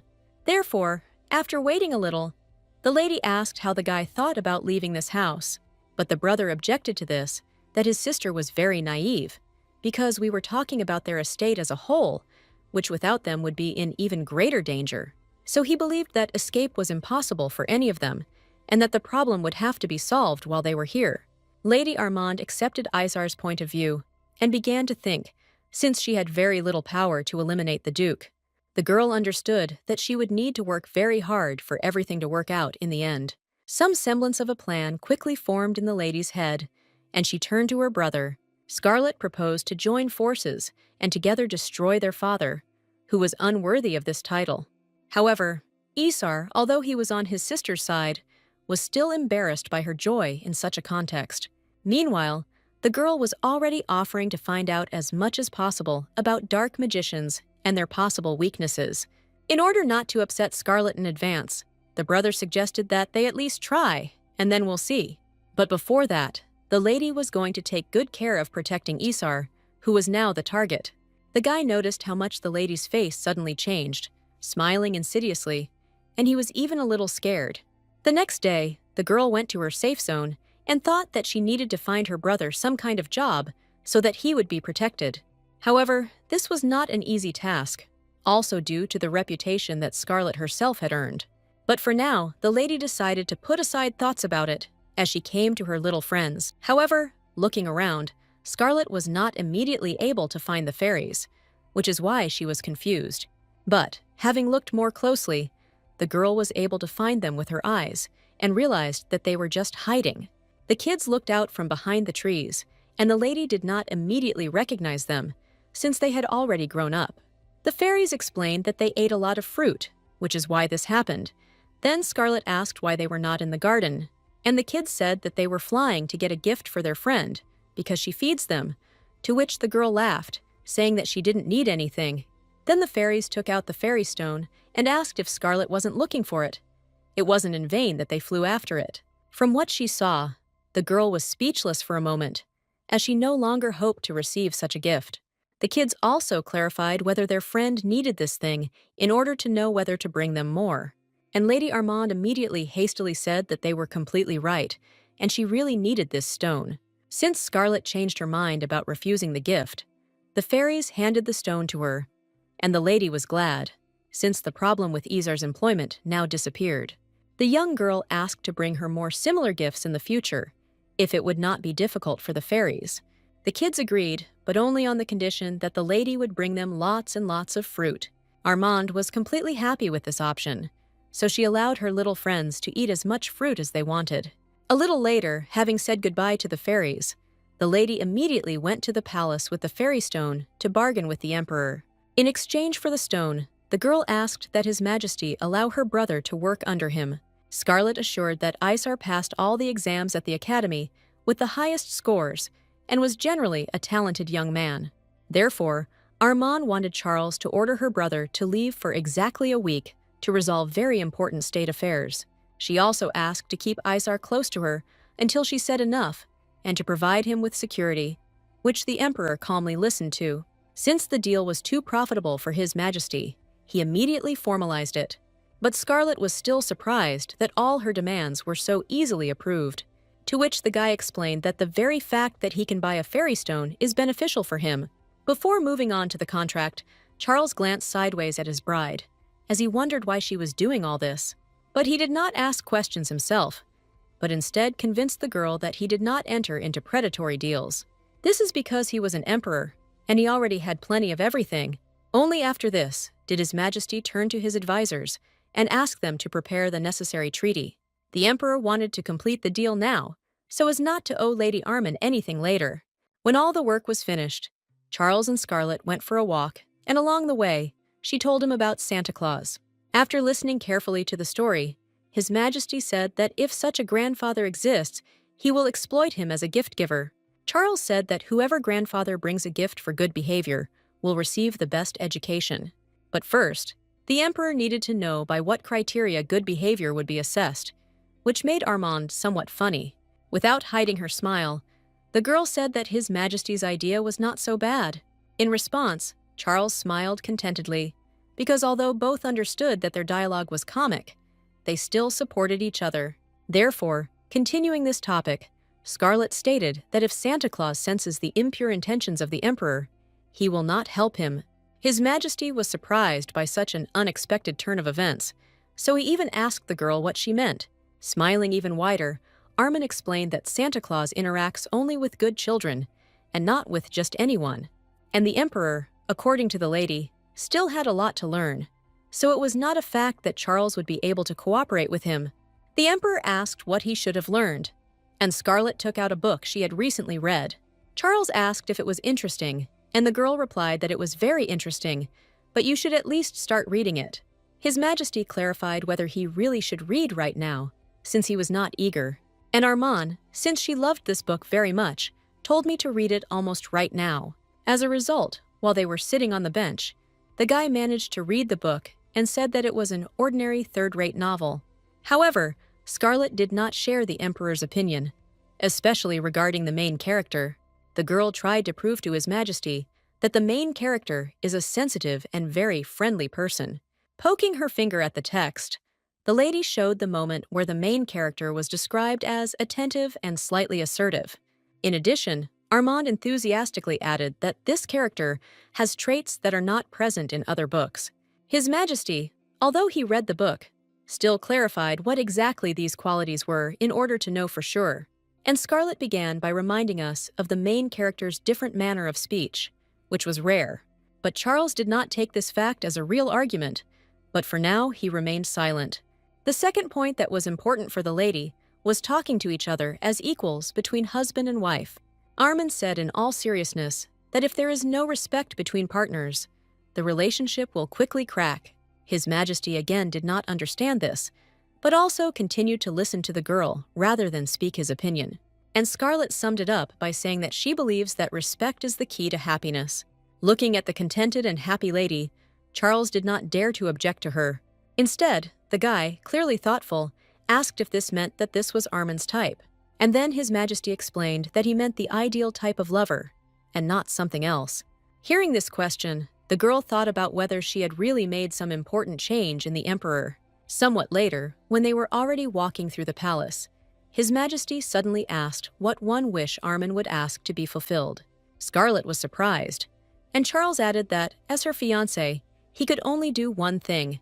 The young lady exhaled as she almost asked to break off the engagement, but His Majesty did not mean it at all. However, although the girl didn't say anything, she still had to talk about the desire, so she thought about it. Just a few seconds later, a brilliant idea came to Armand's head, which made her very happy. Turning to the emperor with a smile, the lady proposed to remain friends for the rest of their lives. His Majesty stared at the girl and asked incomprehensibly what she meant. And Scarlet continued to finish off the emperor with her desire for friends, which made him droop. Armand, playing the fool, asked if this was not a simple and ordinary desire, suitable for the doomed. Smiling evilly, Charles, barely restraining his emotions, said that this desire was not at all suitable. Then, still looking irritably at the girl, the emperor declared that fulfilling this desire was beyond his capabilities. Charles turned around and left, and the lady had to catch up with him, shouting that having friends was actually very nice. Since the girl's and the guy's steps were very different, it was difficult for her to catch up with him, which made Armand angry. Making every effort, Scarlet overtook His Majesty and, blocking his path, reminded him that he himself had offered to fulfill her wish. But the emperor suddenly backed down, turning away and saying that he had not said such a thing at all. The lady was amazed at such impudence, and therefore did not even immediately find the accusatory words, starting to stammer. Not wanting to help the confused lady, Charles looked at her carefully, thoroughly analyzing her. Scarlet looked very hurt and sad that His Majesty ultimately refused her. Therefore, with a sigh, the emperor suggested that if it was impossible to become friends for life, then they could at least be friends for now. Lady Armand looked at the guy in surprise, because he proposed an idea that she had never even thought of. And His Majesty, in response to the girl's questioning look, smiled and once again confirmed that he was serious. So for now, having become friends with Charles, Armand finished her walk and came to her brother to report the news about his work under the emperor. While sharing the information, the lady noticed that Isar was somewhat sad, and therefore asked what was the matter.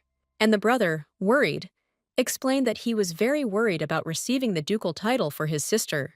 But Scarlet herself did not share her brother's concerns, since she had already thought through everything carefully. Then, Isar began to grumble excitedly about the fact that the old people were not some simpletons, and carefully examined every question. The guy added that since my sister did not graduate from any academy, even for this she would be deducted the required points. Moreover, she was the emperor's bride. But the girl objected to this, that this was not so bad. To which Isar stated that, unlike his sister, the elders may not think so. But Scarlet still didn't become afraid, saying with a smile that maybe her brother was right.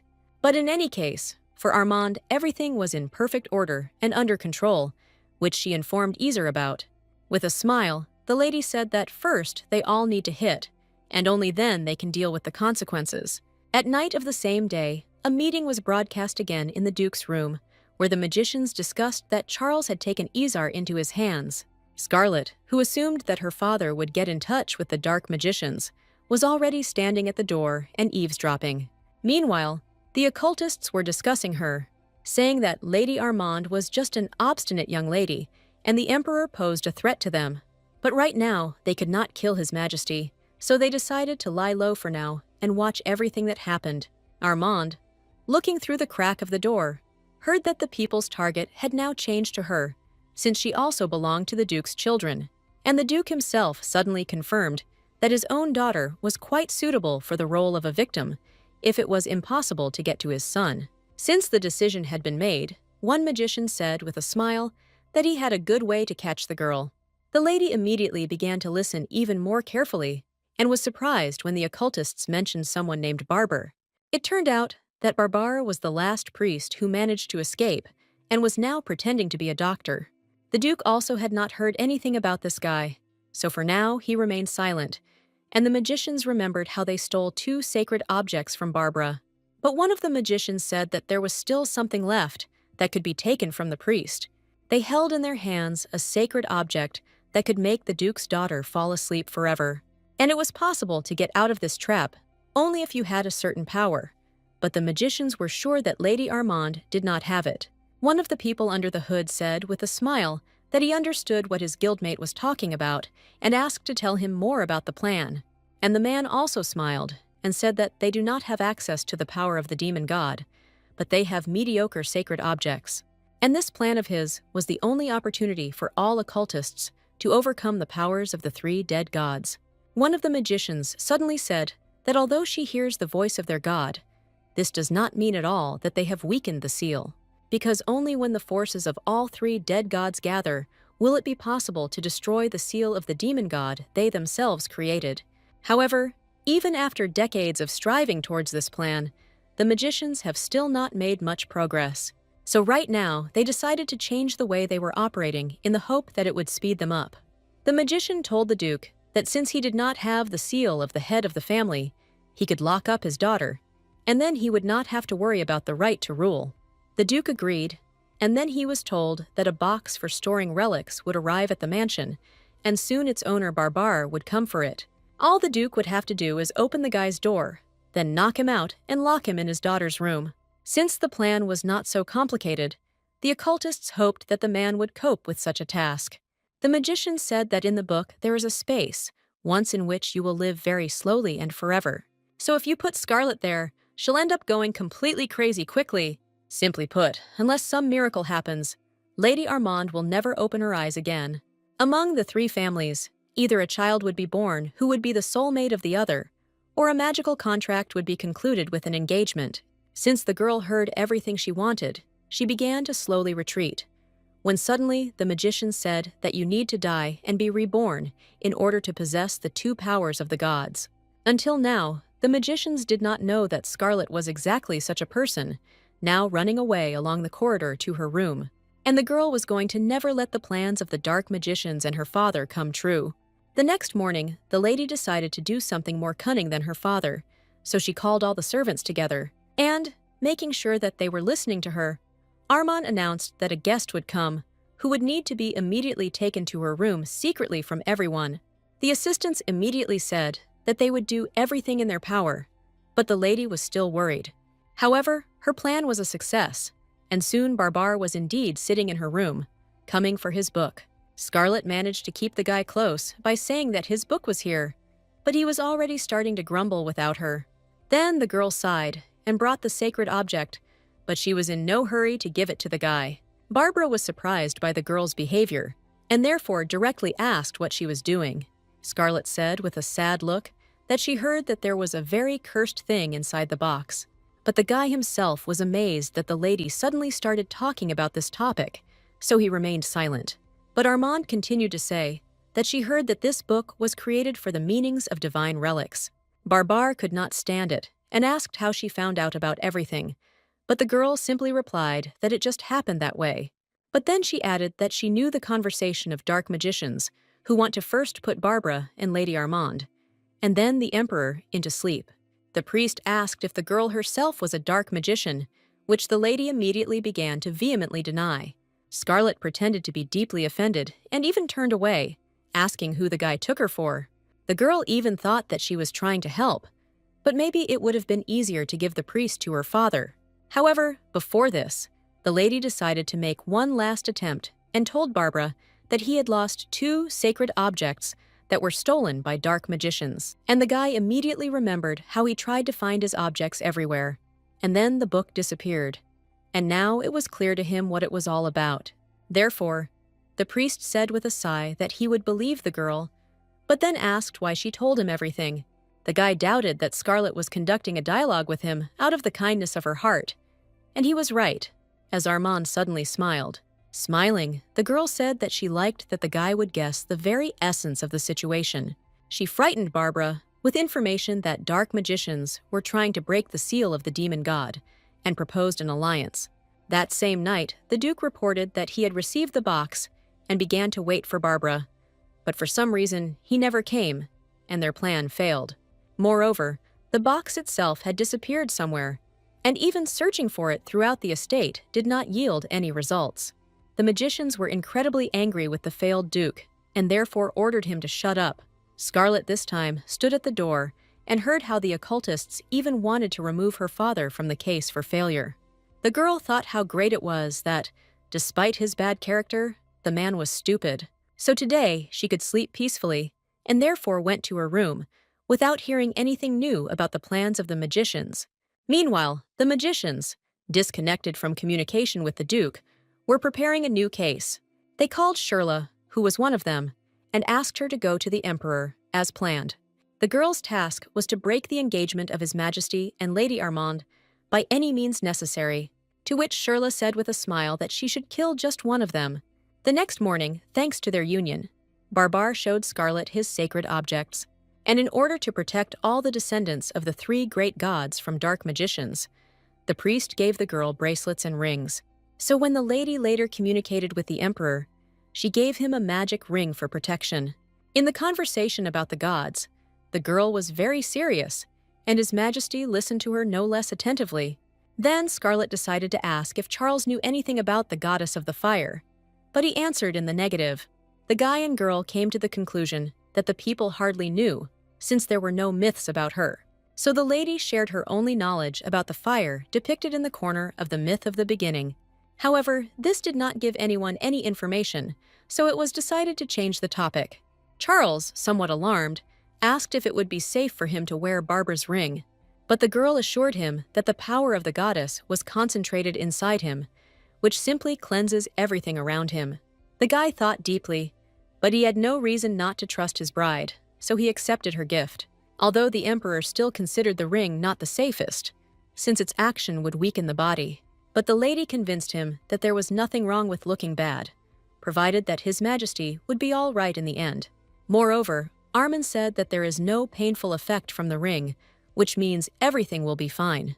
The girl remembered the legend that as soon as someone heals through absorption, they will immediately become closer to the goddess. The lady did not know exactly what this legend meant, but she hoped that it could help her. As they continued to sit at the table, the emperor continued to grumble about the sacred object. However, now the guy was worried that the lady might look sick because of the ring, which surprised her. It was very strange for Scarlet to hear that the tyrant Charles could be worried about someone. So Armand said that she wouldn't be really sick, so he shouldn't be scared. The lady tried to laugh it off in order to lighten the atmosphere and not start worrying about it herself. But His Majesty once again did not appreciate her jokes, but instead grimaced. Seeing the emperor's reaction, the girl could not help but laugh, but then calmed down. Scarlet decided to return to the topic of sacred objects, since she wanted to talk about the moon god item. To this, the emperor said that there is no moon in this world, and the girl should also know this very well.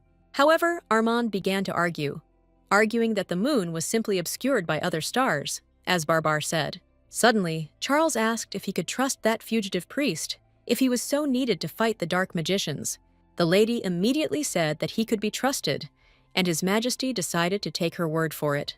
After this, Charles asked his bride not to try to solve problems on her own in the future, because she could be caught, with which the lady agreed. So His Majesty proposed that in the future, we discuss all plans together and decide how they will proceed. After a short silence, Scarlet turned to the emperor with permission to ask him a personal question. The lady asked if the guy was now imitating in his manner of speech the ideal type of girl they had read in the book. His Majesty himself was slightly surprised by the lady's question and did not immediately answer it, as he was thinking about what to say. Scarlet suggested that Charles was trying to build an ideal relationship between lovers and later spouses. Of all Armin's phrases, the emperor caught on the word beloved and thought deeply, and Scarlet continued to cheerfully insist that it was so, because she had read the book well. Then, His Majesty realized that he had been declassified and asked what if so. To this, the lady replied with a little sadness that they had become friends, and they were not supposed to behave like that.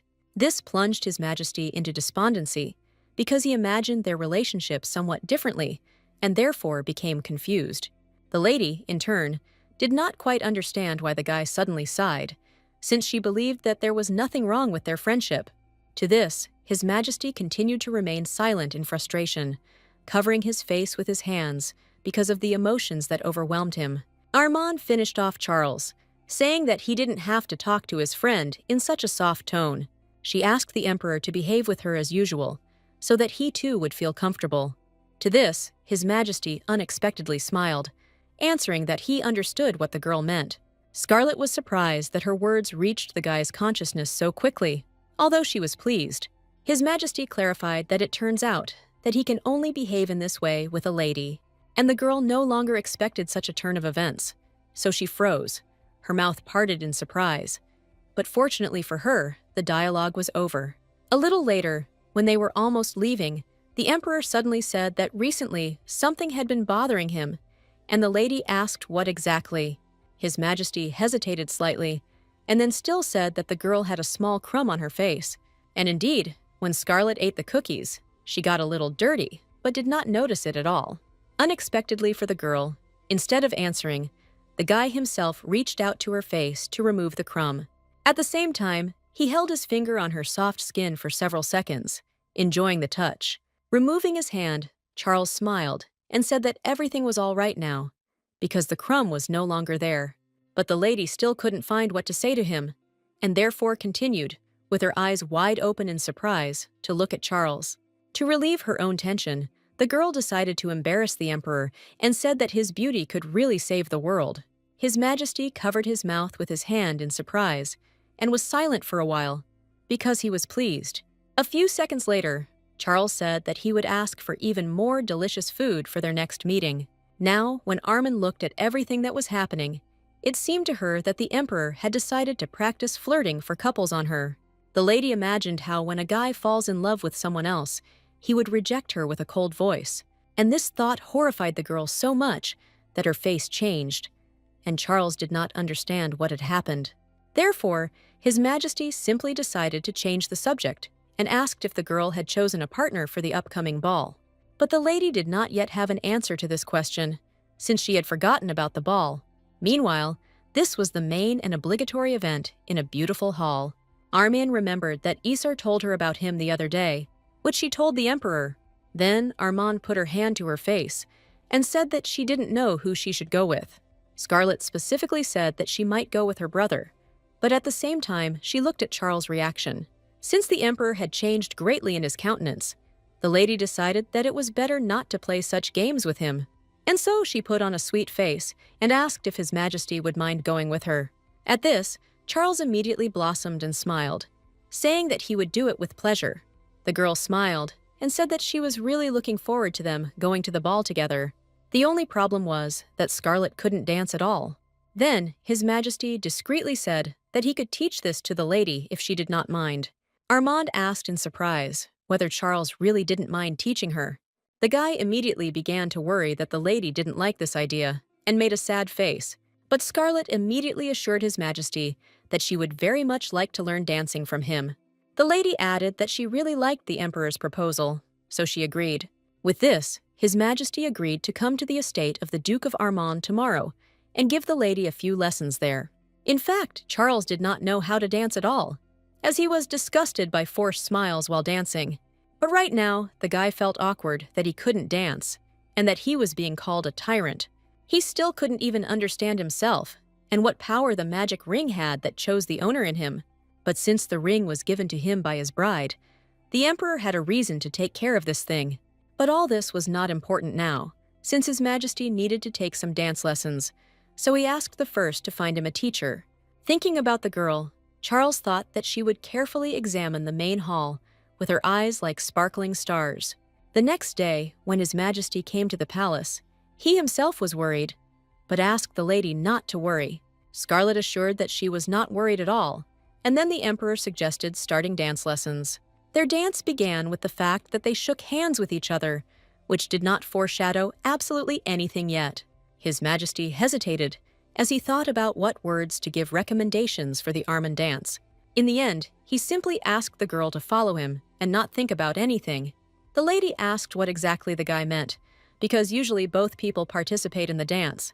Charles explained that he wanted Armand to not tense up at all during the dance, so he would lead. And then the guy corrected the lady's hand, which she had initially placed incorrectly, which slightly confused the girl. Charles asked for the last time if Scarlet was okay with training, and when he heard an affirmative answer, he calmed down. Most of all, while performing the movements, the lady was afraid of stepping on the emperor's feet, but so far she had managed to avoid this. The servants watched the guy and girl dance, and were shocked at how bad these two dancers were. If initially Armin was still somehow trying to keep up with the beat, then a little later she completely came to terms with the fact that she couldn't do it. But she just couldn't understand why the emperor didn't get into music if he knew how to dance. Tired of constantly straining due to awkward movements, Armin stopped and asked if everything was all right with His Majesty. In response, Charles suggested taking a break as he needed to prepare and left for a while. When, after the break, the Emperor returned to Scarlet, he again offered her his hand, as before. His Majesty and Lady Armand began to dance again, as before, trying to follow the music. And then suddenly, the girl realized that His Majesty had suddenly become much better at dancing. Even Scarlet herself began to succeed, so she was able to relax and feel freer. In between, the lady for some reason asked if Charles knew what a love marriage was. For Armand herself, a love marriage meant that you got married after you had deep feelings. In response to this, the Emperor said that he had already spoken about this many times, so he knew. But His Majesty didn't quite understand why the girl suddenly raised this topic. After thinking a little, Scarlet said that for her, this is a sign of a happy ending to any story. While Charles was answering, the lady looked down and thought that if she were extremely careless, she would step on his foot. Then the guy suddenly invited Armand to take a closer look at him, which she did not expect at all. Stopping in place, the lady looked straight into the Emperor's eyes in surprise. The guy, smiling, continued the dance and asked the girl to at least show him favor. In fact, Scarlet herself caught herself having similar thoughts, but she always pushed them away. But now she thought about it. Smiling, the lady repeated her recent compliment, saying that before her stood a beauty that would save the world. However, this time, His Majesty not only smiled, but also said that he would gladly accept her compliment. Such a sincere smile and the guy's words confused the girl, and therefore she lowered her head. Deciding to change the subject, the lady slightly squeezed her hand on the Emperor's shoulder and admitted to him that she was a bad dancer. Charles, laughing lightly in response, only hugged her waist a little tighter to prevent her from falling. Suddenly, His Majesty wanted to hit the girl, and so he threw her into the air and then caught her. Falling into the strong arms of His Majesty, Scarlet experienced real happiness, although she did not admit it to him. And the Emperor himself, at that moment, could not contain his joyful smile and completely forgot that they were being watched. Finally, he let the lady fall to the floor, since there was no reasonable excuse for holding her in his arms any longer. Charles nevertheless replied that he did not see any problems in the fact that Armand danced poorly. The lady was very grateful to His Majesty for this, and therefore blushed slightly. Since they had finished dancing, the Emperor repeated his question about why the girl started talking about marriage for love. Scarlet was embarrassed and muttered quietly that she was just asking, just in case Charles didn't know. All this time, the maid Lucy was watching the couple and silently drawing some conclusions about them. Armand, meanwhile, asked that if an object of fate appears on the horizon, then you stop paying attention to everything. In response to this, the Emperor said that her words sounded as if she wanted something like that to happen. But Scarlet said straight out that she didn't want any of this at all. Having hugged the Emperor, the girl declared that she was a hardened realist and therefore dreams little. Suddenly, Charles suggested finishing his classes for the day, since it was already time for him to go to the palace. The lady had no right to object, but was surprised that it was already time to part. Armand understood that His Majesty could be very busy, so she didn't even think about stopping him. A little later, when Lucy and Nancy walked along the corridor, the red-haired girl tried to understand whether their mistress really could not dance. Nancy had never heard that Scarlet could dance, but she also didn't know how to dance. In response to this, Lucy whispered something thoughtfully, but the young maid did not hear what exactly. The lady's longtime assistant thought to herself that it felt like the lady was deliberately out of step. Nancy, meanwhile, was still waiting for Lucy to share her thoughts with her, but she was in no hurry. Instead of telling her, the assistant replied that she was just thinking, so there was nothing important. But, walking further down the corridor, Lucy did not understand why Scarlet needed to pretend that she could not dance. In addition, she was frightened by the fact that when His Majesty looked at Armand, his gaze was full of tenderness. And in general, their communication today could be described as the relationship of lovers. A few days later, Scarlet was getting ready for the ball and asked Barbara how she looked. The guy replied that even if she starts to wrinkle, she will still look beautiful. Since the lady came to her friend's room just to ask about the outfit, she immediately went back. And Barbara was left in complete silence and solitude, which he did not expect. The priest lowered his head and thought that the girl's behavior was somehow crazy. Just as she was going down the steps in her beautiful dress, the lady noticed the groom below. Armand immediately called out to the guy, and he, looking up where he heard the voice, also saw her. His Majesty was speechless at the sight of Scarlet's outfit and simply stared at her silently. And the girl really looked incredibly amazing now, because she spent a lot of time on her outfit. Smiling at Charles, Armand apologized for keeping the guy waiting. In response to this, the Emperor reassured her that he himself had recently arrived, so everything was in order. His Majesty himself did not notice how a smile appeared on his face, and he invited the girl to go. Before entering the main hall, they slowed down a little, and the Emperor asked if the lady was worried. Scarlet confirmed that this was her first time attending such a reception, so she was somewhat worried. Then Charles reminded her that he was with Armand, so she shouldn't worry. After listening to His Majesty's words of support, the girl felt that she was very grateful to him for everything. Charles extended his hand to Scarlet to invite her to come into the hall together, and she accepted the invitation. For some reason, the lady's heart began to beat quickly as she held out her hand to the guy in return. And while they were lightly holding hands, the doors opened in front of them, and the main hall appeared before them. Many noble people had already arrived and were walking importantly around the hall, talking to each other. When Lady Armand and the Emperor entered the main hall, their arrival was immediately announced publicly. The girl tried her best to keep a proud face and not pay attention to anyone. His Majesty turned to the girl, reminding her that she had promised him the first dance. In response, the lady asked the Emperor for his hand, extending hers to him, and the guy hesitated. Eventually, a smile lit up his face as Charles really wanted to dance with Armand. Nevertheless, he delicately suggested that Scarlet dance with her brother first, and the girl became worried that something had happened. She did not want to give the first dance to someone else, but decided to clarify whether the Emperor had told her everything he wanted. Looking at the girl again from the side, the guy realized what a beauty she was, so Charles openly complimented the lady on her appearance, which surprised the lady. Hearing that she was very beautiful, Scarlet's face changed because she was happy. The guy once again confirmed that if she doesn't know what the goddess looks like, then she won't understand how beautiful she is. This made Scarlet really feel and blush, falling silent for a while. Since the lady blushed very much, she asked to give her time and ran out to the balcony to get some air. Because of the memory of the Emperor's words, the girl felt her heart beating faster. She herself was very angry at this reaction of her own body to such simple events. It was difficult for Scarlet now, because she didn't want Charles to misunderstand her, but she couldn't go back yet.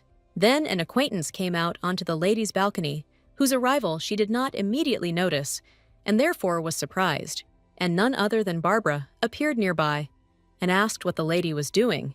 The guy came closer, and Scarlet didn't mind talking to him, so she invited him to come closer. The girl didn't even notice how the priest came here, but she gave him credit, since he really knew how not to attract attention to himself. Barbar explained that he was already tired of the ball, and then asked why Armand didn't even dance with His Majesty. Scarlet sadly replied that she couldn't, because she was too distracted by her own emotions. Since the priest didn't particularly know how to talk to people, after that they both fell silent. Finally, the guy couldn't stand it anymore, and asked if the lady wasn't one of those people who first does something and then regrets it. Scarlet was surprised that Barber managed to study her so much in a short amount of time. But before the lady had time to answer that question, the guy asked the next one, because he wanted to know what she thought about the Emperor. The friend's question made the girl think deeply about what she was really experiencing. In the end, the lady said that she would like the Emperor to be a little happier. At that moment, Charles approached Barbara and Scarlet to pick up the girl from the balcony. Charles froze nearby, as he decided to briefly observe the dialogue between the two acquaintances. Meanwhile, Barbara compared the lady to the bright summer sun, because she really was similar. But the priest associated His Majesty with the quiet and furious winter wind. The priest understood that these two did not seem to make a good union, but they fit together perfectly. After answering her friend's question, the lady asked why he asked him at all, because this had never happened before. Barbar replied that it was just like that, but the girl didn't really believe it. Without waiting any longer, Charles asked what they were both doing here on the balcony. It seemed to Scarlet that the Emperor was dissatisfied with something, because he rather rudely asked if she had cleared her head. Deciding not to pay attention, the girl introduced Barbara to Charles, since they had not met yet. However, His Majesty did not look happy at such a meeting, so the lady became embarrassed. Instead of greeting, he said that he had a conversation with the bride, and therefore asked the priest to leave. They decided to go down from the balcony into the garden, and Charles covered the girl with his robe. Scarlet was not cold, but still thanked the guy for the cape, just in case. Charles suddenly said that it seemed to him that Armand did not want to return to the ball. The emperor added that if the lady wanted, she could continue to be in the garden. His Majesty promised to be here too, and, instead of dancing, allowed me to stay in his camisole. But the girl did not agree to this, but the guy noticed that she had icy hands. Armand realized that she liked being alone with the emperor like this, and therefore did not argue, and His Majesty was already seriously worried that the lady might freeze. Meanwhile, the girl was thinking about the fact that she was unlikely to be able to become His Majesty's true lover. The lady decided to clarify whether Charles was practicing his attractiveness on her again, to which the guy just smiled. It was clear from the emperor that he wanted to say something, but for some reason he was interrupted, and Scarlet could not find out why. And Charles, looking at the sky, deliberately lied that he saw a falling star, and the lady immediately turned around, trying to find shooting stars in the sky. The girl did not understand why she could not see anything, and His Majesty, watching her, smiled, because he considered Armand's behavior sweet. He never thought that he would be able to meet such a wonderful and at the same time restless girl. Soon Charles accompanied Scarlet to her estate, and at this point they went home. However, for some reason, the lady slept very restlessly that night, and even jumped up sharply in bed. What she saw in her dream shocked Armand so much that she could no longer sleep that night. The girl knew that many of her dreams were with the ability of foresight given by Armand's blood. If in reality the voices from the communication sphere were changed, then in the dream the lady recognized their owners. In the dream, it also became clear to the girl that the magicians initially planned for Shirley and Charles to get together, but not as a beauty and a handsome man. On the contrary, it seemed to Scarlet that the eyes of the occultists were fixed as if on prey, and these evil glances lit up especially brightly when they were fixed on His Majesty Charles. The only thing is that Armand could not understand where exactly that place was. It seemed that the territory looked like a temple, but the girl was not at all sure, and there was absolutely no way she could be mistaken. Here, carefully analyzing the situation, Armand opened her eyes wide in realization. Scarlet thought that the temple and the dark magicians might be in cahoots. That's why they have the same marks. When morning came, the lady was completely sleep-deprived, as she could not sleep at all. The morning light gradually penetrated into her room, but the girl wanted it to be night. Then there was a knock on the room, and Scarlet allowed the guest to enter, since she still couldn't sleep. Imagine the lady's amazement when Barbar came to her and said that he had brought her a box. The priest said that she had been in his room all this time, and only last night he discovered her in the corner. However, the girl absolutely did not understand why the guy came to her with this item. To this, Barber explained that on this box was the lady's name, and inside it was Scarlet's diary. As a result, when the guy went home, Armand sat in front of the diary and thought in what strange place it was hidden. However, the current Scarlet could not understand the thoughts of the previous one, who hid such a personal item in such a place. The girl understood that reading other people's diaries was a bad thing, but in fact, she wrote it herself. So Armand nevertheless decided to study the thoughts of the girl who lived in this body before her. As it turned out, at that time, the Duke also beat her, which did not surprise Scarlet at all. But the closer Armand came to the end, the more her blood ran cold from what she read. The lady read something in the diary that she never expected to know, and now she was wondering what to do with this information. The diary stated that Scarlet was a fake, which was not mentioned in the original work. Before her death, the mother told her daughter with great regret that she was a half-breed. Dying, the woman admitted that the girl was born sick initially, due to the fact that her mother chose Aaron. The fact is that it was impossible to combine the two powers of God, but she did so. Therefore, the mother very strongly asked her daughter to try not to die, which she was surprised at. The woman instructed the girl not to sacrifice herself, not to sympathize with anyone, but simply to survive. At the very last moment, her mother said that if Scarlet suddenly felt that she was unable to do this, then she would need to remember her mother's advice, and she advised me to drink the contents of the bottle that my mother left as part of her inheritance. She explained that it would give the girl strength and make her feel much better, even though she didn't know what was in it. From the diary, the lady learned that she was the daughter of the deceased Duke Aaron, and not the current head of the family. And this meant that the seal of the head of the family passed to her, although she did not know where it was now. Armand understood that even if she took the Duke's chair, no one would expect the seal in her hands. At that moment, her faithful maid stood outside the door of Scarlett's room, patiently waiting for instructions. Suddenly, Lucy felt some dark energy coming from behind the door, which made her tense. The fact was that the madam understood perfectly well what she should do now, and therefore was in a hurry with all her might to the Duchess. Scarlett was determined to make her fake father's life as miserable as possible and was full of determination and malice. Lady Amelia was not particularly pleased with the girl's early arrival, but still accepted her. When the Duchess asked why Armand had come to her, she put on the table a bottle of medicine made from a winter flower, which is used for hair removal. The woman instantly understood why the girl brought her this bottle, but did not dare to take it. Instead, worried, she asked where Scarlett got such a rare remedy from a winter flower. The girl just smiled at this, saying that it was a company secret, since Barbara didn't want to give it up.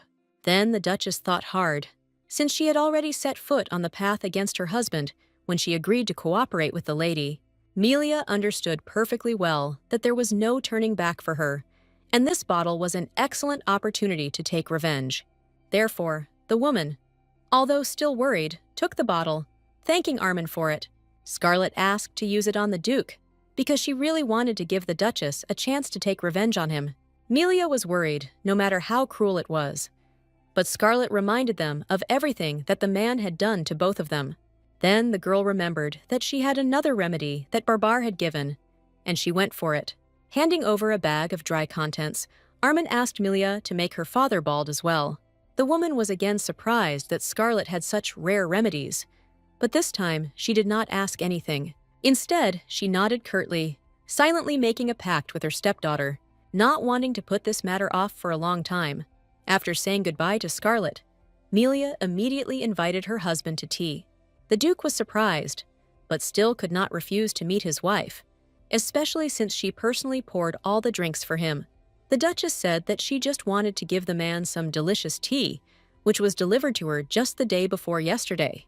In response, the husband decided to provoke his wife and declared that he had taken a beautiful mistress. Amelia knew very well about the Duke's adventures, so she reacted sluggishly, but even more wanted to take revenge on him. The woman asked why he told her this, to which the man stated that he should have said at least something. Observing his wife's reaction to his betrayal, the Duke drank the tea that she offered him. Looking at her hated husband, Amelia once again realized that he did not care about her. Then the woman decided to provoke her husband in response and addressed him, simply calling him Duke. The man reacted immediately because he could not tolerate disrespectful treatment. Jumping up from the table, the Duke began shouting that such an appeal to the head of the family was absolutely unacceptable. The Duke even asked if the woman was out of her mind to behave in such an impudent manner. In response, the Duchess only smiled. As for the first time in a long time, she felt better. The man suddenly asked if Amelia had gone crazy, like Scarlett, which she didn't like. The Duchess suddenly began to defend the young girl, saying that it was because of her that she took such a step. Amelia only now realized that Scarlett was the one who understood what no one else understood. Therefore, now she was sorry that she had not had any contact with the girl earlier. The Duke suddenly noticed that his wife was laughing at him, and this made him incredibly angry. Then the man felt that something was absolutely wrong with his body, although in theory, this should not have happened. Swaying, the father fell to the floor, as he could not stay on his feet due to his health. Then Amelia said that it seemed that the medicine had worked, which shocked her husband. Rising up on his elbow, he angrily asked what exactly she had done to him. The Duchess's answer was the laughter of the Duchess, as she was glad of the situation in which her husband found himself. With her eyes sparkling with satisfaction, the woman said that now a new life would begin for the Duke. Not wanting to communicate with this man anymore, the Duchess slammed her fan shut and turned away. Then Amelia turned to the maid, who was silently observing everything, and asked her to tell Scarlett that she was ready to cooperate. The assistant immediately left, and the Duchess stood for some time and watched her husband on the floor. A little later, Lady Armand received a letter, but Lucy clarified that it was not from His Majesty. The girl immediately declared that she did not wait for days on end for a letter from the Emperor. For some reason, Armin herself was very embarrassed by the course of her thoughts, and therefore she even proudly turned away. Scarlet added, although she was not asked, that she was supposed to meet Charles later. Lucy, whose lot it was to listen to all this, nodded her head in agreement, but she herself wanted to leave as quickly as possible. When the maid put down the letter and left, the girl stood for a few more moments, but curiosity prevailed. It seemed to her that Lucy had become somewhat mischievous lately, although she wasn't sure. In the end, Scarlet decided to just take the letter in her hands and not think about the assistant for now. It turned out that Miss Adrian wrote to her, who wrote that the child had fully recovered. Moreover, they were able to find out that he was indeed the son of the Mashiar family. As the lady had said, Miss Bakshan said that the guy calls Scarlet Big Sister, which the girl was surprised by. The elder also asked to indicate the time at which she could bring the boy to talk with Lady Armand. Scarlet had absolutely no idea what her relationship was with Glenn, but it was clear that he knew her. But a letter from Lady Adrian reminded her that it was time to organize a meeting with the elders. At the same time, His Majesty walked through the forest towards Lady Armand, as he wanted to bypass his territories. Then he noticed a female silhouette ahead, which should not have been here. A red-haired girl stood in his way and silently looked at the Emperor. At first glance, she did not pose any danger, but for some reason, she did not behave the way other girls would behave in such a situation. Since no one started the conversation first, they stood silently opposite each other. This girl was Shirla, who in the original plot was the main character, but now everything was a little different. Therefore, Charles did not experience anything when he saw this beauty in the middle of the forest. Instead, His Majesty imperiously asked why the lady was looking at him so boldly. Before going to meet the Emperor, Shirla used magic to attract him, so she did not understand why the guy was so cold. The girl frowned and became worried, because this should not have happened. The Emperor heard her in a whisper and became angry, because he did not think it was right that she began to command a little. The ring from Scarlet allowed the guy to hear the quiet whisper, so now he made a decision and called the first. The shadow immediately understood what the Emperor wanted from him, and therefore appeared behind the girl. In surprise, Shirla dropped the apples from the basket, because everything did not go according to her plan. Meanwhile, the guy managed to fix the knife on the girl's throat, not allowing her to move. The red-haired woman began to worry, since she should not have started her relationship with Charles with suspicion. But she decided to calm down, because all that was required of her was to make eye contact. But no matter how the girl tried, His Majesty stood as motionless as before. But the Emperor's face expressed more and more anger, since the stranger did not want to answer what was, in her opinion, wrong. Shirla had not yet responded, as she hoped that the spell cast on her would still have an effect on His Majesty. However, for some reason, all the lady's efforts failed miserably. The girl was absolutely sure that she took exactly the relic that was supposed to have an effect on Charles. So now, gritting her teeth from resentment that nothing worked out, Shirla tried not to cry. The girl tried to come up with some kind of justification for her previous phrases in order to save herself. His Majesty thought that he was going to his bride, but then this lady stood in his way and began to talk about something boringly. Shirla, meanwhile, began to act according to plan and screamed that Charles had killed her lover. Hearing that the girl's lover was the child from the forest, the Emperor smiled, realizing that he had wasted his time. Therefore, with a wave of his hand, he ordered the shadows to deal with this woman he disliked. Shirla didn't even have time to utter a word before everything happened, and the girl was neutralized, and Charles still stood calmly and looked at what followed his order. Meanwhile, Scarlet finally visited her friends, who had already been waiting for her. The girl was no less happy to see them than the fairies themselves, and did not know that they were bored. Therefore, the lady asked for forgiveness for the long absence and promised to come more often. One of the kids asked what Armand wanted to do, and she said that she would grow more fruit for them. The girl took the seeds of delicious fruits out of her pocket and showed the fairies. The kids immediately squealed with joy and said that the lady was simply the best. Then Scarlet heard a familiar voice asking if she was talking about these fairies. The lady turned around and saw a familiar face, which she was glad to see. It turned out that the Emperor had already come to the girl in the safe zone, since she invited him. Charles said that he should have known about fairies, even at the moment when Armand brought him their stone. Scarlet laughed in response and showed His Majesty the so-called fairy children. The Emperor tried to put on a sweet face, as the lady had asked him the day before. And if Armand understood that His Majesty was really trying, then the kids were already scared. But the girl only laughed at the guy's efforts and did not make any comments to him. Turning to the fairies, who were shocked by this appearance, the lady asked them to say hello. But then the red cap said that this man was an enemy because he smelled like eggplant. And after him, everyone else began to drive the Emperor away, which Scarlet was surprised at. Armand didn't understand at all why the little fairies suddenly started shouting about eggplants, and so she decided to ask what was wrong with the eggplant and what this vegetable was guilty of. The fairies replied that the eggplant children are very dark and northern, so they don't like them. The lady was surprised because the children told her that there were no fairies here except them, and the blue cap confirmed that there are no others here, but they are just around the corner. And in the place where the baby pointed was the imperial palace. The fairies said that the eggplants are not even able to make fairy stones, but they are often bullied. Then the girl reassured the kids that those fairies were simply jealous of them, since they themselves could not make such a cool stone. But Scarlet still didn't understand why Charles smelled like those eggplant fairies. Then the Emperor himself decided to enter into the dialogue and said that he could give any fruit that the kids liked.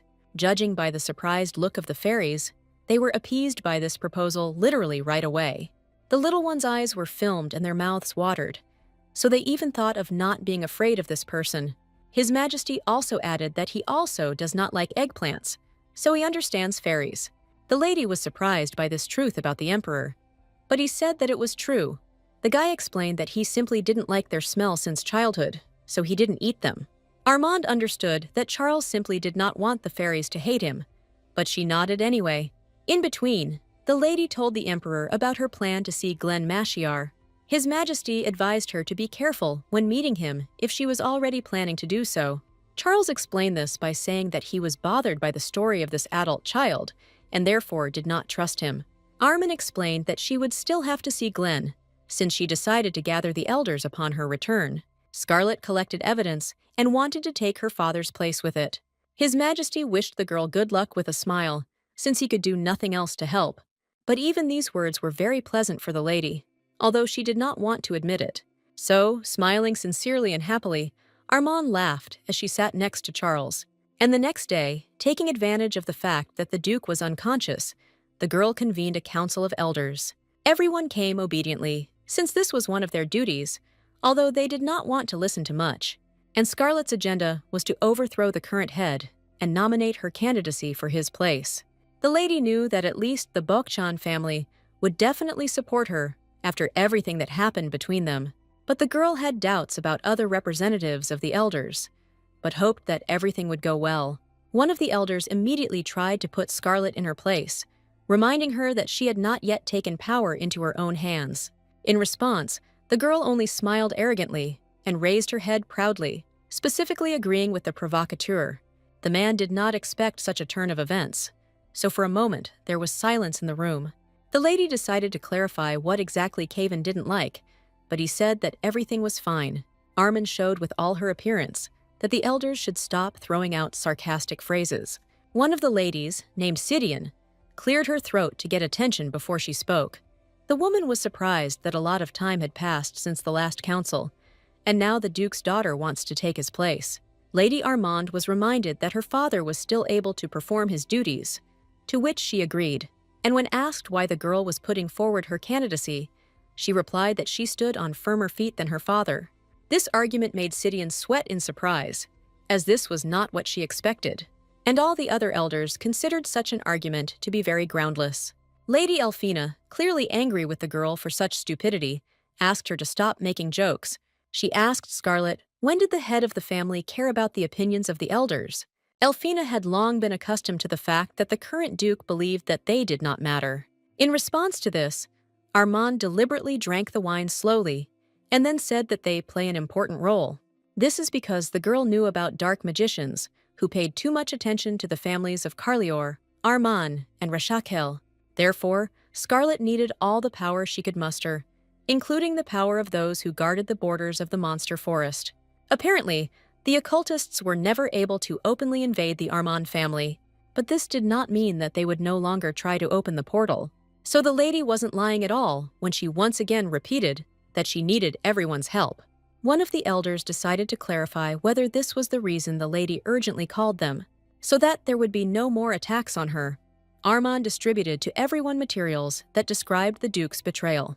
The man, who took it upon himself to speak for everyone, asked what kind of documents these were, and then he opened it and began to read, as a result of which he was greatly shocked by what he learned. Scarlet immediately warned everyone that everything they saw today was a secret, but the fact was that the Duke took his place as head of the family in far from the most correct ways, and the lady was able to understand everything that was happening only thanks to the butler. Armand warned that what was learned about the Duke should not be revealed even under pain of death. This is because the Emperor indiscriminately killed everyone who was associated with dark magicians, and the girl knew about it. While the elders read the document, many of their hands began to tremble with fear and indignation. The lady noticed that everyone had very gloomy faces, which she said while laughing. However, the elders were not at all amused, since they could not believe that they had allowed such a person to take the place of head. One of the women asked if Armand was now going to take the throne by threats, but Scarlet rejected this idea. The girl immediately stated that she didn't even think about making threats, because she was sure that everyone here was smart people and would make the right choice. Here, Lady Sidian could not stand it and jumped up, shouting that she would never be able to believe the lady's words. To this, the young girl asked not to stoop to raising her voice and swearing. And then she explained that she sincerely wanted to establish collaborative relationships with everyone in this room. Scarlet asked to carefully read the scroll again, because she would take it away, but promised to solve this problem. The lady suggested that if she became the head of the family, it would be better for everyone. Only because she would take on all the problems that the Duke ignored, she asked to be recognized as a duchess. At the same time, the Duke was very much tormented in his room, realizing that it was all about the tea. But he didn't know who could teach his wife such an impudent and sophisticated trick that harmed him. Barely able to stand on his feet, the man fell over and over again, but got up again, as evil emotions gave him strength. More than anything else, the Duke now wanted to properly take revenge on all his offenders. Therefore, although he swayed greatly, he stood up and left his room, going to look for loved ones to take it out on. Right now, the Duke was so angry that he was going to crush absolutely everyone into dust. Unexpectedly, on his way, he met a butler who opened the door to the master's room. Vector was worried because he knew that the owner had not yet recovered, but the man said that he didn't care and demanded to let him through. When the butler was put in his place, he obediently fell silent, and the Duke was able to ask where his wife was. But, to the man's great regret, it turned out that Melia had left on her own business in the morning. This situation infuriated the man, as he decided that there was no one in the house except him. To this, Vector was forced to say that Scarlet was in the estate and had gathered a council of elders. And then the owner lost his temper in earnest, since he did not allow his daughter to do such a thing. To this, Vector reminded that anyone in whose veins Armand's blood flows can convene a meeting of the elders. When the Duke demanded to know more details, the butler said that he no longer knew the details. Pushing aside the no longer needed assistant, the man went straight to the council chamber, and in the council room at this time, Scarlet was already collecting the documents back to burn all but one. The girl confidently advocated removing her father from the post of head of the family. All the elders were in thought, although they already knew their final decision. Then there was a loud knock on the door, and the lady instantly realized who had come. Shouting loudly to his daughter, the father asked what she had done on his estate. But as soon as the man entered the hall, the atmosphere changed very sharply for the worse. And at that moment, Scarlet, firmly standing on her own, reminded everyone of the first Duke Aaron. Only after seeing everything that was happening, the father felt his hands tremble. He realized that he should not have focused on that seal, but simply killed the girl. And Lady Armand suddenly asked in a cold voice, what brought the man here? The girl said that her father had neither shame nor conscience, since he decided to show up here. Instead of a constructive answer, the Duke suddenly began to shout loudly that no one had the right to argue with him. But everyone around had a different opinion, and therefore the daughter smiled contentedly.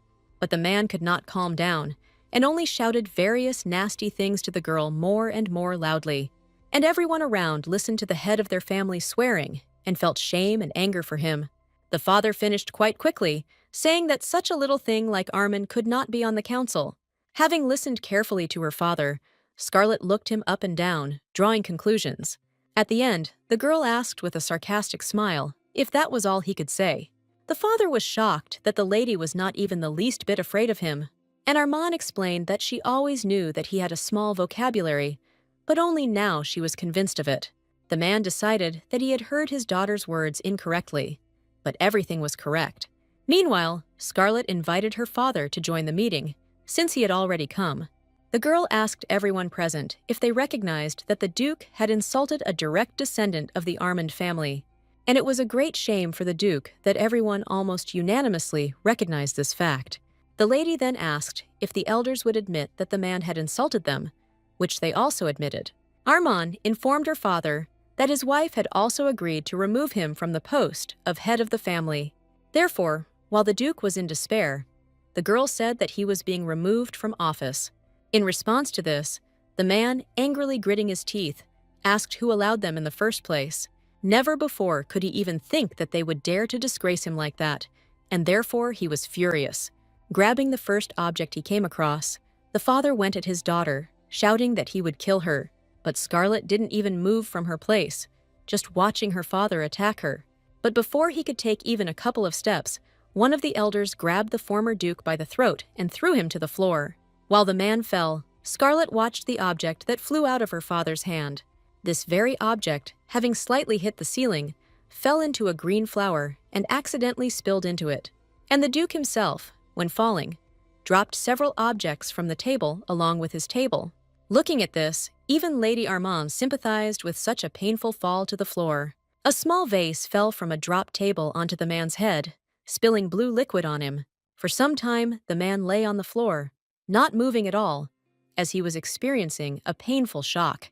When the Duke was finally able to rise to his feet and touched his forehead, he discovered something he had never expected. Suddenly, his hair, soaked in the blue liquid, began to gradually fall out, causing him to be horrified. The Duke desperately screamed about his hair, and even tried to pointlessly pick it up from the floor. All the elders stood and simply looked at the torment of the former head, but did not feel any remorse. Surprisingly, for the first time in front of everyone, an adult man cried sadly, which made the people around him even embarrassed. Lady Sidian, although hesitantly, nevertheless risked approaching the Duke and asking if he was okay. However, Scarlet immediately shouted to the woman not to move or get close to her father. While the Duke was still in complete despair, his daughter slowly approached him and finally decided to talk. The girl asked her father to give up and not be indignant, but he shouted that she should not approach him. The father called his daughter a witch, to which she said that no matter how he called her, it would not change anything. But also, the lady could not get rid of the temptation, and added that even Yuog would now not help the man with his misfortune. This made the former Duke finally turn to the girl who deliberately provoked him. As a result, the man was taken away, and Lady Elfina was left alone with Scarlet, who said that her father had been put under house arrest for the time being. But Elfina added that she thought that this would not be enough, and Armand asked why she thought so. Then the woman took out of her pocket the object that the former Duke was holding in his hand, heading towards her daughter. The elder said that she had already seen something like this once, and that's why she was so worried. The lady clarified what it was, to which Elfina replied that she didn't know for sure, but she had heard that this thing was associated with very dangerous people. Scarlet instantly realized that these most dangerous people were, most likely, dark magicians. The girl told the elder about this, since she had no other options, and, remembering that her father constantly kept in touch with them through the magical sphere, Armand understood that she was right. So Scarlet said that they all had better hurry up in solving their affairs in order to be faster than the Duke's accomplices. Approaching the plant on which the contents of the bottle in her father's hand had been poured, the lady said that she would take it with her for examination. She also added that, as the temporary acting family member, she would talk to His Majesty about this incident. Elfina did not want the Emperor to be aware of such a scandal, but she understood that it was necessary. The emperor carefully monitored and destroyed everything related to dark magicians, so he could not ignore this incident. Armin reasoned that if the situation were simpler, she would not have bothered to tell it to her fiancé. Taking the flower in her hands, the girl wrinkled her face, as a disgusting smell emanated from it. At the end of the dialogue with Lady Scarlet, Elphina herself agreed that it was better to tell His Majesty everything from beginning to end.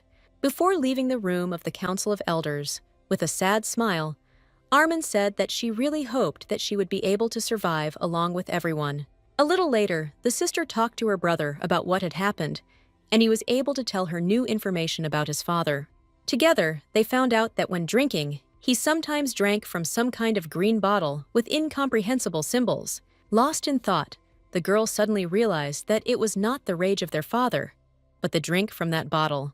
Only when he chose a bottle with symbols did he always become much more furious and dangerous. Little Scarlet remembered all these moments perfectly, and the current one read it in the original work. And apparently, it was that liquid that became the reason for that terrible appearance of the Duke with swollen veins on his face. So now the girl herself has come to the conclusion that they were in vain in deciding to give their father a probationary period. After thinking a little, the sister turned to her brother and asked him to order that their father be immediately arrested and imprisoned in the Lord's castle. At this time, the living Shirla was furious in her house with all her might, not understanding why she could not attract the attention of the emperor. Besides the question of why His Majesty didn't care about her, she couldn't understand why he eventually let her go. She recalled Charles's cold and prickly gaze and understood perfectly well that it would have cost him nothing to kill her. Shirla couldn't get the last words of the guy out of her head, which he whispered to her before letting her go, saying that someone was buried. Early in the morning, while no one was looking, the blonde woman poured the studied liquid into a vessel, showing how dangerous it was. Her laboratory was a rather small closet, but it was more than enough for experiments. The woman told her interlocutor that what was said to her now must be remembered, and she said that a part of the evil spirit was sealed in this vessel, so small that it was just an evil particle. The black-haired woman winced as the research subject stank incredibly strongly and asked what it was. In response, the fair-haired woman was silent for a while, but then decided to say that it was black water. The interlocutor did not expect such a turn of events and was surprised to ask what kind of black water this was. But there was no answer. As for Scarlet, having dealt with her father, she took her brother and visited the Duchess so that she could personally tell her everything. The woman, although deep in thought, agreed that the girl did everything right and very quickly. Since all three of them had nothing else to worry about, Melia sent the children to their rooms. The lady was not going to get up just yet, as she still wanted to share information, but Isar felt his mother's condition subtly. Without asking, since he guessed that it was better to leave the Duchess alone now, the guy got up and left, which Scarlet did not expect. Then she turned to Melia to take another closer look at her and her thoughts. The girl realized that the woman was now very sad about her years of life lost because of the Duke. Therefore, Armand considered it best to also leave this poor, unfortunate woman alone, and quietly left the room. But the Duchess was so sad and immersed in her thoughts that she didn't even notice it. Since Scarlet still had business to attend to, she went to His Majesty to discuss it with him, as she had promised. Sitting in the carriage, the lady realized that she liked the Emperor, but she was very afraid that he would leave her for the main character of the novel when she appeared. But, having exhaled, the lady now decided that all this was not so important. But for now, she had time to enjoy communication with Charles. Scarlet was determined, and was going to, if necessary, even fight for His Majesty. Meanwhile, the coachman who was carrying Lady Armand in the carriage felt the bright energy emanating from her, and was afraid of her. The girl decided that if the Emperor dared to choose someone else instead of her, then she would definitely leave him first. And now she had time for love. But there was a small snag, because Scarlet managed to do a lot of things, shocking Charles. And so now the lady was killed because of her antics earlier, not knowing how to make amends. Since, being worried, Armand rocked the carriage too much, the coachman asked her to be quieter, and the lady calmed down. Putting her finger to the glass, the girl thought about how ashamed she was of her tricks that she committed in order to break off the engagement. To dispel her doubts, when the lady came to see His Majesty, she asked him for permission to ask him a question, and the guy began to listen carefully. At this time, they were sitting together in the gazebo and peacefully drinking tea, but Scarlet could not calm her raging thoughts. When Charles gave her permission to speak, she suddenly hesitated, and the Emperor noticed this, and therefore asked why the girl was so nervous. Armand looked seriously at His Majesty, mentally reassuring herself, since in essence she was simply asking a question. Having properly tuned up, the lady asked if the Emperor had an ideal type of woman. In surprise, Charles even spat out the delicious imperial tea, since he had never thought about such a thing. His Majesty wiped his stained mouth and asked the girl why she was even interested in such things. Armand said that she was simply curious, but His Majesty insisted that she tell him the reason. However, Scarlet did not want to admit what was wrong, and therefore made a sweet face and asked to answer her question. Charles became somewhat nervous, as it was unusual for him not to seek answers to his questions. However, the guy decided to come to terms with the situation and said that the woman he likes does not worry about the opinions of others, wears flowers in her hair, and runs down the street. The Emperor also, slightly covering his mouth, added that she devoured the cake on both cheeks, and sometimes thought not with her head, but with her bottom. And if someone hits her even once, she will be punished immediately, since she can stand up for herself very well, he said, remembering Duke Armand. Sitting motionless in place, the lady listened carefully to all the Emperor's criteria, which she herself asked about. At the end of his story, the girl sank greatly, because she did not expect that Charles had such a specific taste, and she had nothing to hope for. But His Majesty specifically described Scarlet's behavior, and when he realized that Armand did not realize this, he only covered his face with his hand with a sigh. So in the end, the lady even regretted asking about the ideal type of the Emperor, which in her opinion, she could not live up to. The girl added that Charles has unusual taste, since he wants to be with a person who does not care about the opinions of others. While the Emperor was thinking whether to confess or not, the lady asked permission to ask another question, and he allowed it. And Armand, once again plucking up courage, asked why he decided to get engaged to her. This question surprised His Majesty no less, and the guy even froze with his eyes open. Lowering his gaze, the Emperor pretended to think about the answer, although in fact he knew it very well. In the end, he still said that he decided so, because at that time he did not trust the Armand family. Hearing such a bitter truth for her, the girl squeezed her hands tightly, trying to calm her heartbeat. Scarlet was now angry with herself for holding out extra hopes for absolutely no reason, but the lady could not end the dialogue due to misunderstanding, so she asked the very last question to Charles. Smiling sadly, the lady asked if the Emperor decided to enter into an engagement with her because he was going to use her.